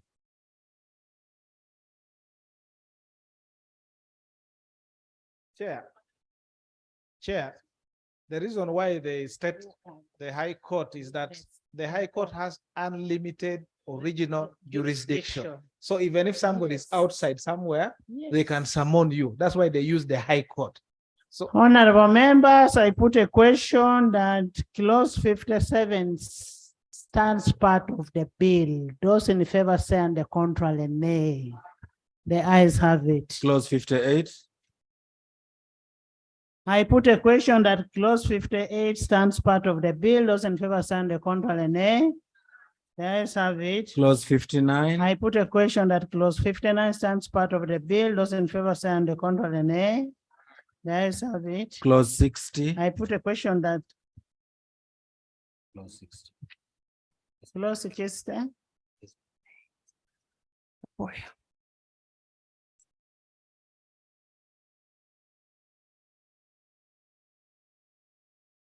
Right Honorable Chair, I want to thank my deputy. The proposal is to amend the provision in subclause 3 by replacing subsection 1F with the subsection 1E. This is for proper referencing because the cease and desist order is provided for under subclause 1E. Then in subclause 4, by increasing the period of imprisonment from 2 years to 7 years. Justification causing death or endangering humans or animals should carry a more punitive punishment. I beg to move.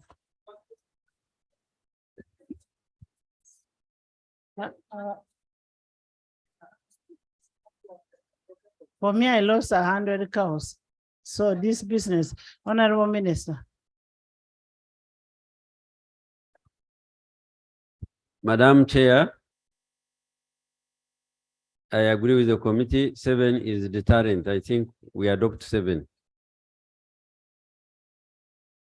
I put a question that clause 60 being amended as proposed. Those in favor say I'm the control and nay. Let's have it. Clause 60 as amended. I put a question that clause 60 as amended stands part of the bill. Those in favor say on the control and nay. Let's have it. Clause 61. 61, Chair. Right, Honorable Chair. The proposal is to amend subclause 3 by substituting the Chief Magistrate's Court with the High Court. Justification decisions of the council are administrative in nature, hence should be appealable to the High Court. I'd like to move. Why did you say that Chief Magistrate's Court? Why were you replacing it with the High Court?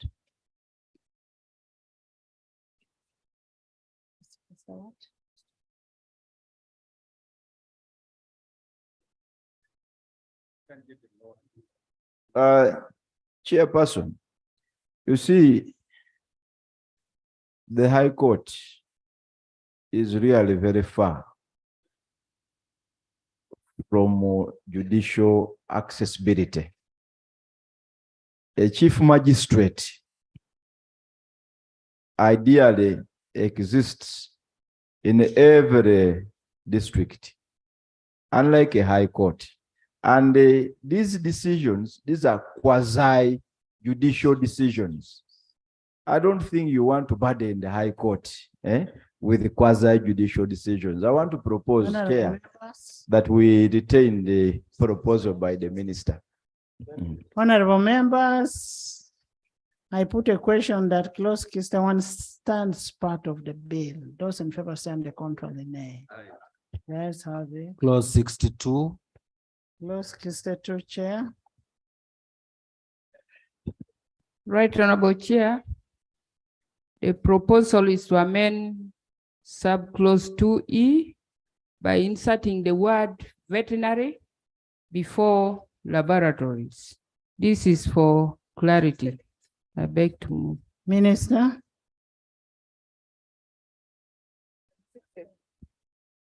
We agree with the amendment. I put a question that clause 62 be amended as proposed. Those in favor say on the contrary nay. Yes, have it. Clause 62 as amended. I put a question that clause 62 as amended stands part of the bill. Those in favor say on the contrary nay. Yes, have it. Clause 63. I put a question that clause 63 stands part of the bill. Those in favor say on the contrary nay. Yes, have it. Clause 64. I put a question that clause 64 stands part of the bill. Those in favor say on the contrary nay. Yes, have it. Clause 65. I put a question that clause 65. Madam Chair, on clause 65, I would like the minister to explain these annual retention fees, because the practitioner is going to pay for registration fee. It's also going to pay for the license. Now, what is this annual retention fee? For what purpose will it serve? Is it a savings like a SAC or what?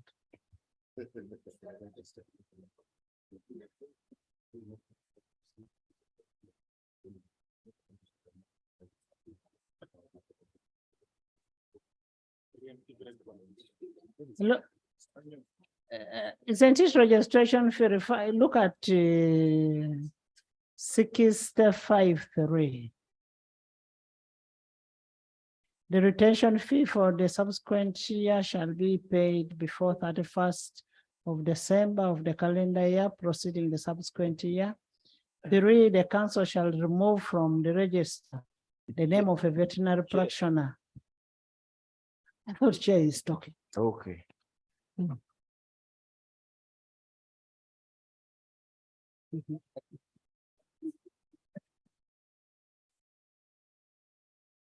Honorable Minister, what is this retention fee?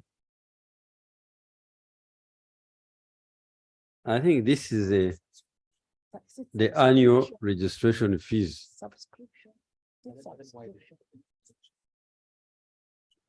Now let him put it subscription fee. Yeah, can I now say something? You can talk. Chair, I think, Minister, let us help each other. The connotation retention fees here is misleading. Registration fees. What are you paying for? What are you retaining in one way or the other? So either it is annual license fees Registration. or registration. And if it is registration, it cannot be annual because registration ideally is done once. So here you can only talk about annual license fees. So I want to imagine that perhaps the minister meant either license, Subscription. but even subscription in a professional body like this one. This is not like UMA, Uganda Medical Association or what, or DSTV that you are making a monthly subscription. So I think that it would make sense if we said every registered practitioner and a licensee shall pay to the council an annual license fee in such amounts as prescribed by the regulations. Then the title of this clause should be annual license fees. I think the idea was to allow council to charge annual licenses, the one we talked about for the private practitioners. The head note is what we are correcting. Yes, we can correct both the head note and the body, because the body is talking about annual retention fee. The body. So we begin with the body. Where the retention fee is, we put annual license. Exactly. And chair, even the spirit, you can even look at 65 clause 2. The subsequent year shall be paid before 31st December. So really, you want to, for all intents and purposes, this is intended to be annual license fees and not retention. But the minister can guide us. Thank you, Chair. Honourable members. Chair, honourable members, annual retention fee applies to both private and public. When you are registered, you have to pay a certain fee to remain on the register annually. And when you are practicing, you have to pay license. That's how it has been.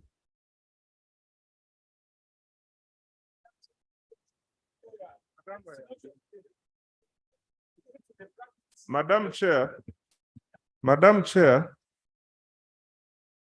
I've been a member of the Institute of Certified Public Accountants since 2010. Every year, the Institute of Certified Public Accountants reviews its membership list. And at every stage of review, we pay fees, registration fees, annually. I used it to be in practice. On top of this registration fees, I would pay annual license fees in order for me to get a practicing certificate. When I stopped practicing, I now pay annual registration fees. Let me now come, Madam Chair, with this explanation. I want to support the minister because he's seeking that all his members, all members of the veterinary profession must pay annual registration fees because they will be reviewed annually. People will be getting in and others will be getting out. Those who don't do continuous professional development will be getting out. And on top of that, if you are in private practice, if you are practicing veterinary, you pay annual license, which is different from retention. This one is seeks to address the members, the membership registration, which is annual. Now, we are talking about registration and then licensing. Now, if you're registered and you enter into a book for you to be kept in the circumstance that you're not practicing at that period, for you to be kept, to be retained, you must pay annually to be retained. You see, Chair, we should know this law is not creating anything new. There is no. That's why the minister is saying they have been doing it. No, what I'm saying, it is not new in the sense that there are other professional laws. There are other professional laws. Now, I'll give you an example. In the legal practice, if you are not if you decide not to renew your practicing license this year, there is no problem. You remain on the register of advocates. But should you want to begin practicing after 2-3 years, you must pay for all the years you were not renewing your license.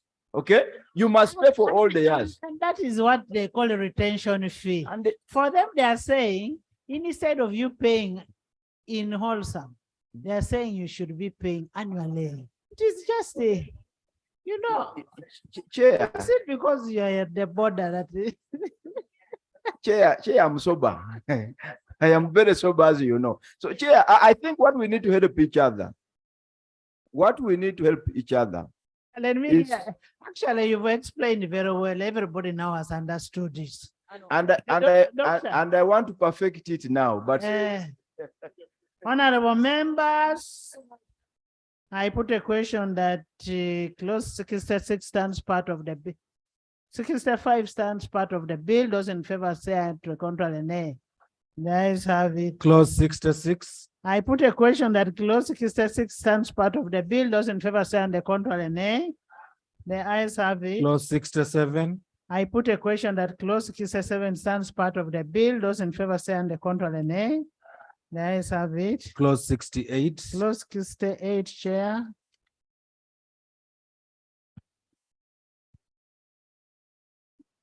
Right, Honorable Chair. The proposal is to amend subclause 1E by increasing the period of imprisonment from 2 years to 5 years. This is a consequential amendment. I'd like to submit.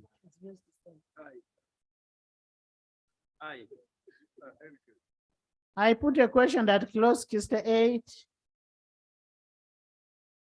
be amended as proposed. Those in favor say on the control an A. Yes, have it. Clause 68 as amended. I put a question that clause 68 as amended stands part of the bill. Those in favor say on the control an A. Yes, have it. Clause 69. I put a question that clause 69 stands part of the bill. Those in favor say on the control an A. Yes, have it. Clause 70. Chair. Right, Honorable Chair. The proposal is to amend subclause 1 by inserting the words an adverse drug effect to an animal before the word death, to read as follows.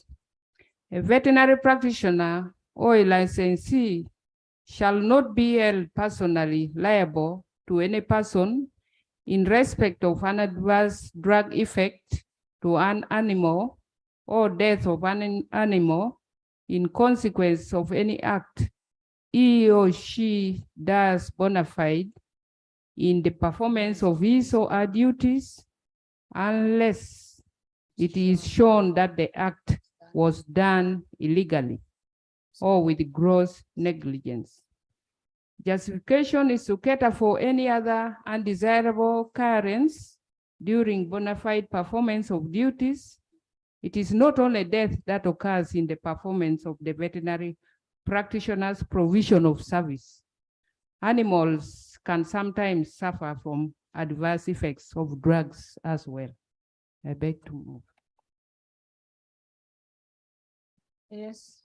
I have seen in human medicine, people go to court. How special are the animal sectors so that we cannot talk about them? If a person is not clear in his actions, shouldn't we really go for the person? You administer a drug which has adverse effects on the animal, and then you go clean and say that the law protects me. Is that really okay? I don't think. Honorable Asuman, I know you want to say, make a comment. There is a disclaimer here. It is unless it is shown that the act was done illegally or with gross negligence.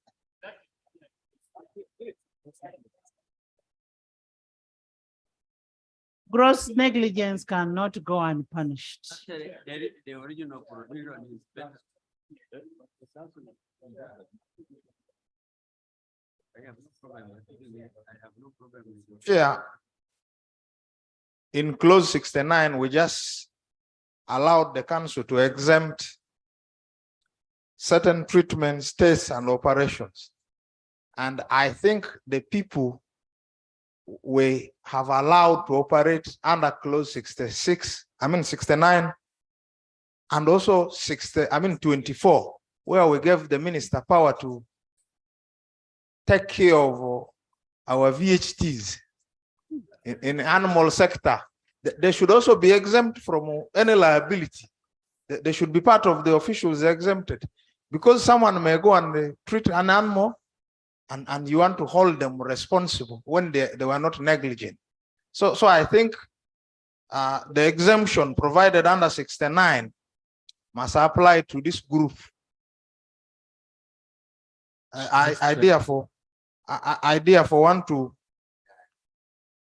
amend that, or introduce an amendment that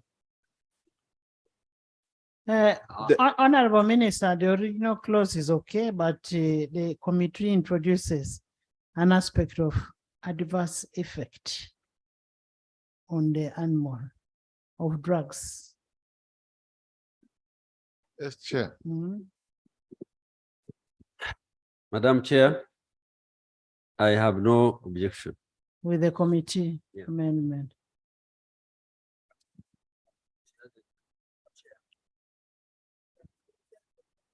For purpose of concluding, it would be okay. But Chair, Madam Chair, a good doctor should be able to tell that this drug can make adverse effects to the animal. If you cannot do that, then you don't qualify to be there. Different bodies react differently to different drugs.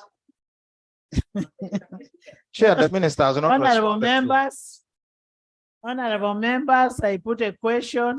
Chair, the that minister has not responded. clause 70 be amended as proposed. Those in favor say and to the contrary.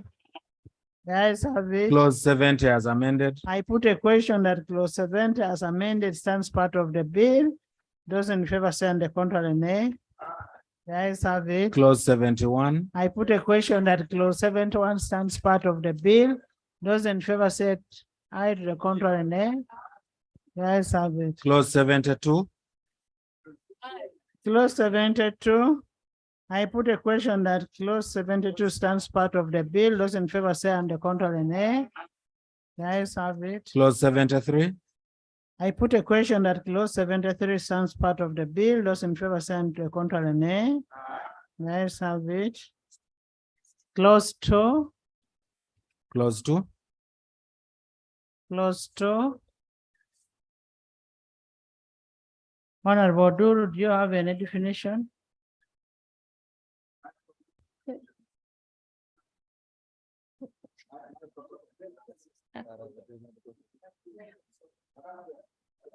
Close to, let her finish. Then Right Honorable Chair, on clause 2, the proposal is to amend the following words in the interpretation clause.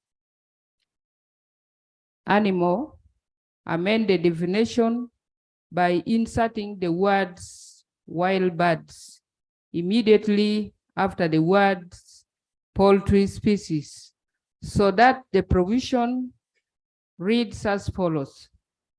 Animal includes domestic animals, wild animals, aquatic animals, laboratory animals, poultry species, wild animals, bees, insects, fish, and silkworms. The justification: wild birds are not classified under poultry species and yet are excluded from the definition. On continuous professional development, the proposal is to substitute the words continuous professional development as used in the provision with that a veterinary practitioner keeps updated with the new and emerging veterinary technical trends in theory and practice, and rephrase the definition to read as follows.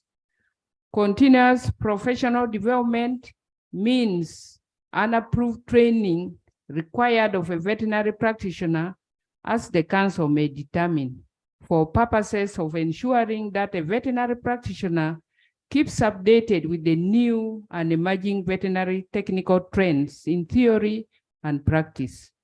The justification: the initial definition uses the words continuous professional development to define the same term. The definition therefore lacks clarity, appears repetitive, and sounds ambiguous. On direct supervision, to substitute the word premises with the words veterinary practice establishment and rephrase the provision to read as follows. Direct supervision means the supervision of a person by a responsible veterinary surgeon who is physically present on the veterinary practice establishment. The justification: the word premises is ambiguous and not provided for in the interpretation, while veterinary practice establishment is precise and well defined in the bill. Another proposal is to delete the definition locum tenens. The justification: the term is not used in any provision of the bill. Another proposal is to amend the interpretation of the word register by inserting the words and veterinary practice establishments after the words veterinary practitioners, and rephrase the provision to read as follows. Register means a register of veterinary practitioners and veterinary practice establishments kept and maintained by the council under section 62 of this act. Justification: the council maintains a register of both veterinary practitioners and veterinary practice establishment under clause 62(1). Another proposal is to amend the definition of veterinary practice in paragraph E by 1, inserting the words ethno-veterinary medicine before the word complementary.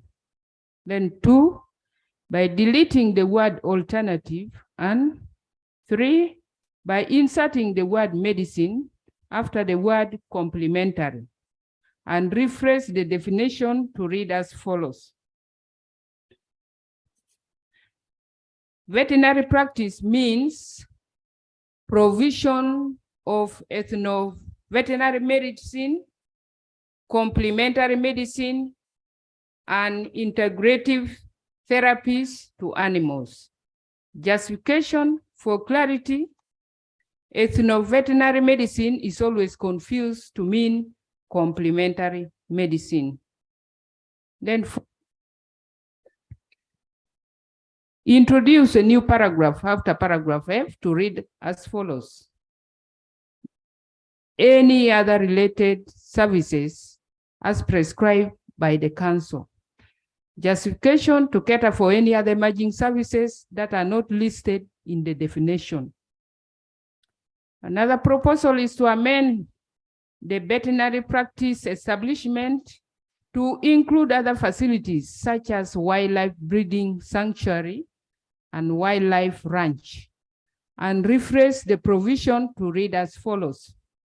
Veterinary practice establishment includes premises, structure, veterinary laboratory, zoo, ambulatory service facility, animal checkpoint, holding ground, quarantine station, wildlife breeding sanctuary, wildlife ranch, and any other specialized establishment where veterinary practice is conducted. The justification, the addition of wildlife breeding sanctuary and wildlife ranch will broaden the scope of veterinary practice establishment. Another is on veterinary public health. Substitute the words veterinary medicine with veterinary science and technology and rephrase the definition to read as follows. Veterinary public health means the application of veterinary science and technology to protect and improve the physical, mental, and social well-being of humans. The justification is to accommodate broad aspects of veterinary practice. Veterinary science and technology involves use of other approaches. For example, meat inspection and extension, stroke, advisory services, etc. On veterinary surgeon, amend by inserting the words and is registered in accordance with this act at the end of the provision and rephrase it to read as follows. Veterinary surgeon means a person trained in veterinary medicine at degree level and who is engaged in veterinary practice and is registered in accordance with this act. Justification, having any degree and practicing is not sufficient for one to become a veterinary surgeon. Registration requirements of the regulatory body are vital for one to be recognized as a veterinary surgeon. Then, in fact, insert new definitions to cater for the following terms. Animal husbandry, to appear immediately after the definition of the word animal, and to read as follows. Animal husbandry means livestock management and animal care practices undertaken to promote animal welfare, improve productivity, and farm profits. And internship, to appear immediately after definition of the word register, and to read as follows. Internship means a prescribed period of supervised practical training that a veterinary student obtains after completing formal education to the time of satisfying the supervisor that the practitioner is competent in accordance with the provisions of this act. This is for clarity. Then on clause 3, amend the provision. You're finished, madam. I've finished. It is Honorable Aogon want- trying to confuse me. I beg to. Chair, the veterinary practice establishment, is that, what is that?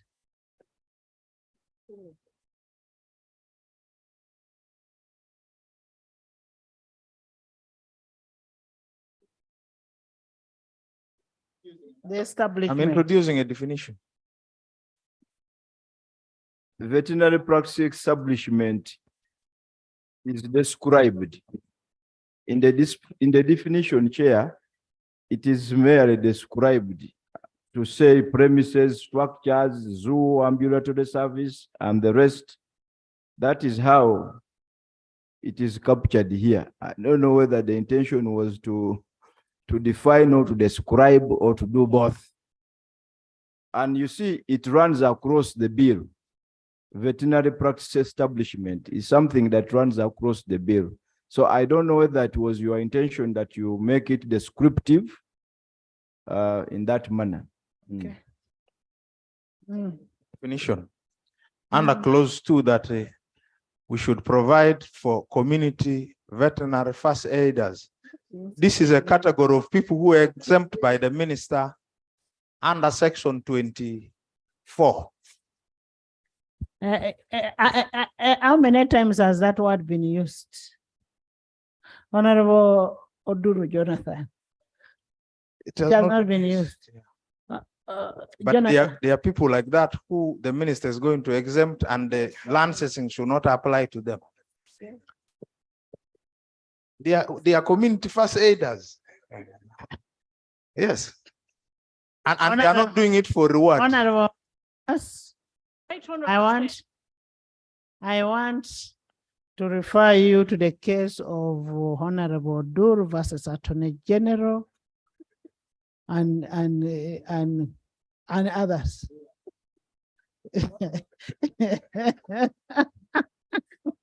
and a Speaker of Parliament. Again, as the Speaker of Parliament, I don't want Jonathan to take me to court for smuggling in things into the bill. Where we have left something out, this bill is not cast on stone. We will bring an amendment. Yes, if it is within the bill. Yes, Chair, I wanted to add the word license under veterinary practice establishment, because throughout it is a place license. So we must include that. A license includes a premise, structure, etc. license for purpose of that.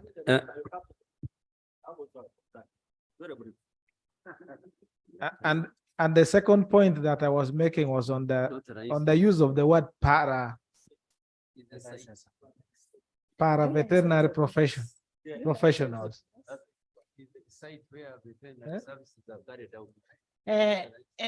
He says it is a site where veterinary services are carried out. Like if I took somebody to treat my cows, that is the establishment.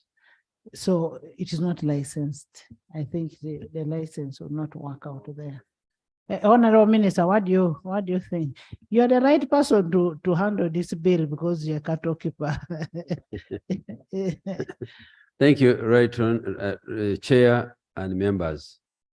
In fact, before she brought the amendment, we had agreed with all of them, and I agree with the amendment. I also appreciate the input of the members, but the site where veterinary profession is practiced is the one they referred to. Honorable, yes, no, Elena. Right Honorable Chair, the committee introduced one phrase, veterinary inspector, and we agreed we would define it in clause 2. It is under clause 25.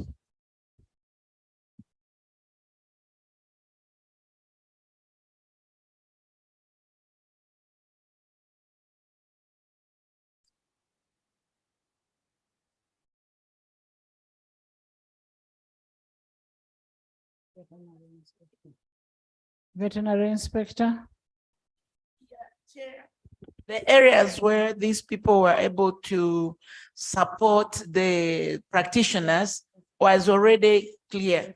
And therefore, asking them to pay or registration is just asking too much. They're like first aiders. I think I agree with the committee position, and we can conclude and go home. Thank you.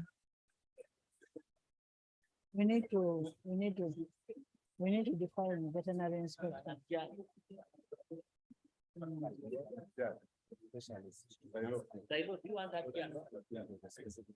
No, he wants us to define veterinary inspector.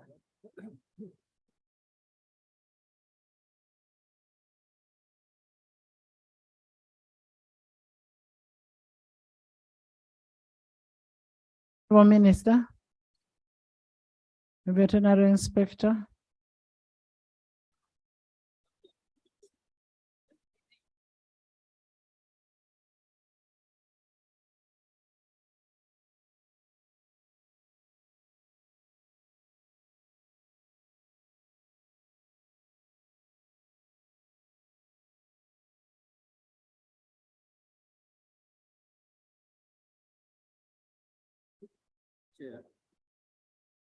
Chair and honorable colleagues, a veterinary inspector means a person appointed under clause 44 of this bill. If you go to clause 44, Yes. The council shall appoint a veterinary inspector who shall be responsible for monitoring compliance with this act. The veterinary inspector shall be appointed from the following categories of the public officers: staff of the council, public veterinary practitioners nominated by the commissioner responsible for animal health, and public officers whose functions are relevant or related to the function of this council. that's adequate.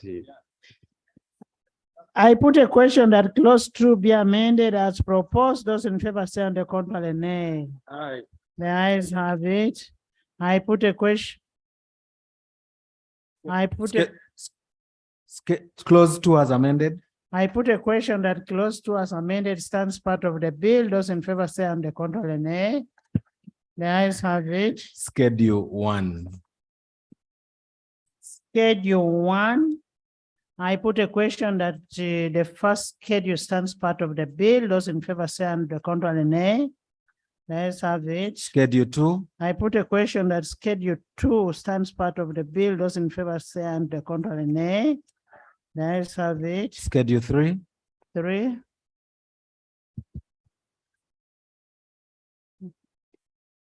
Right, Honorable Chair. The proposal is to amend the schedule by inserting a new paragraph 1J to read as follows. Any other functions as the council from time to time determine. Justification to cater for any other related duties that may be missing from the list of services that should be offered by the veterinary paraprofessionals. Minister. I beg to move.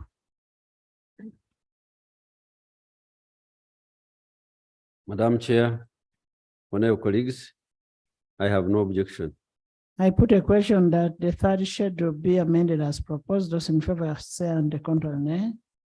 The ayes have it. Schedule 3 as amended. I put a question that schedule 3 as amended stands part of the bill. Those in favor say on the contrary, nay. The ayes have it. Schedule 4. I put a question that schedule 4 stands part of the bill. Those in favor say on the contrary, nay. The ayes have it. New schedule. Right, Honorable Chair. There is a proposal to insert a new schedule to cater for oaths of veterinary surgeons and veterinary paraprofessionals, and should read as follows. Schedule 5, section 6.4 and 8.3, oaths. The veterinary surgeon's oath. Solemn oath for veterinary surgeons to be declared on admission to the membership of the veterinary profession. Practitioners. I thought we changed instead of mentioning all the 3. So you're having different oath for each of them? Yes. Okay. Because I thought that we should have separated, because we will find a problem with the presiding officers No, of they have, court. they have separated. It is separated. It is separated. Then my issue now is the difference. Madam Chair, 71 needs to be recommitted.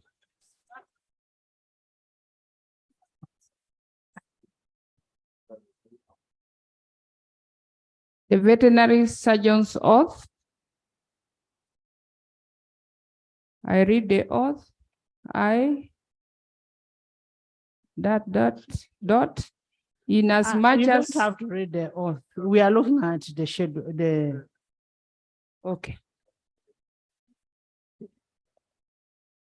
It has for veterinary surgeon. And the it asks para- for veterinary paraprofessionals. Yes, that is okay. So we are making an amendment on that.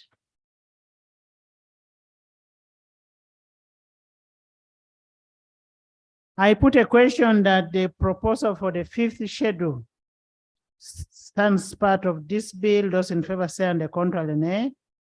The ayes have it. Title. I put a question that the title stands part of the bill. Those in favor say and the contrary nay. The ayes have it. Motion for resumption of the House. Honorable Minister.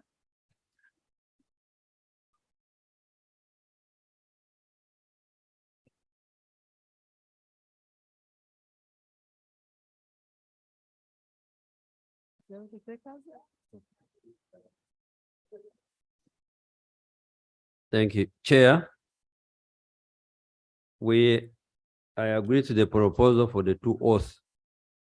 One for. No, we passed that. We are now on a motion for resumption of the House. No, the minister is tired. I beg to move that the House has considered a bill. No. The committee of the whole House has considered the bill entitled. Let's first resume the House. A motion for resumption of the House.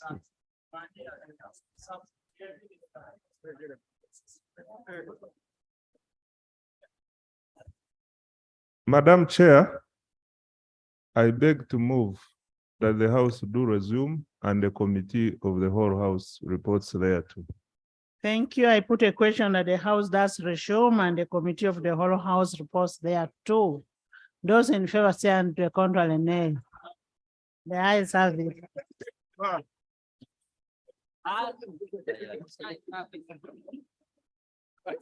Yourself.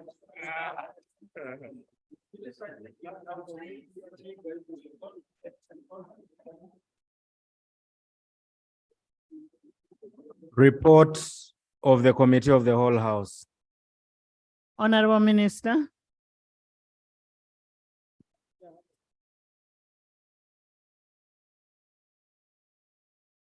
Honorable Minister, please find a seat. Madam Chair, I beg to move that the committee of the whole House has considered the bill entitled the Veterinary Practitioners Bill 2023 and passed it with amendments. Thank you. Motion for adoption of the report of the committee of the whole House. Honorable Minister. Honorable Minister. Honorable Madam Minister. Chair, I beg to move that the report from the committee of the whole House be adopted. By the committee of the whole House. And the committee of the whole House resume their. Honorable members, I put a question that the House adopts the report of the committee of the whole House. Those in favor say and the contrary nay. The ayes have it. Bill's third reading. The Madam Chair. Veterinary Practitioners Bill 2023. Madam Chair, before the third reading, you can't say order. I'm representing a constituency and I have a matter to raise. It is unconstitutional for you to do that. Honorable member, honorable member, honorable member, first of all, it is unethical for you to switch on a microphone and start talking. And secondly, the person who will be shouting, I wouldn't expect it to be Silo. of all people. You come and apologize on the floor. Right Honorable Speaker, I officially apologize because you are my speaker, but also request this House to always respect the views of other members. Thank you. I have something for Recomito. You first, Honorable Silas Aogon. The apology should not be conditional. Right Honorable, And remember, I'm one of your voters. Right Honorable Speaker, I agree with you. This apology is unequivocal.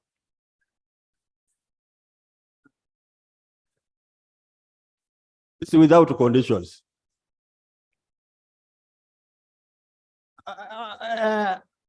Father, you first come and teach Silo the law of the law of the Bible. Thank you, Honorable Speaker, and for representing Uganda in Rome.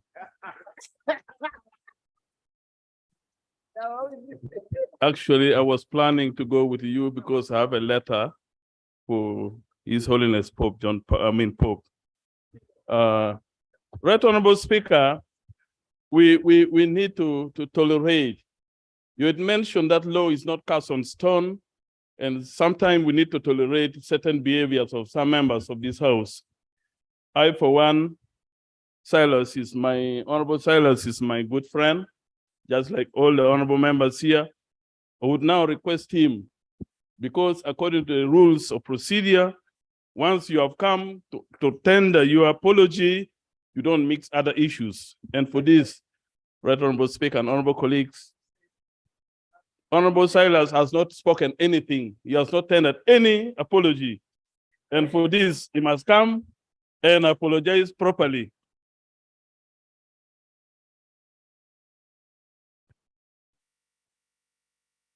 Right Honorable Speaker, I think he has done his part. He's my mentor, I accept, much as he came to Parliament after me. Can you bring your recommittal?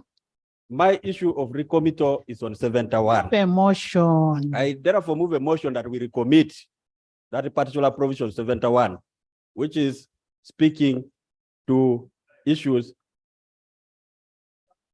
Yes. Quote the role.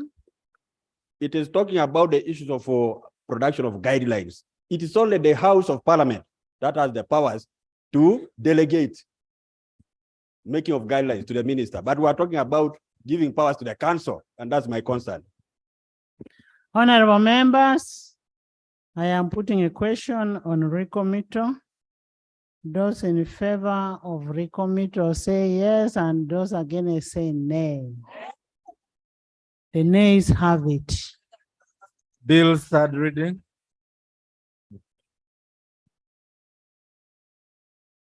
Madam Chair, I beg to There's move. another recommittal. Thank you so much, Right Honorable Speaker.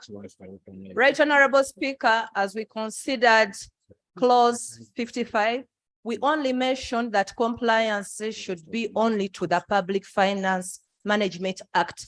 Yet compliance should be from right away from the Constitution. Now under finances, we also consider the National Audit Act and any legislation concerning finances. So with that, I beg that the House recommits that part and we are able to add any other legislation of concerning this country. You know, before you ask for a recommittal, I want you to check the cross references. Cross references, check.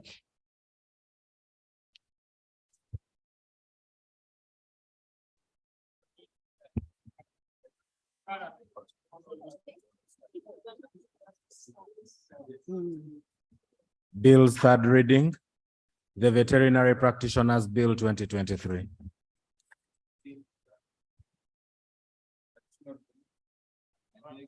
Madam Chair, I beg to move that the bill entitled Veterinary Practitioners Bill 2023 be read for the third time and do pass. When we started this house, we had 202 members and we went to the committee and we still maintain the quorum. Bill passed and title settled.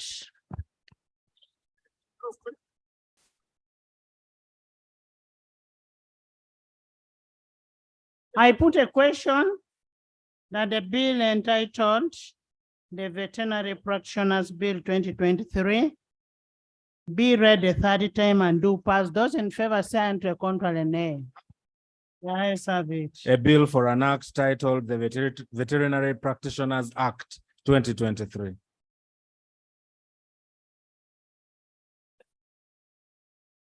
Now the people who are saying pass without quorum, these are people even who don't know how cows look like.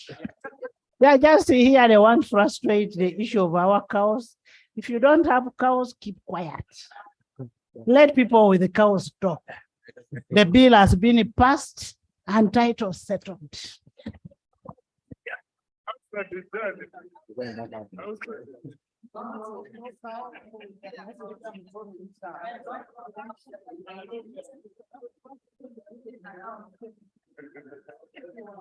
Honorable members, I want to thank the Minister for Agriculture so much and the chairperson of the committee, and thank the members here. And just as a reminder, the government chief whip, I want all the members of Agriculture Committee to be given warning letters. Tomorrow, the ones who are not in the house, we cannot pass your bill when you're not in the house. That's one.